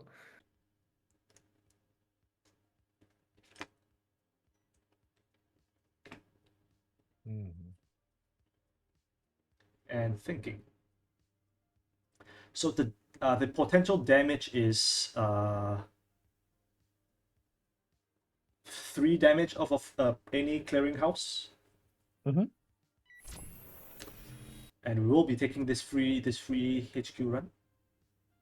So is there any way that Turtok dies from this clearinghouse? I suppose if exactly 14 and 16 are exactly both bladder warts, are there how many bladder warts are in the bin? 0, so there is a possibility.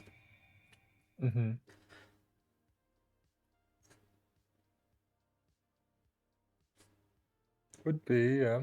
Double bladder wart and a triple advanced clearinghouse. A rear fair classic. Oh, okay, that's a nice touch actually.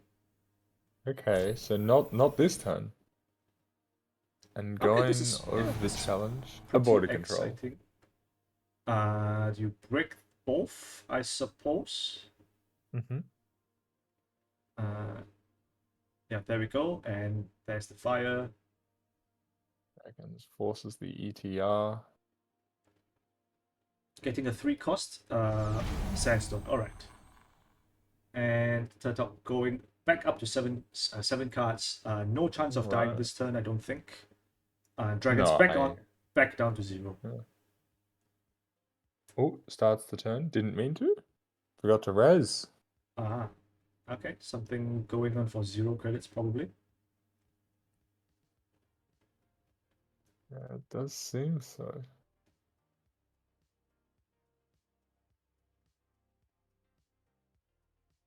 Undo turn. Excavated. All right. Yatagor. So 14. So there we go. Probably the Maryland campaign is going to bite it for an extra 1 credit bonus. There we go. And another 1 cost card. At a guess at hazard, the the 3rd urban renewal, probably. There we go. There it is.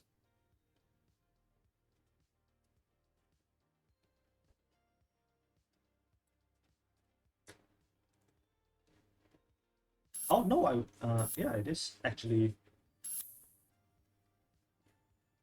very interesting. So it's quite advanced in server 15. So I mean, this we assume is the clearinghouse. So forcing the issue from the Wild Turtok, like having to go in, because if not, the Rikoko clearinghouse will kill you. We'll get that flat line on this incoming turn. Yeah, Kupira notably also on the bypass train at the moment. Yep. So Bravado. Oh, but going on to R&D first. Oh, we're bypassing this sandstone. All right. So getting a bunch of credits. Now, do we? I guess there is always the option of pinhole threading. We could, for example, pinhole HQ, Or let's say, True. Pinhole Archives probably is a better option. Tammy in the Twitch chat also pointing out Do that we know this this? card in server 15 could be That an is, Urtica cipher. I mean, that is very true. It could be a second class. We deck. have Okay. seen Urtica cipher in this type of lists I mean, that is before. fair point. Very fair point. Okay, the talk just Class act again, just right in that eye. Bing chilling, as they say. Mm-hmm. Going up to 9 cards, being extremely unkillable on back-to-back turns. Yeah. Oh, it's our And head judge, Yan Tuno. Ooh. In the lobby. I wonder how close we are to time, actually. Oh, That's a good we question. just hit time. Okay. Is the answer to that? No, 20 seconds? No, seeing conflicting things. No, time in the round. Yeah. Okay, there we go. So, clock Yeah, gets a it turn. does seem extremely hard now, actually, for dragons to Uh-oh. win on this turn. This I'm seems sure dragons problematic. would have appreciated at least one more turn after this. Yeah, clearing house. Yep, clearing house. I mean, might as well at this point, right? Might as well chuck it for 6, yeah. Like, just send it, whatever. Do as much as you can, burn it out, maybe expend 1 or 2 Angeliques from HQ. I mean, See what happens. we have? Yeah, so the Angelic has been shuffled already. The one that was trashed earlier, it has been shuffled, obviously. So 6. I think it's just nice, not enough, right? Yeah, it's actually it's even if Dragons has the triple Angelic Exodia in hand, it's actually just 1 card, 1 meat damage off of lethal, which is extremely, which will be an extremely funny way to win a game. It's also an extremely funny way to lose a game. There's the first Angelique, and then okay. Credit. No, not today, unfortunately. Not today.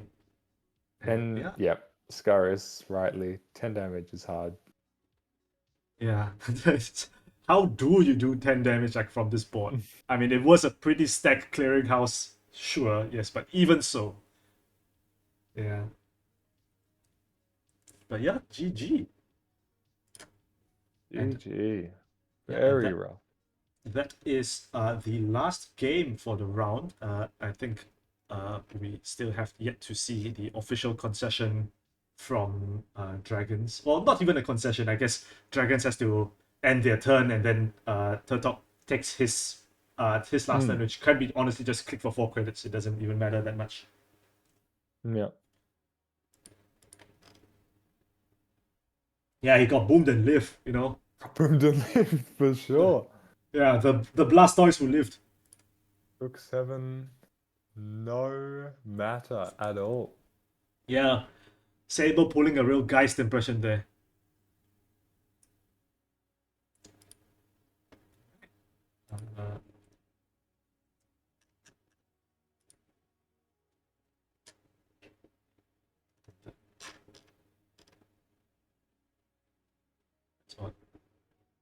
Okay.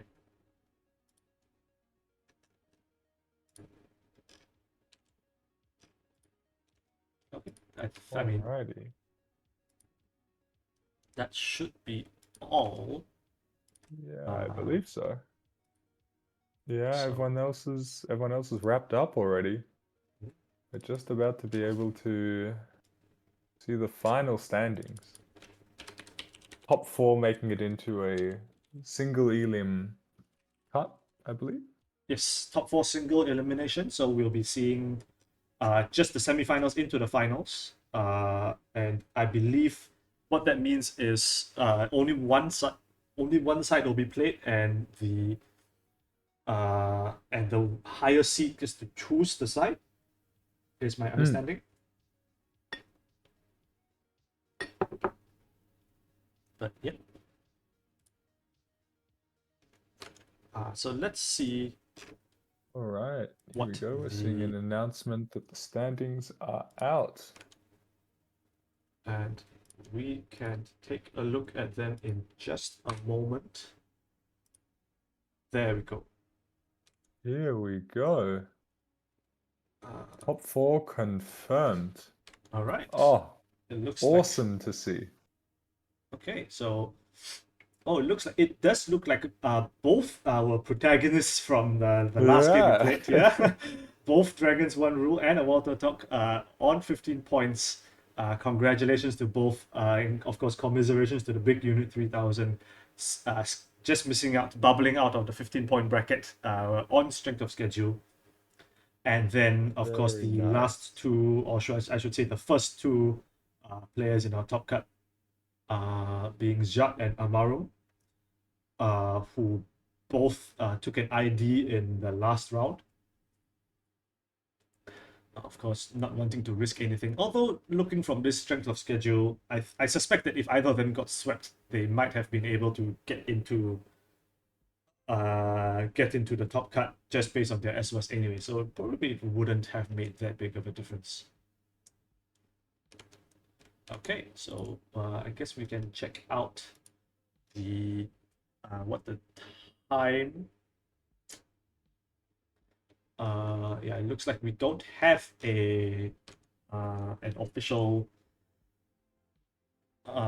time for the when the top cut is going to start, so we can just leave it on this screen for the duration. So of course, this being the final standings, we can say that the top 16, of course, this being the first ever AMT with official NSG pricing, the top 16 will be receiving foil San City grids for the participation. So congratulations to everyone. And of course, if you haven't done so, or if you are eligible for the Sans and you haven't submitted your mailing details to whom it may concern, shall we say, I believe there's a form up in the Discord somewhere where you can fill in your mailing address. So please do so if you haven't done that already, and NSG can ship you your San City grids in short order. Yeah, Walter Talk, Jesus still shaking, games are tough. Yeah, I mean that was a that definitely had to have been nail biting, popping back to back class X to survive on those 2 turns, and then just squeaking past the finish line on time, right? That's Sure. oof. Gotta feel for that one. All right, so all right, so everyone should be able to see top cut decks. Ooh, top cut decks. Let's take a look. Ooh, open for all. Wait, can we see top cut decks? Hello. Wait, where do I click? Oh, there we go. yes. Oh, Hell yeah! All right, very nice. you can just click these. Ooh, nice. Few decks. Sunset Blunder. This is smooth. Yeah. Oh, this is what is this new Cobra technology? I've never seen this before.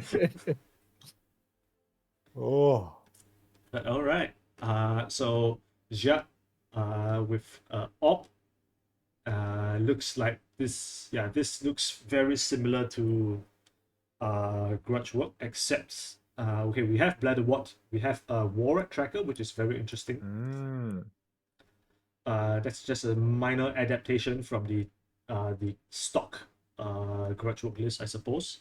And we see this Lu deck, which Ziad has been playing for some time already. With double pinhole threading, revolver tranquilizer. Oh, and we have Ziad confirmed to be corping round 1. Oh, corping round 1. Okay, so that would be against dragons, who we just saw. Dragons. Right? And dragons, we just see, of course, the Grudge. And this would be a mulch deck. So 1 pinhole threading, 3 Simul chips, revolver, conduit, and DJ Fenris. So this looks like a pretty standard mulch list. In fact, I do believe this with like these 2 sure gambles in the list make me think that it's the Tunos CBI CBI variation of Mulch itself. All right. So that is the first matchup of one of the two semifinals, and the other two semifinals will be Amorum versus Wild Turtok. Amorum, I don't think we've gotten to see Amorum all day. I don't think so. I Yeah, the only Acer deck in the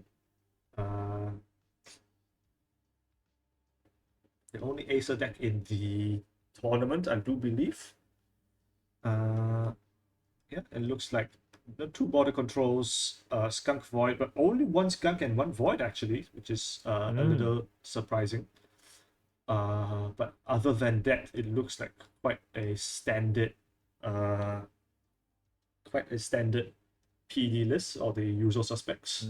Wage Workers, of course, a staple in Acer. And Lu, we've seen this before. Pinhole, Buffer Drive, Chip, Revolver Trank. This is quite similar to Jacques' version, and I do believe they are teammates for the Fight Club tournament, so it stands to reason that they would have very similar decks. And lastly, Wild Turtok. With this Jinteki RH, which we saw an extremely hilarious turn 1 flatline. The RH, double Mindscaping looks reasonable. Yeah, YDL Punitive. Double Snare. Yeah, 2 snares. Seems pretty straightforward. No funny business here. Spin YDL Punitive. No funny influence includes, like there was a period of time where trying to squeeze a big deal in was like fashionable, but nah, none of that.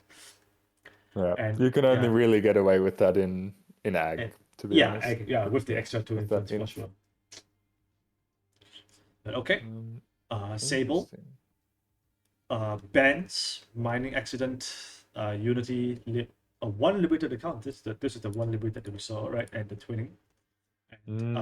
I guess interestingly enough, now that we can see the deck, we can see that the only, I believe, twinning activator is the Chesvis, and I suppose the Mistborns if it comes to it. Yeah. Okay. So that would be the deck list, and that's what Amorum has to choose from. Because of course, as higher seed, Amorum does get to check out to make the decision on which side to play. And Top Hat will begin in 2 minutes. Alrighty. And we will see then which. Oops, oh, connecting. There we go. Oh, help. Okay, there it is. All right. Not too happy the runner could use more limits. It is what it is. You made it to Top Cut in the one of the only 2 sunset format events to ever to exist, so you can't be too unhappy about that. Yeah. So and I think we are almost ready to begin, and it looks like Amorum will be choosing to run against Turtok's Restoring Humanity. Alrighty.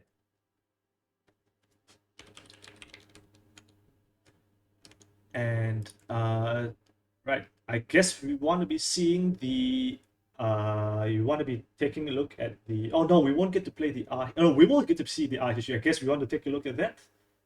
Yeah, I think so. Yeah. Looks exciting. Alrighty. Pick that up.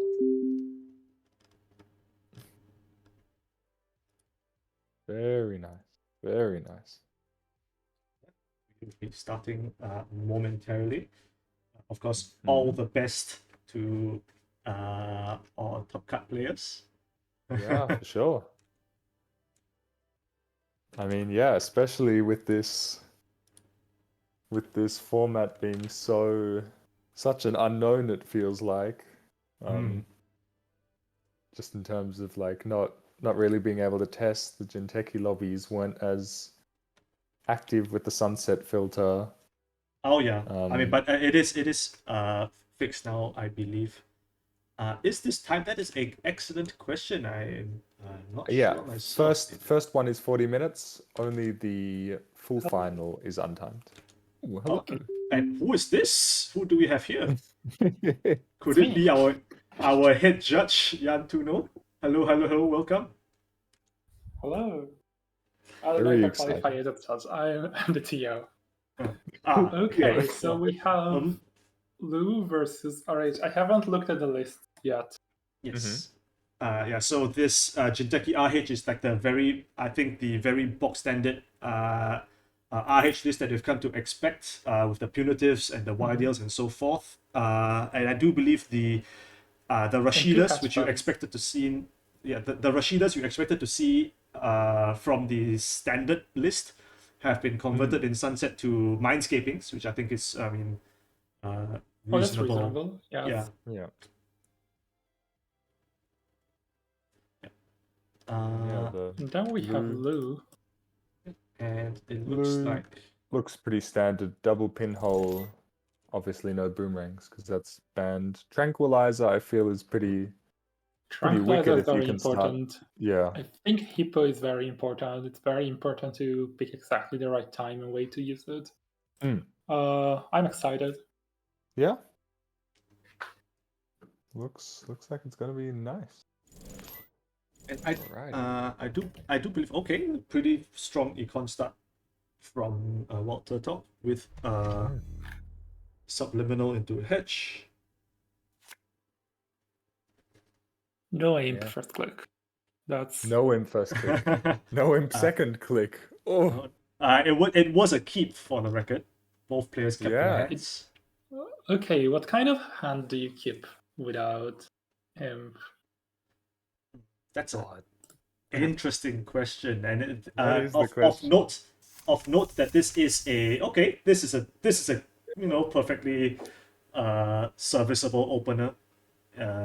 It's obviously not as good as having the important card, right? But but okay. Walter Talk. Definitely not unhappy to get that supplemental messaging back for free from an open R&D turn 1. Yeah. Mhm. Okay. Central's iced. Yeah, that free imp window is closed now. So it'll have to be something. Although at 7 cards you can just take some of the net damage to the face. As long as you get the trash train rolling. It's click 1 steel skin, click 2 draw. That's Ooh. slightly We are really digging for something, yes. Yeah. You don't need to be super proactive because the corp isn't threatening anything proactive either.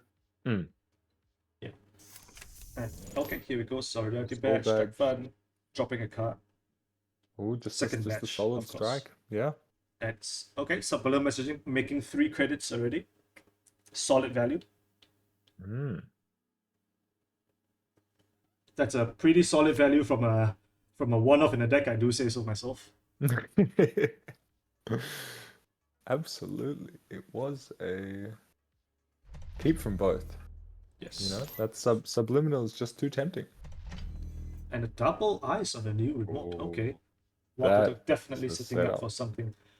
Also of note that both of these ice going on server 1 instead of archives, and the fact that there have been no face downs in archives for the past few turns already. Yeah, that is an interesting one. So I'm not sure we what would really like Hansei, but yes, for sure. And so I think just going purely off guesswork, like there's having no discards from RH for the first 3 turns, despite having pretty much free reign to do whatever with no runs from Lu. My intuition is saying that maybe Turtok has a 5-3 in hand, and like maybe we'll see a install advance push next turn. Yeah, Oh, interesting. That would be cool. it does make the double snares a much bigger threat because the later the Regenesis score is a serious threat, the more they have to check unadvanced cards as well in the remote. Right. And curiously enough, Barambu was casting this exact matchup during one of the Fight Club matches. I believe it was between Jono and London. Exactly this matchup, Jinteki RH versus Lu, and of course that was standard, and this is Sunset. But I think the principles are very similar, and I think it was an extremely weird draw from both sides. And I think Yes, that was an even worse draw than this one. yeah, I think the comp in the first 25 cards of a 44 card deck, the only agendas that the comp drew were exactly 3 Regenesis and no 5/3s whatsoever. Oh, Yeah, I remember that. Yeah. oh no. Oh, but we have Audrey Oh, here, okay. so Nice. Audrey Audrey's could- here, yeah. we should choose not to use the Audrey to run, but we could if we Mm. wanted to. I guess we're waiting for the imp. and Scholarship, of subliminal. note that Audrey plus Simon Chip gets you through any double ice server. It may not get you through cleanly, especially with Yeah. Jinteki Ice being as 3 sub as they are, but it will get you through to a certain extent. You may not like the shape of your hand at the end of the run, but you will make a successful run. But okay, we have an install in server 1 as expected. I mean, It's all well, credit, yeah, it's a credit. discard. It is a Alright. credit instead of a advance. That doesn't in itself indicate anything. But the most important thing is okay. We're it's changing Alright. this card. Okay. changing the discard. All right. We're Different not playing the Yes, subliminal. Exactly. So this is the important Yeah. point, because playing the supplemental would have meant that Turtok would be at hand size and not have to discard. So this discard is important to the core. Yeah. Or like it could be that like this could just be the subliminal being discarded. Yes. Like this could just be a Yes. bluff. Yes. Yes. Because Sure. you make the same amount of money. Yeah. You And make- and the runner make has the to same- go server Yes. 1, not Yes, and archives. you make the you're forcing Amoram to make the decision on whether to run archives or run this remote. And I mean neither at this point. Yeah, it looks like we're deciding to do something else instead. Yeah. That's what this read says to me. Like run HQ. Yeah, I think these the normal thing to do is to run HQ. You are on 4 credits, so you can pay for any Anansi subroutine, so you don't get flatlined. And you will get your second Audrey counter off of the successful run. But we go pinhole server 1. Okay, interesting. So I guess we're just checking if this is actually the Regenesis or not. Oh, it's a snap. Excuse. Whoa, hold up. Disrespect. Well, that was Excuse me. That I find they're very easy to forget about. Yeah. Oh, Kind of decks. no. So I think I could have done the same thing. Like pinhole here is really good because if it's an agenda, you still get to put a counter on your Audrey that you would have to work for very hard otherwise. But yeah, snare completely destroys you. That's a little sad. It is. I jumped out of my seat. Very exciting though. I mean, God, I want to know what's well, in archives now as well. What was that? What was that choice? Wow, it just keeps on delivering hit after hit after hit after that turn one flat line earlier against Scaris. Saisen into a Fuji. Damn. Yes, so like this cards really. Now I really feel like this was a bluff. Like you click the credit to discard. Maybe that's the Subliminal in Archives. Wait, so I mean, do you think that Turtok This is wild though, because like was it's not super likely that the runner runs the remote here, right? Yeah. Like it I does wouldn't look have thought so. difficult to get into, and I probably Yes. wouldn't run it. Oh, remote is double I'll- Anansi as well. Ooh. double Oh. Nazi? Yeah. And yeah, before the snare fired, Turtok was still on 16 credits, so Well, you couldn't run the double Anansi because you don't have the money for both that and the snare. yeah. Well, but yeah, but- if Yeah, as Amaru is saying, you never thought about running a remote. Yeah. It does look a bit too I wouldn't run bit the too remote challenging. there, but somehow this still dies to like. But then if you pinhole it, it still works very well. So love it. Exactly. Oh. Yeah, I mean, I'm now really curious whether this like this discard at the end of turn 4 was like some kind of extremely high level psyop by Turtok. You know, you discard a card and say, sorry, I discarded the wrong card. You know, we'll just shuffle this around a bit. oh right, because that's the man game as well. Yeah. I'm willing to bet there is a subliminal message in Archives. Exciting. Maybe Oh. if players post their replays after the tournament is done, I will reveal the answer. Oh yeah, that would be Very exciting. Oh. yeah. That was I mean, always the hits from Jinteki RH. Yeah. Love it. Oh, Such that's a so dark. great. I love it so much. Well, Do I we guess want that to gives us move to plenty of the other time. game? Yeah, I guess suppose we still might have as well. time. Very awesome. Alright. Cut And this table is one. Grudge, right? This is Grudge. Yes, this is Grudge with I believe an additional Warrite tracker. Oh yes. Yes. Yes. But I'm not sure what the Warrite cut tracker. was for the Warrite.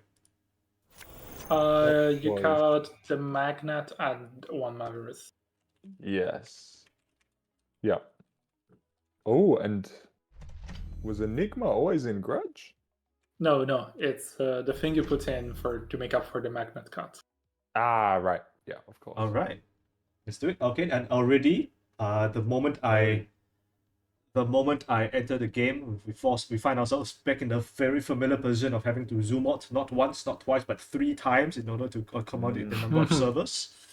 Although this time on Giat's side, so Dragons is Yeah, Dragons 5 is points playing up. into a matchup that they're very, very familiar with. Mhm. Yeah. This already looks like a game that could go either way. Like the board looks very polarizing. Mm. The Corp has a very strong position, but then also like the runner just needs to steal one agenda from anywhere to win. And playing Grudge, you learn that it's very easy for that to just happen and you just lose randomly. Mm. Yeah. Unless you manipulate agenda flow very well. Which is, I mean, the of course namesake card Drudge Work banned in Sunset, so a lot Oh more right, difficult. I forgot about that. I wonder what Shiat think is doing about that. The move is the third wall-to-wall, is what I've seen. Possibly, yeah. Which we've seen Giat, and I think Dragons has also made that change. Hmm. And so Jat, seeing if it's even possible to contest this urban renewal, I expect. What do we have with a heap of Simon chip? Double Botulus and an Audrey, alright, so entirely possible. And Fermenter coming down, possibly to tank this Simon chip, but no, okay, it looks like this urban is just gonna fire. Exposing yourself to a potential. Yeah, I was thinking about a potential hostile res, which would let the Bloodworth fire, but looks like that's not in the cards. But here you have a very powerful clearinghouse push. So clearinghouse, there we go, and with this double Ricocos ready to roll, Double strike fun though. Can't complain Nice. too much about that. Okay, I know. You know what? I take that back. You probably still can complain about taking 4 meat damage to the face, but you know this is some compensation at least. Mm. Ooh, Dragon's not using the Lago, Hmm. Oh, very true. which means if shot triple advances, basically you're forcing Dragons to commit to spend 4 clicks drawing. Yeah. But I imagine that Xiat will spend at least a couple clicks advancing this double Raw advance. double advance. Mhm. So dragons will have to draw at least 3 times if they want to, you know, continue playing Netrunner. Mhm. But yeah, so I would say we are like way past the point of being able to duck bladder wards, especially on a board with all assets rest, unless dragons decides to run server 8.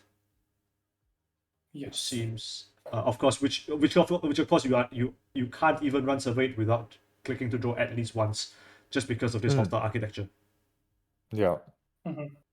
I feel like the game is really 1 or 2 turns away from ending. Oh, and that's Wait, Oh, I think this Making a is statement. Ooh, Making a statement. this is one player's last turn of the game. I can confirm that right now. Dragons does not want to be held hostage by this clearinghouse. and even just 1 more Formicary on the board stops this. So Yeah. that's Yes. a very big gamble. Or maybe there's a Steel Skin in hand. Sealskin, there, yeah, there we go. all over it. Set So for we the will be eventuality. this will be a 2-card access, I do believe. Yep. And Yes. then if there is no second Formicary, can go back in to look at a third card. Or you can draw twice, and you're still Oh sort yeah, of alive. true. Oh no. Twitch is running an ad right now. Oh no. No, nightmare. Okay. Xiat popping this Spin Doctor. Spin Doctor being popped. Okay. Xiat thinking about the shuffle. It's looks like a Just math. back into it. I have an Enigma. Okay. An Unseen. 1 access. Nothing Anything? yet. Maybe a trash? Thinking about this trash. A spin, maybe? True. Could be a spin. I feel like you will probably decide to trash. Yeah, okay, so we imp Wake this up wake call. up call. Nice. Imp. Yeah. Yep. And Second no one. Okay. And So can just go back in now to see 2 fresh cards. Oh no. Oh, but Sticks with the safe one. So I guess Xiat has the option to go and fetch a 0-cost card now. With one of these recocos, is there ever a consideration maybe to fetch another spin? Oh, one thing Shat could have done, maybe he couldn't have, but would have been to put an Angelique on R&D just before the breach with Rococo. That's And very that would have true, meant a actually. kill, but maybe the second Angelique is in hand, so that's not possible. Yes. Yeah. No action on the Rococo this turn. And I mean we will see, I think, if there is a upgrade installed on R&D this turn, which would make a lot of sense defending against this conduit. Or alternatively, just another ice install, considering that Dragons has committed their only Simul chip showing.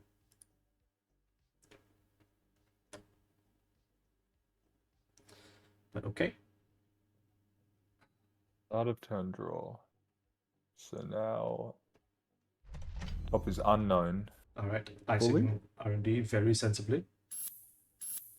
And double advance in clearinghouse. Alright. Yeah, top is fully unknown. Double advance is clearinghouse. You're sort of being asked, did you draw into the Simul chip?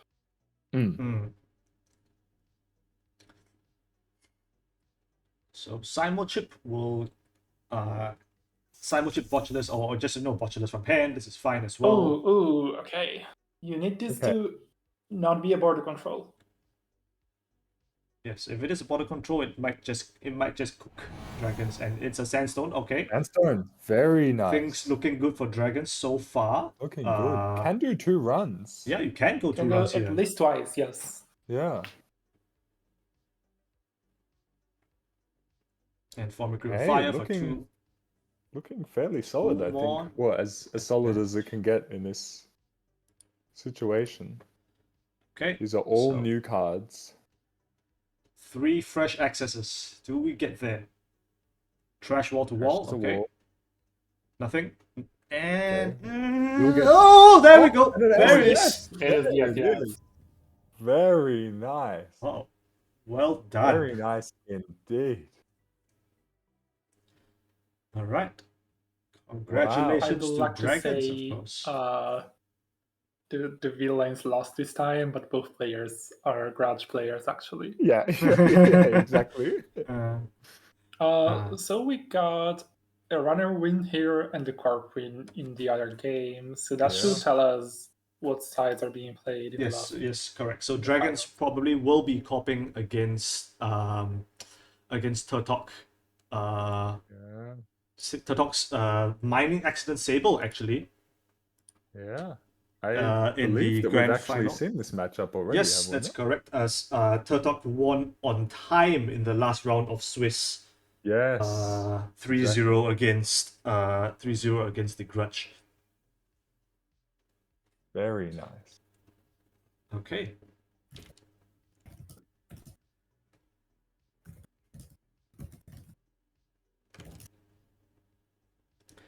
So congratulations to our 2 finalists. Of course, there's no CBI invite on the line. This is just purely for bragging rights.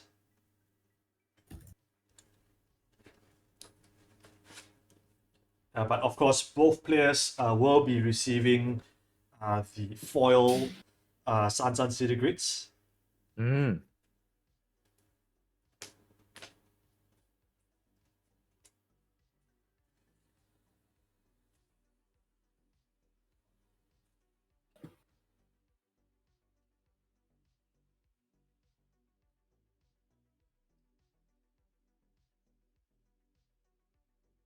Absolutely awesome. So players are free to start the finals whenever they want to, because And oh look, we they're have going a to be game up. untimed. We have a game up in the lobby, but it is the wrong game. Oh no. Yes, I think Yeah. we are 2 watching players Sunset from this today. tournament, but That's Yeah, that is exactly. correct. like something else now. I mean, just curious. It's Augustus Caesar on Haley. Haley versus is it CI? It is CI. Haley against CI. All right. Wonder what's going on there. But we won't disturb them. We'll leave No. them be to their own game. Oh. Scaris, they do not pay me enough to jump into other people's games and stream them. Come in, Jai. Warlock begging to be on stream again. Well, we'll see.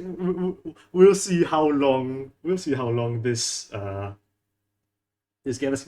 Yes, Crow, you don't pay me at all. Exactly. That's the Come on. worst part.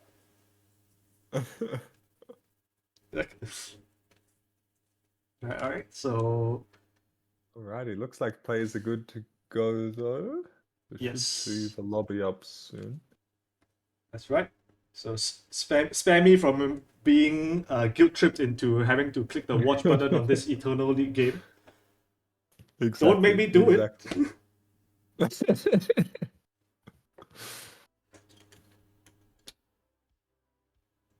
Very nice. Another Grudge game. Grudge all over it. Drink water and say, I mean, of course, I mean, this is your. Thank you, Scaris, for reminding me. This is your regularly scheduled reminder to please everyone stay hydrated. I have. Mm. Drink your water, yes. Yeah. Oh yes, Tuno. Please, please drink your water. Yes, I do have here a very nice glass tumbler of water, and I just finished a bottle of green tea, which is very nice. And here we go, Ooh. Sunset AMT Grand Finals. A Walter Ooh. Talk as a mining accident Sable versus Dragon's One Rule on Grudge. And we are almost ready to go. Very true. You have a Asking. very operatic streak going on today, Jai. I'm Very practicing. endearing. I'm practicing my range. You know how it Oh, is. that's great. That's great to hear. Ooh. You're asking the questions that we all want to know the answers to. What drink is Turtok Yes, grabbing? like Enter your guesses into the Aguatita. Twitch chat okay, now. stop water. That is chef's kiss. All right, I already know who I'm rooting to win. Yes.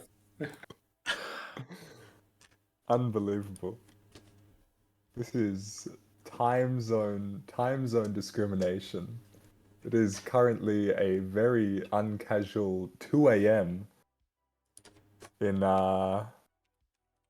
the East Australian time zone. Have no idea what drinks are being consumed here. I am on. Well, the top ingredient of my drink is carbonated water, so I guess I'm winning as well. That is an extremely specifically worded description of your drink contest. I think I would request to.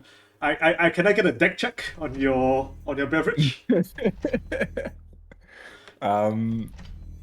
has the word.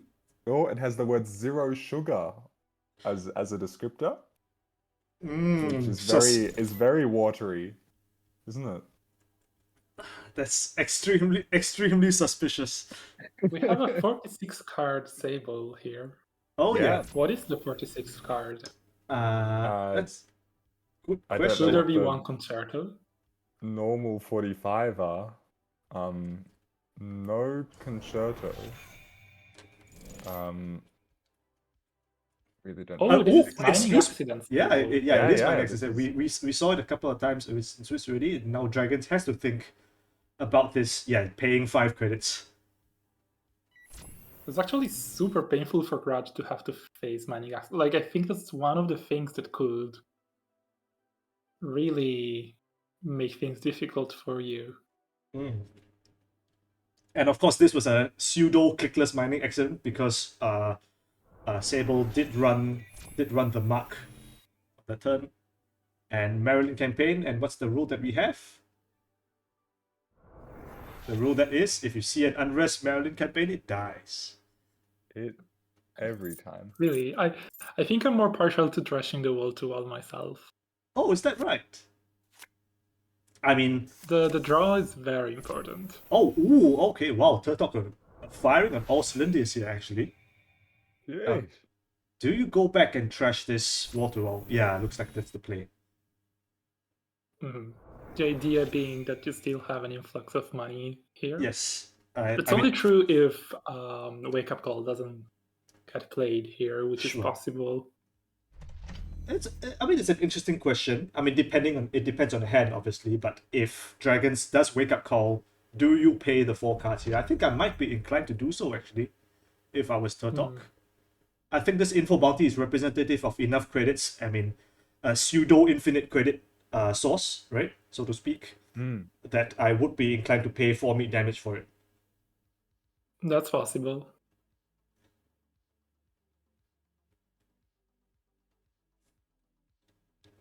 I see chat is already on the having a carbonated water civil war. Okay. Very true. Rolls archives again. Very nice. Okay.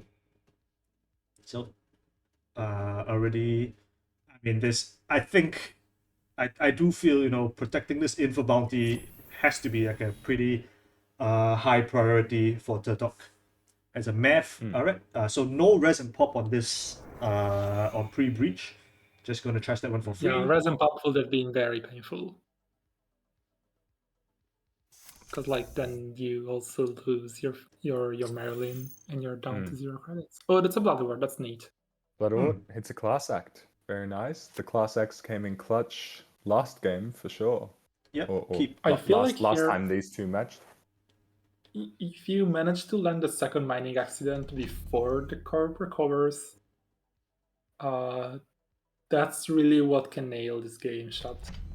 And, excuse me. This is like Angelique on the Blood Ward. I mean, possibly it's another math, but probably Is this more. the list with Warrior Tracker or? No. This is I mean, not.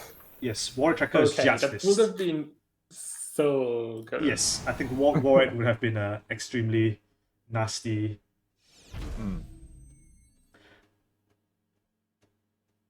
Okay, so Magnet. Yeah. Very smooth. blocking this info bounty, and I think now Dragons is just hoping and praying that every turn Turtok rolls R&D mark every turn for the rest of the game, at least until a Shibboleth comes down. Yep.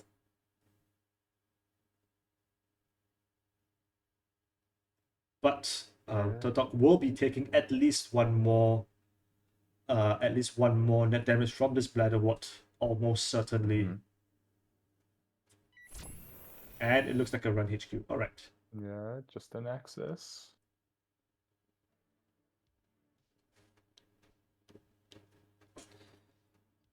And Angelique. And that's just V value. Yeah. That's You're getting pure free value. trash. Alright. And so if we assume that this is another Angelique in server 3, this is probably there are only 2 Angeliques in this list, is that correct? Or are there 3? This one has 2 Angeliques.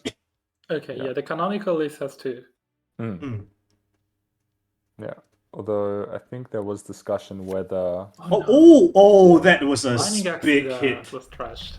That was a big That's hit. so important. But there is still a third Very one nice. somewhere. yes.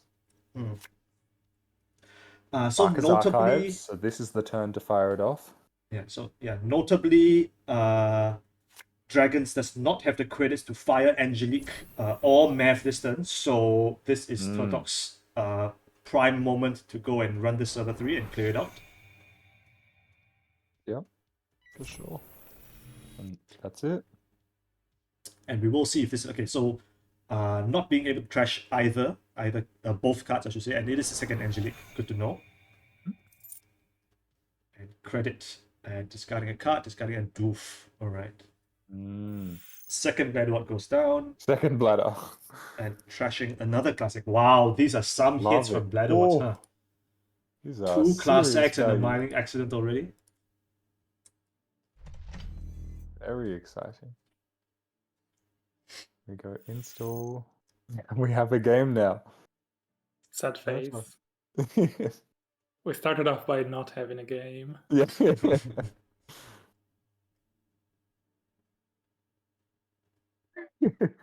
Dragon. And still, like, wake up call can happen at any time, and that completely changes.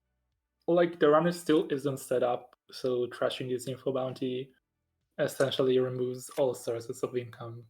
Yes, for him. exactly. But that's a big overdraw from Dragons. Okay, Oh, we're going for a big spin. Okay. Marcus HQ. I think the Turtok won't complain about that. Maybe gonna get some more trash value off this chest bit. Clearinghouse. Where's Okay, do you spend clearing? 1 real credit on this? Ooh, what? Maybe. I mean, I do think it was very important last game having double clearing, so maybe. Yeah. Alright. My intuition would be that there are more agendas in HQ, because, like, if you go to this length to overdraw into discard 2, you're probably keeping some more. It's like you were so flat that it probably had at least 3. So it's good to clear out HQ a little bit. But Yeah. I can't tell for sure. I don't know how Dragons will play it. Okay. So And this for a this third spin. Bladder Wart to get rezzed here. Yeah, so this spin gets Yeah, to sit on the not board good. another turn. And although that probably doesn't have that much bearing on on like the contents of archives. We assume it's currently 2 agendas face down. And Mark is archived, so this spin will be forced this turn, we expect. Mm. And there we go. There it is.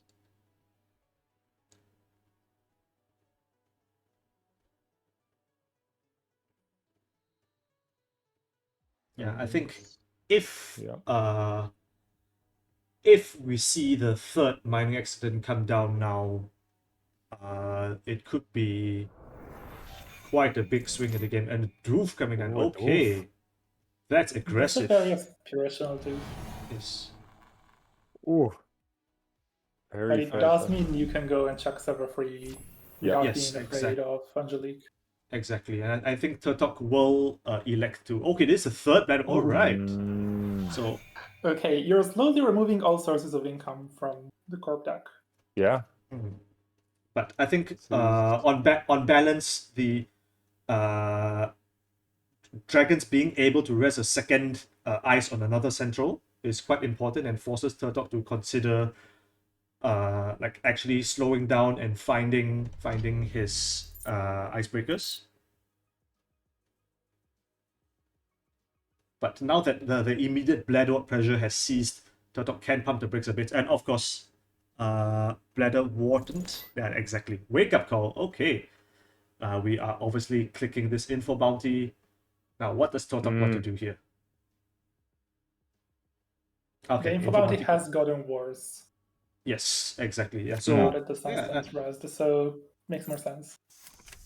and a bankroll and Turtok very intelligently rolling archives as the mark this turn just to get the value. Yep. Very good play. The wait should be done. Very nice. Well practiced. Mm-hmm. So 3, 6, and 8 are unknowns. I suppose the biggest threat right now is that's the immediate spin fire. All right. Shuffling 2 bladder wards. Okay, very rude. Just No needs that other word back. Ziviator is really painful for the corp.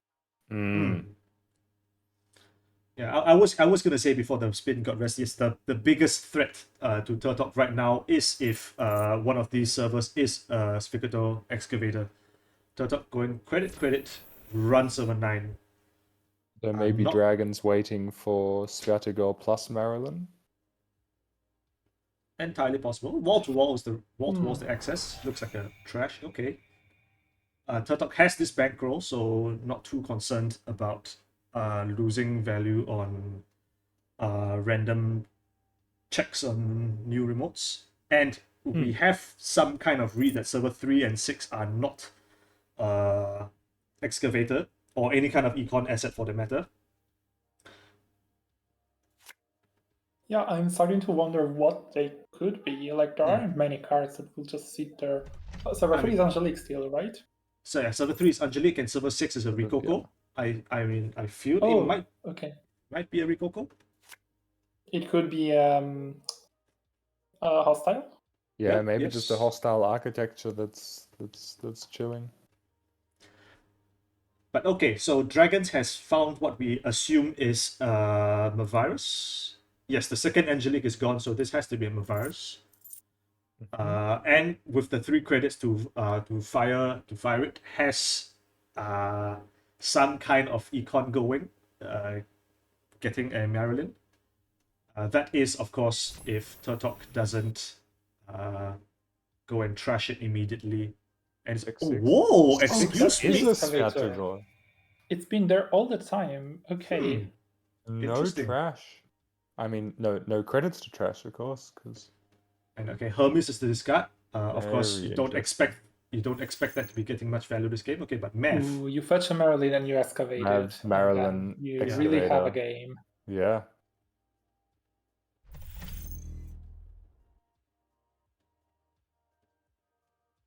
Oh, but no, no still res? still no Not res to on this excavate. excavator. Okay.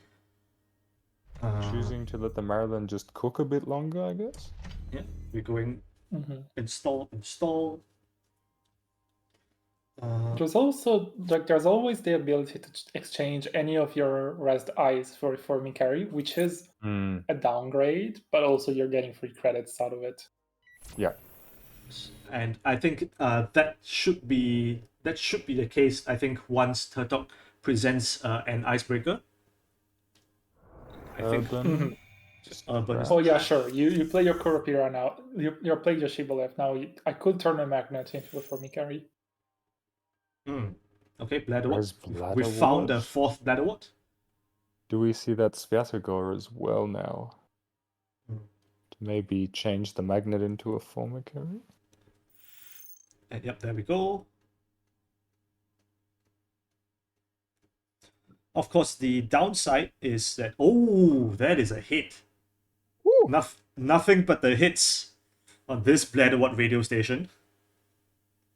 But Spectogor excavating the Marilyn instead, getting probably another Bladderwort. There we go. But going up to 5 credits, so we know that Server 3 is another the last Angelique, so Dragons needs to present some kind of way to duck credits. Dragon asking for an undo. Dragons being very careful about how they manage their money, choosing not to get 2 credits from the Marilyn. Yes. Yes. Dragons asking for undo. Yes, because they did take a mandatory draw. So I'm not sure what they're trying to undo. The answer is probably no. But yes, yeah. Yeah. Because of the new information. Yes, you drew. Yeah. I wouldn't allow the undo here. Oh right. Put the Bladderwort into the Angelique remote. Yeah. That will make some sense. Yeah. Unfortunate. Okay. Because like if you draw into like a hostile, Yeah. probably Exactly. changes things. I mean, the score still is 0-0, and there's still like 30-ish cards in which there are 20 points left.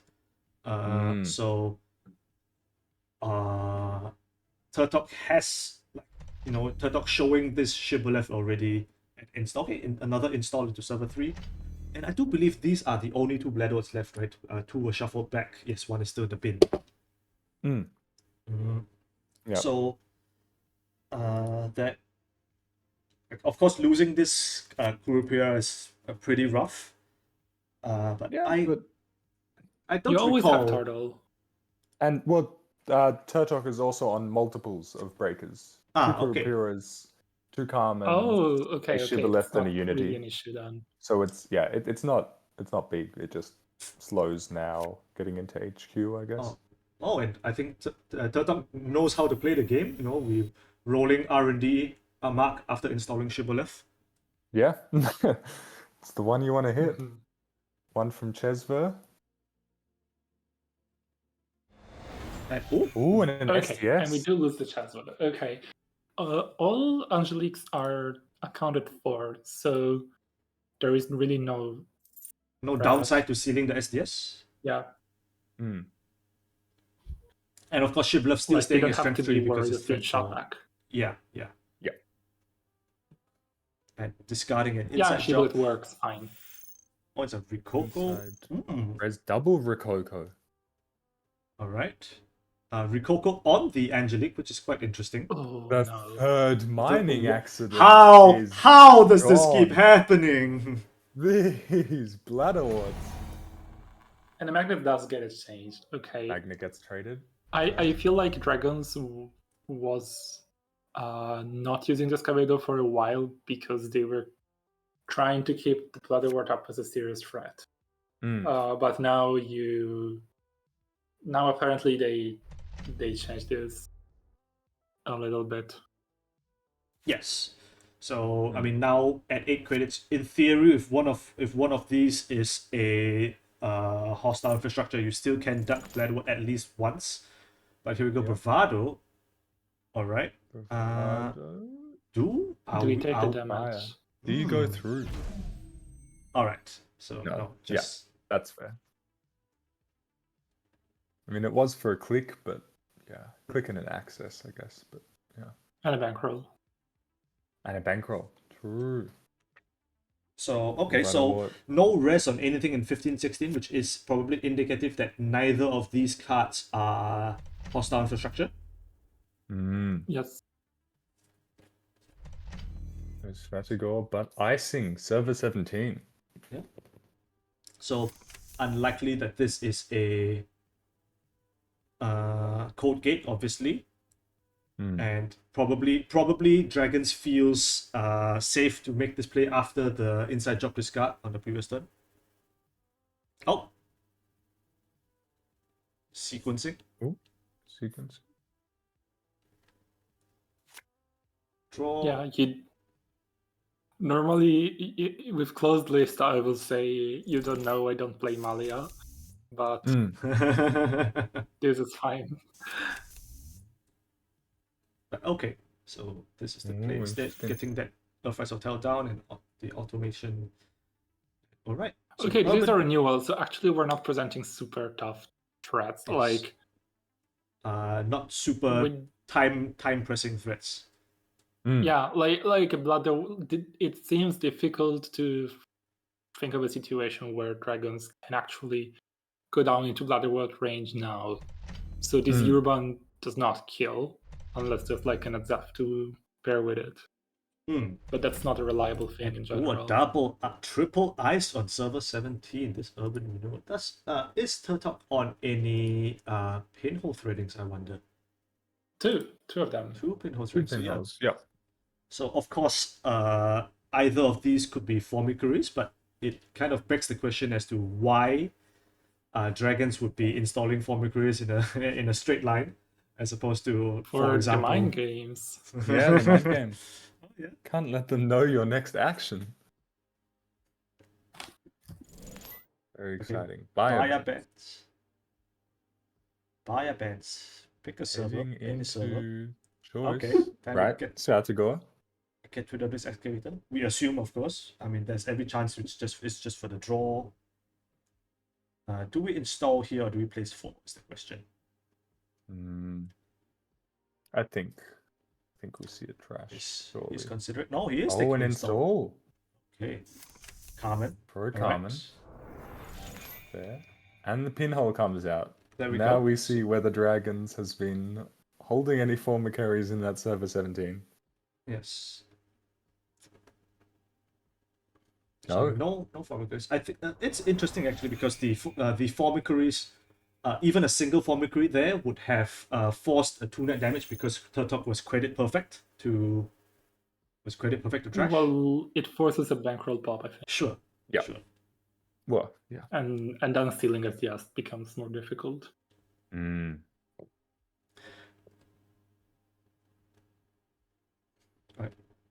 Bladderworld This continuing is to a tick up. very tough matchup for Sable in general, I believe, but Turtok is managing it pretty well and also has this version of Sable, which seems particularly suited to the matchup with the mining accidents and Liberated and a double pinhole.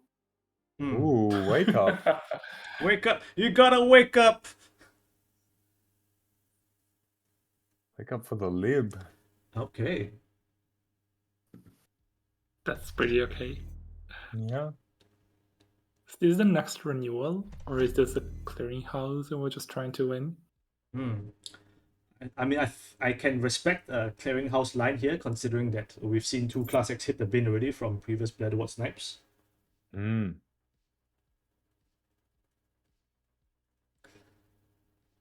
okay, Turtok, click 1 for a credit. Of course,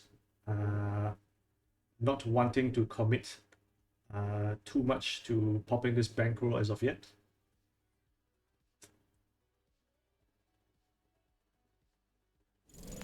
Carpet Diem. Alright. On just to bounce off this sandstone. Slightly. Oh no, not making a run. Alright. What? Yeah. Installing It's bankroll. the same effect. Second bankroll, alright. Oh. Draw a card, install. Alright. There Alright, it is. so Back on the urban. And we duck. We managed the duck. Well, we did it. We managed to duck Bladderwatch. All right. The twinning. Okay, sure, fine. And Via via bands, bands. okay. Alright. Not huge. So, I mean, right now my thinking is there's 17 points in the deck, and 16 cards between R&D and HQ. So, the expected value of any given central access is looking extremely high at the moment. Yes, you And- should be running the centrals at this point. I feel like, especially R&D, which is very easy to run here, you should do your best and try and get points. Also, because like the news is tightening. Hmm. Okay, we find ourselves faced with another zoom out. Zoom out for sure. Click 2 is draw instead of install. You'll see, and it is still the same install. Maybe not the same install, but you see. Now, Turtok with 3 credits in hand, another 7 offshore. 10 cards in R&D. I mean, the odds of hitting something, right? And of course, this empty bankroll. Oh, Credit. There we go. Yeah, Credit we want to run bravado. the forming right. card. don't want to pop the bankroll yet. Heading in. And we are likely not seeing another Formicary, not on this board. So 1 access, nothing. Unseen. Nothing there. But still, alright, still very solvent here. Hmm.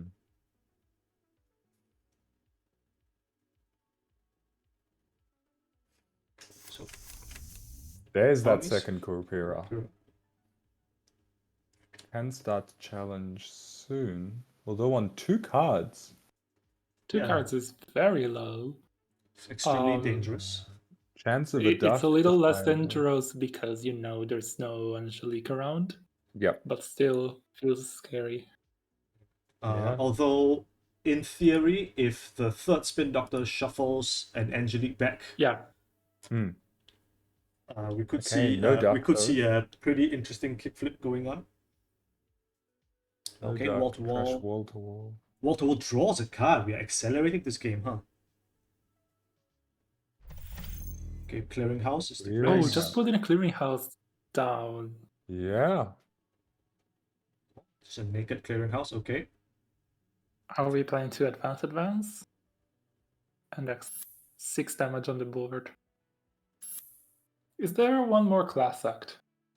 I mean, that's a very good question, actually. I do believe. I think it was on 3. No, 2 class acts. All right. So Both nice. class acts Ooh. gone. No So dodge. that will really be the game. Cap on 5. Double advance and ice. Ooh. A very interesting proposition here. All right. So the mark is HQ now. And we do have a Hermes installed, which opens up some possibilities, kind of. True. Mhm. True. Yeah, Turtok. This is probably GG. Definitely. For one of like, it's Yeah. definitely looking like the game is about to end. Yeah. Turn 18, actually, this was an extremely slow game. Yeah. Yeah, like grudge games often end by like turn 9 or 10 or 11.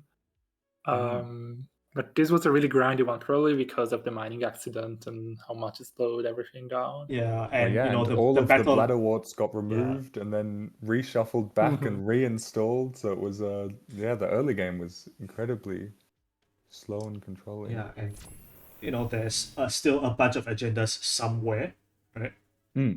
Absolutely. Runs How about archives. archives? Just to check. Oh, okay. Spin Doctor on the table. Well, found them.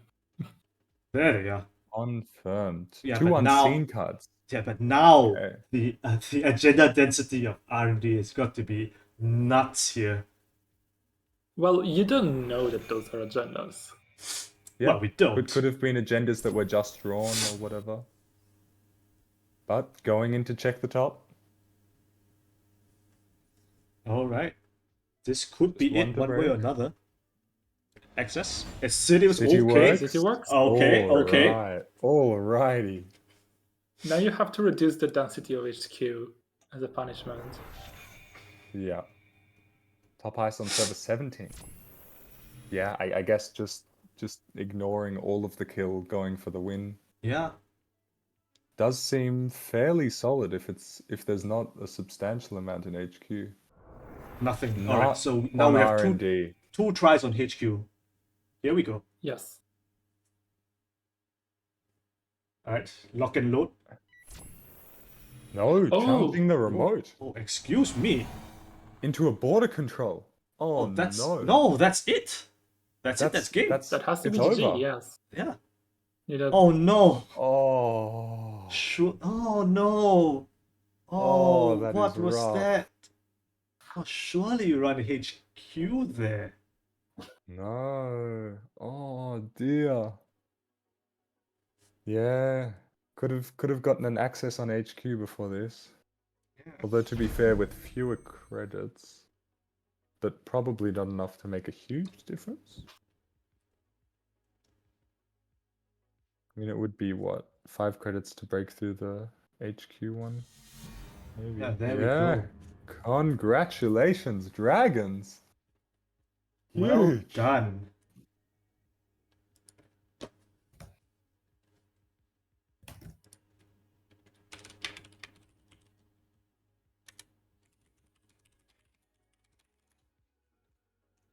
Oh, congratulations to Dragons One Rule, our first of only 2 Sunset AMT winners.